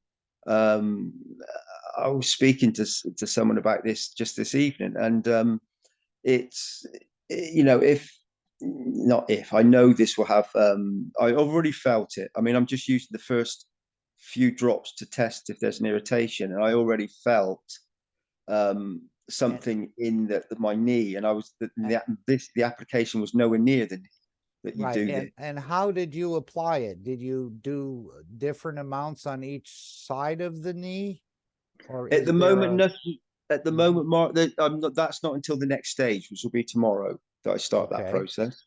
So the first instance is just 3 little drops that will be placed onto a small cotton bandage or a plaster or something, and you just put this on the inside of your elbow, on the soft flesh on the inside of your arm, to test to see if there's an irritation. And if there's no irritation, then you can go ahead and use the GANs then to start applying it onto a patch that you put around your knee. So I'm in the very first stage of it. So we shall see. And of course, everyone knows this was made personally by Mr. Keshe, and he said no one else was able to make it or understood how to make it. So this is a very, very unique product. Very unique. And I actually, as I was using this today, I realized the implications of it. And I actually thanked Mr. Keshe, and it brought a tear to my eye as I thought about it, because I had a knee problem for some time, and I did mention it to Mr. Keshe, and then this GANs is produced, and it made me very humble for Mr. Keshe. He is such an incredible person that you come forward one thing and you produce something, and then this is gifted to the world, to all the souls, to be able to establish a connection like this, and it is quite remarkable. I would think really this is. would be brought into the sports world on a very big way. Maybe it already has and we're not aware of it, but tennis elbow and so many of these other knee conditions that people are out and have to go for surgery, and this may really, if it was opened up in that arena of the sports field, or just home use as well. We all have little injuries that we come, or maybe a degeneration of certain things. But you're the first one that I heard Antonio, what he said, very good results in a very short time. And you're the second person I've heard comment. And of course, this is a trial, correct, Dean? It is a trial, Mark. Very, very correct. And you have to sign it as a trial. And what you've just said there is so. Can you the amount of sports people that I know? I played amateur sports, and I suffered for many injuries over the years. And this one is a lingering injury because I didn't get something looked at when it happened, and it's just been left. And so it's something that I'm carried into later on into life, and it would transmute it into something more in the structure. And I know many sports people have all sorts of injuries, and it's not only just the injuries that you have later on; it's the injuries for very young, active sports people who would want to get over an injury and be able to then get back to what they like to do. So having that ability, and it's not just sports people; it's people with many, many different injuries and all sorts of things. People that are older and all sorts, ankles and the rest everything. of it. Yes. Yes. There's so many things. There's so many injuries that the human body that goes through just through daily wear and tear and movement of. We all know. I mean, we all have these applications that happen to us. So I think this would be this one thing, just this one thing of the Keshe Foundation is huge, and it could have massive implications around the planet Earth. And then if you just apply this to everything that's in the foundation, then everything has this complete totality of applications for all the souls created on planet Earth and beyond. As we know, this is also the field strength and all the other interactions that are taking place on a soul level that are present each and every moment with world leaders and governments now, and many people are going to experience this, and that's what makes it very humbling when you do realize that once it is taken up by a few, and then the few start to take this knowledge and add to it, and be creative and inspired by it, then it's going to just keep growing and growing and growing.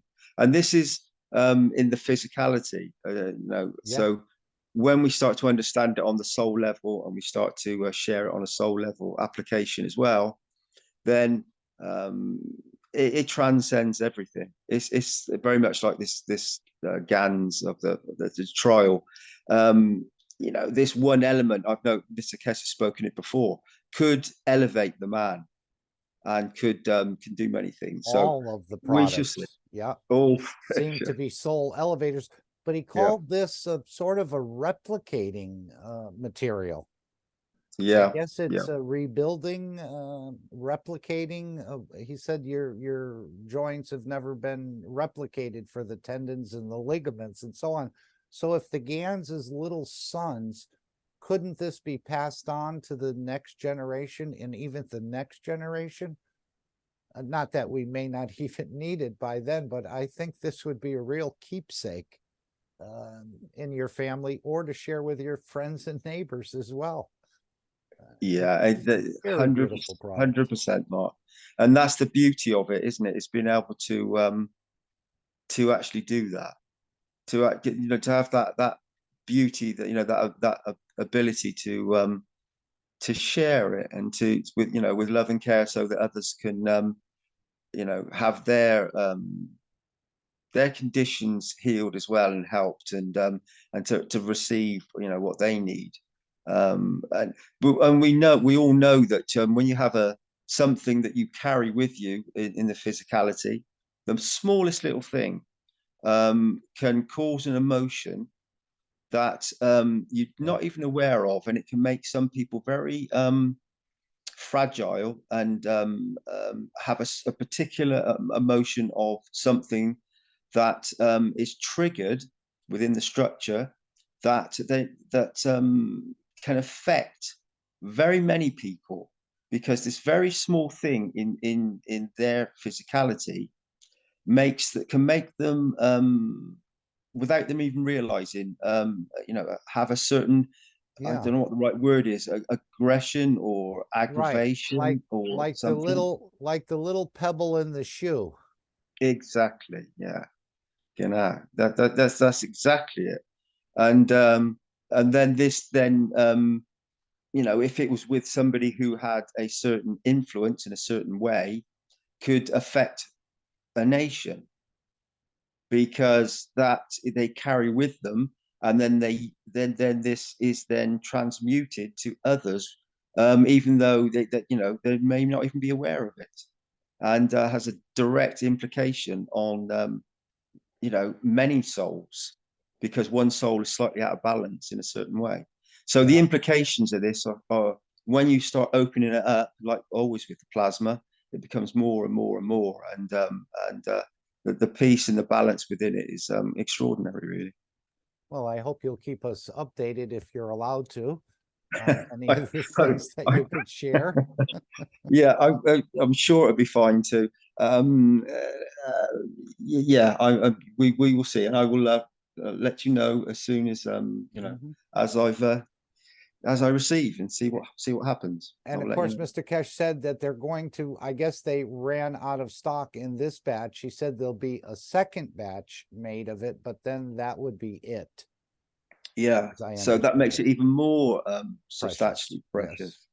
Yes. Yeah, exactly. Yeah, and I'm looking forward to, because this, I know this sounds selfish, but this particular injury that I have does affect me a lot, because it stops you from doing a lot of things in physicality, because and it sets your body out of balance, because you're always carrying it, and without you even realizing, it's like Mr. Keshe has spoken about, when you knock your little toe on your feet. Yep. And it takes the centralized line out of that you have out of balance, and then this affects up the ankle, then the knee, and then the hip. Yeah, they all have to compensate. Yes. Yeah, have to compensate. Yeah. And funny enough, I was speaking to somebody just yesterday about this who had done exactly this. So, it's the implications are far-reaching, and it's again, it's like once you receive a balance of it, it's like a transmutation, and I never realized you had a balance point in the bottom of your foot. I always thought it was the ear. He said that was for the lower half of the body, for balance. But if you're having a falling condition, I think this would be a great, and that can lead to many other serious injuries. This would be a great improvement for that, to correct that balance or whatever. If you keep smashing that toe and it throws off the balance point in the bottom of the foot. Yeah, I mean I've gone off of of course it's all related, and obviously you're in physicality, when you're walking and present on grounding yourself and physically walking, then there are lots of implications with the balance points, and there is this centralized fine line, thinner than a hairline, that goes along the bottom of the foot. And if you knock a toe, then you just move this a fraction, and then this sets triggers off throughout your whole your structure bit by bit, and moves up your leg into your hip and everything, and then you start walking slightly out of balance, and this will affect everything. So this can be corrected through something else that Mr. Keshe has spoken about, but the particular application that I'm speaking about was different. This was more from a direct impact from something when I was playing football, actually playing, as you would say, soccer. So we shall see. Be careful wearing those open-toed sandals, Dean. Yeah. Yes. Yes. But as Mr. Keshe said when he was talking to Rick, the leg bone is connected to the thigh bone, and the thigh bone is connected to the hip bone, and it's all connected. So yeah, of course it is. Yeah. One area, you may have to remedy two areas because the other one came out of position to compensate for the one that was out of position.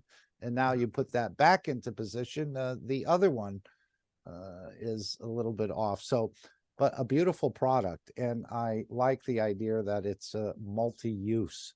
It's just not a one-time use or for one person. Yeah, that is the beauty of it. Yes, it really is. And that application can be shared, and I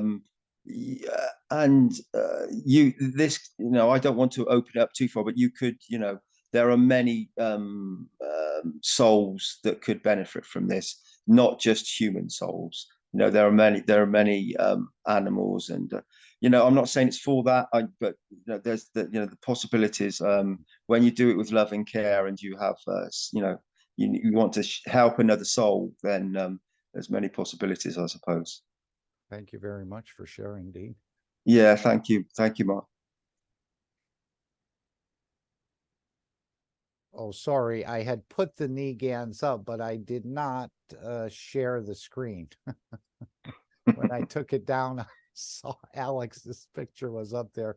But just to show you in the store, if I could, the product that Dean has just so beautifully elaborated on, and this is the product here. And again, it's 50 ml, but very, very powerful. As Mr. Keshe said, he made it with his own hand. So this is a very unique and I would think a cherished product, but there'll only be one more run of it, as I understand. And then he said that would be it. Mark, I would just like to say, so for me, it's a gift from the Creator. Thank you, Mark. It all I know. is. I know. All is. Thank you, Mark. Thank you. Alex, if you'd like to take the screen back, I'll just put this down to collapse that.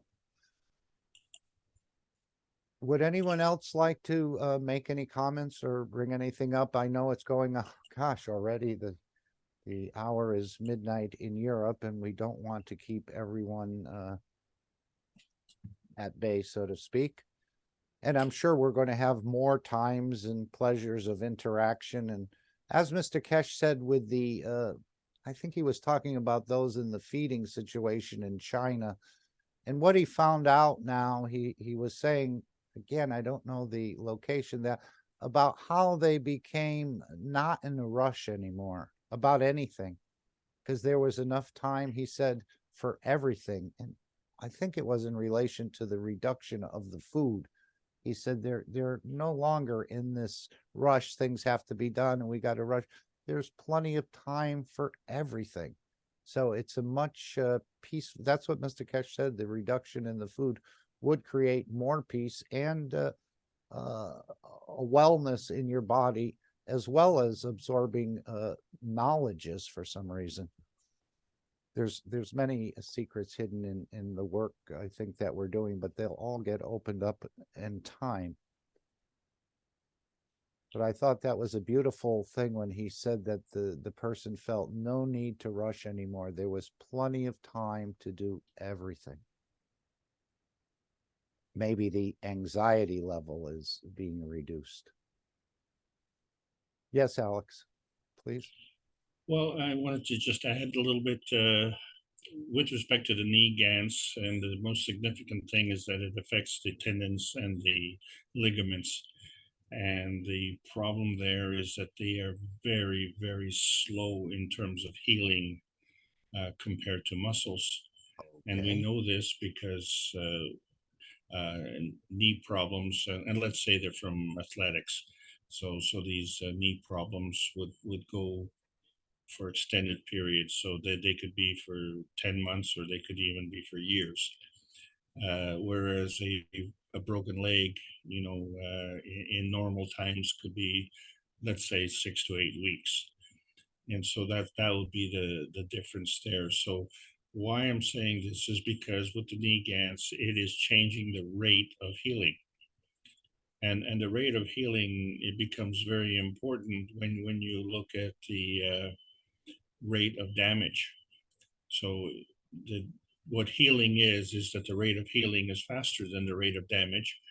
And it would really even be faster if we cease and desist, stopped and desisted, ceased and desisted from making damage. Stop being part of the problem, be more of the part of the solution. And the way you do that is by donating more energy in a more efficient manner. And so that's what the knee GANs does, is it changes the rate of healing with respect to these slow healing parts. And so it just emphasizes the fact that if we draw the energy from the soul level and contribute to the physicality and then feed back what the soul needs, and then we're going to affect the rate of change. And so this becomes a template for the new technology that we have, you see, because one of the reasons we're having this slow change is because there's a disconnect from a lot of the people with their souls. So the soul is still there, but it's frustrated because the communication gap has been polluted somewhat. So either it's severed, or the distance is greater, or the field strength has been moved and repositioned somehow so that it's not connected. And we now have the technology to reconnect. And this is not as a forcefulness.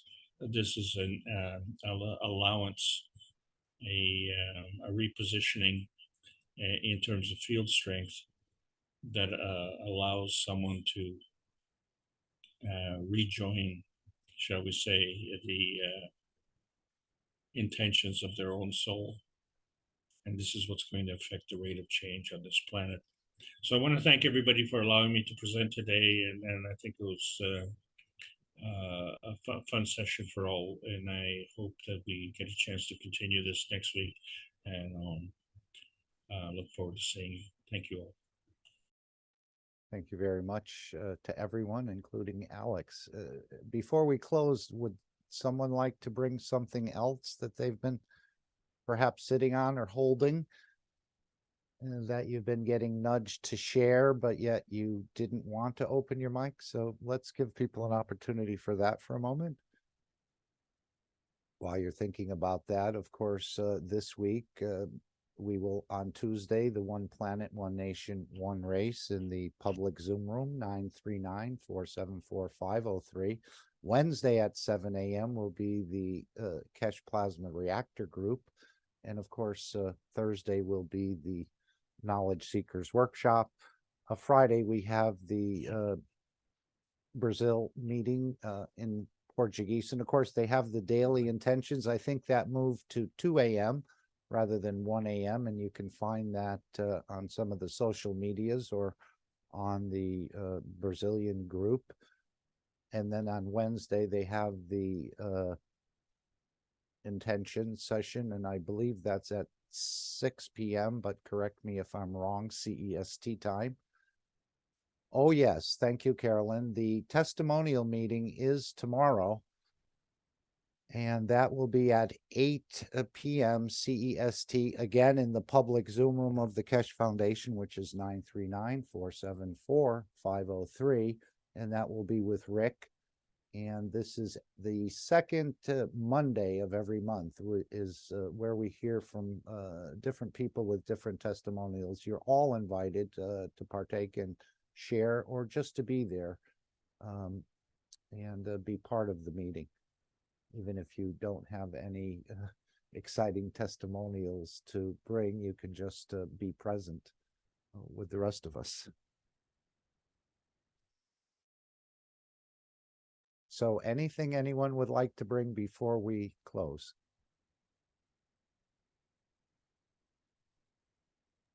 Mark, it's Dean here. I Yes. can I've spoken to some people recently that have experienced being going to a level. They used not the Keshe technology, but they and this has been spoken about before, but they used something where they became aware of their much higher self, and they went to a position where they realized that, you know, when Mr. Keshe has spoken about when you go into space or something, you sometimes would find that you would create another because you're very much present with yourself. And some people that I've spoken to recently have experienced this and said it was very much a lot of understanding for them. It took them a long time to when they come back into the physicality, to understand what's actually happened, and it took them a long time to rebalance.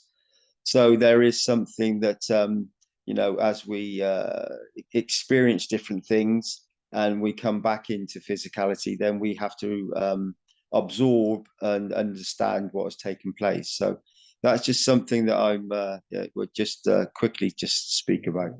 That was it, really. Were you talking about creating a companion?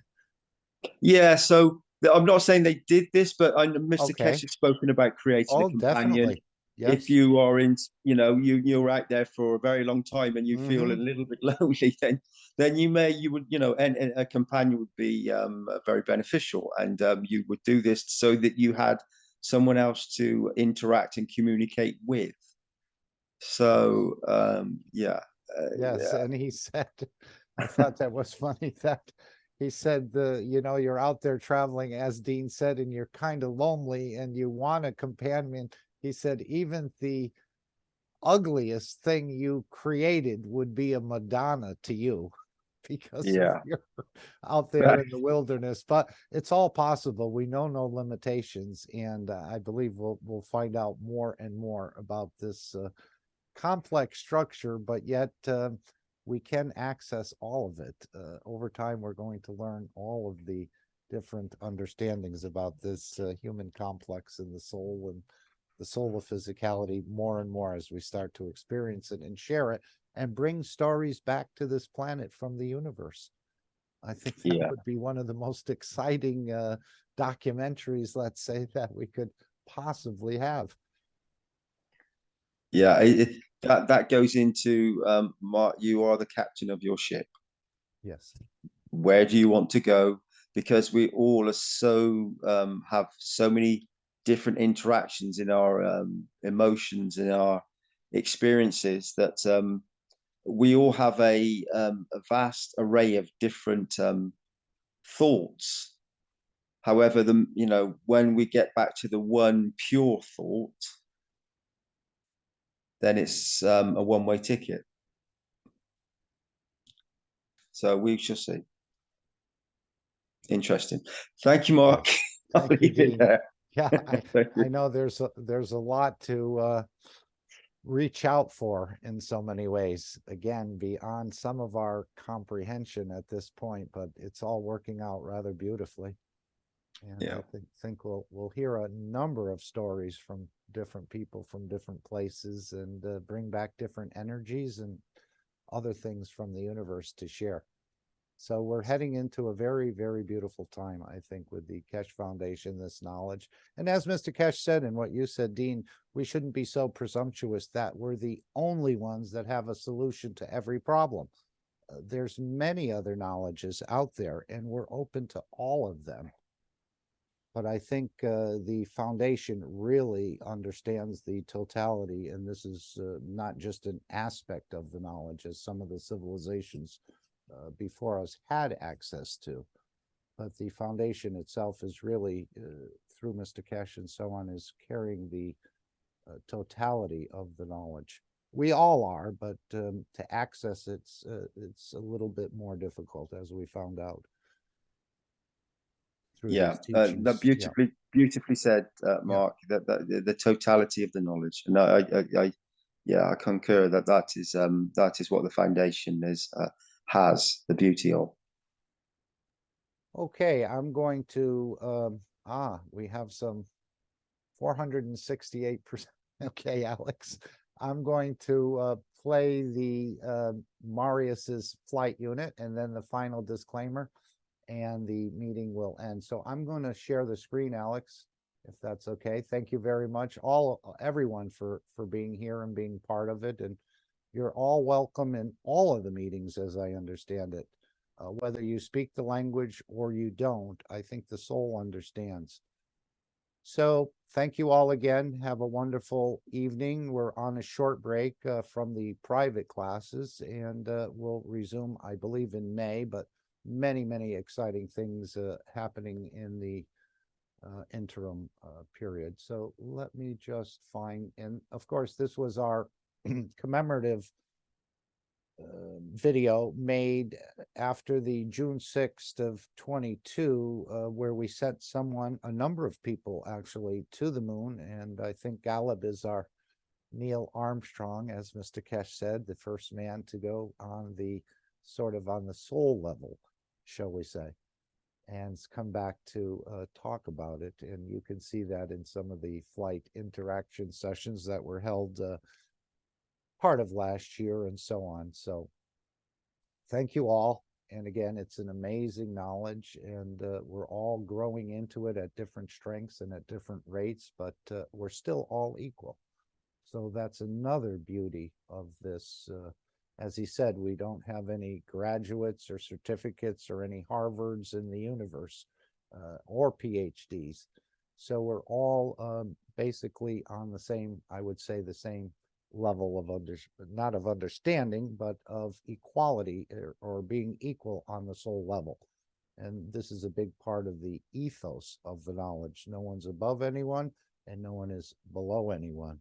And you should never think you don't understand, and also that you're not worthy enough to be here among us. And those were some of Mr. Keshe's words.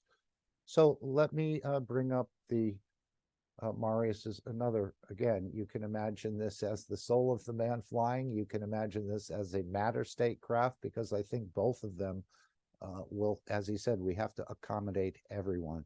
So there will be matter state travel. But again, he indicated, would you rather go with the UFO to the moon or travel with your soul in the knowledge of the universe? And again, it's completely up to you. Whether you want the donkey, the Rolls Royce, the jumbo jet, the UFO, or the understanding of the soul. And it all leads up to that in the final analysis, I believe, anyway. So thank you all.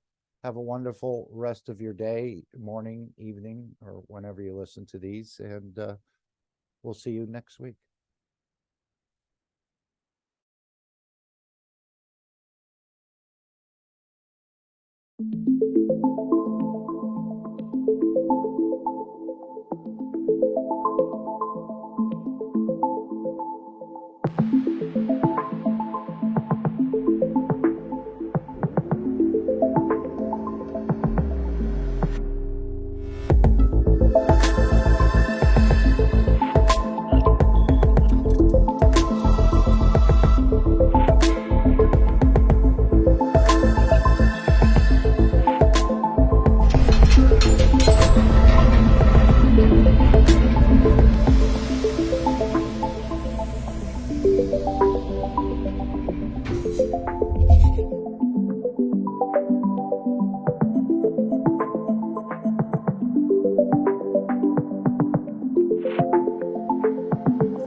Disclaimer. The information and education material contained herein is meant to promote the general understanding and dialogue of GAN's processing.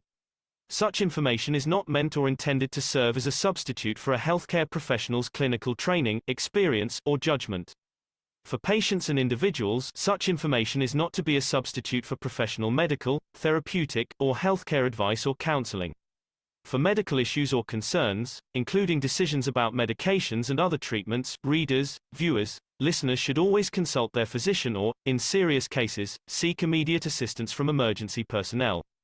Prescription information, procedures, and use of medical devices information should be undertaken only by properly trained and certified medical personnel. We specifically disclaim any warranties, express or implied, including implied warranties of merchantability or fitness for a particular purpose. Such information is provided, as is, and is believed to be accurate at the time of its publishing, but it is the viewer's job to evaluate the accuracy of any information found in this presentation. Every case presented is of their own experience, applied by themselves for themselves, and it applies to their case only. Every person experiencing health problems should seek professional medical advice and consult their course of treatment with a doctor. The processes of plasma balancing described herein are a natural process which supports the body but does not replace medical advice or therapies one is already subject to.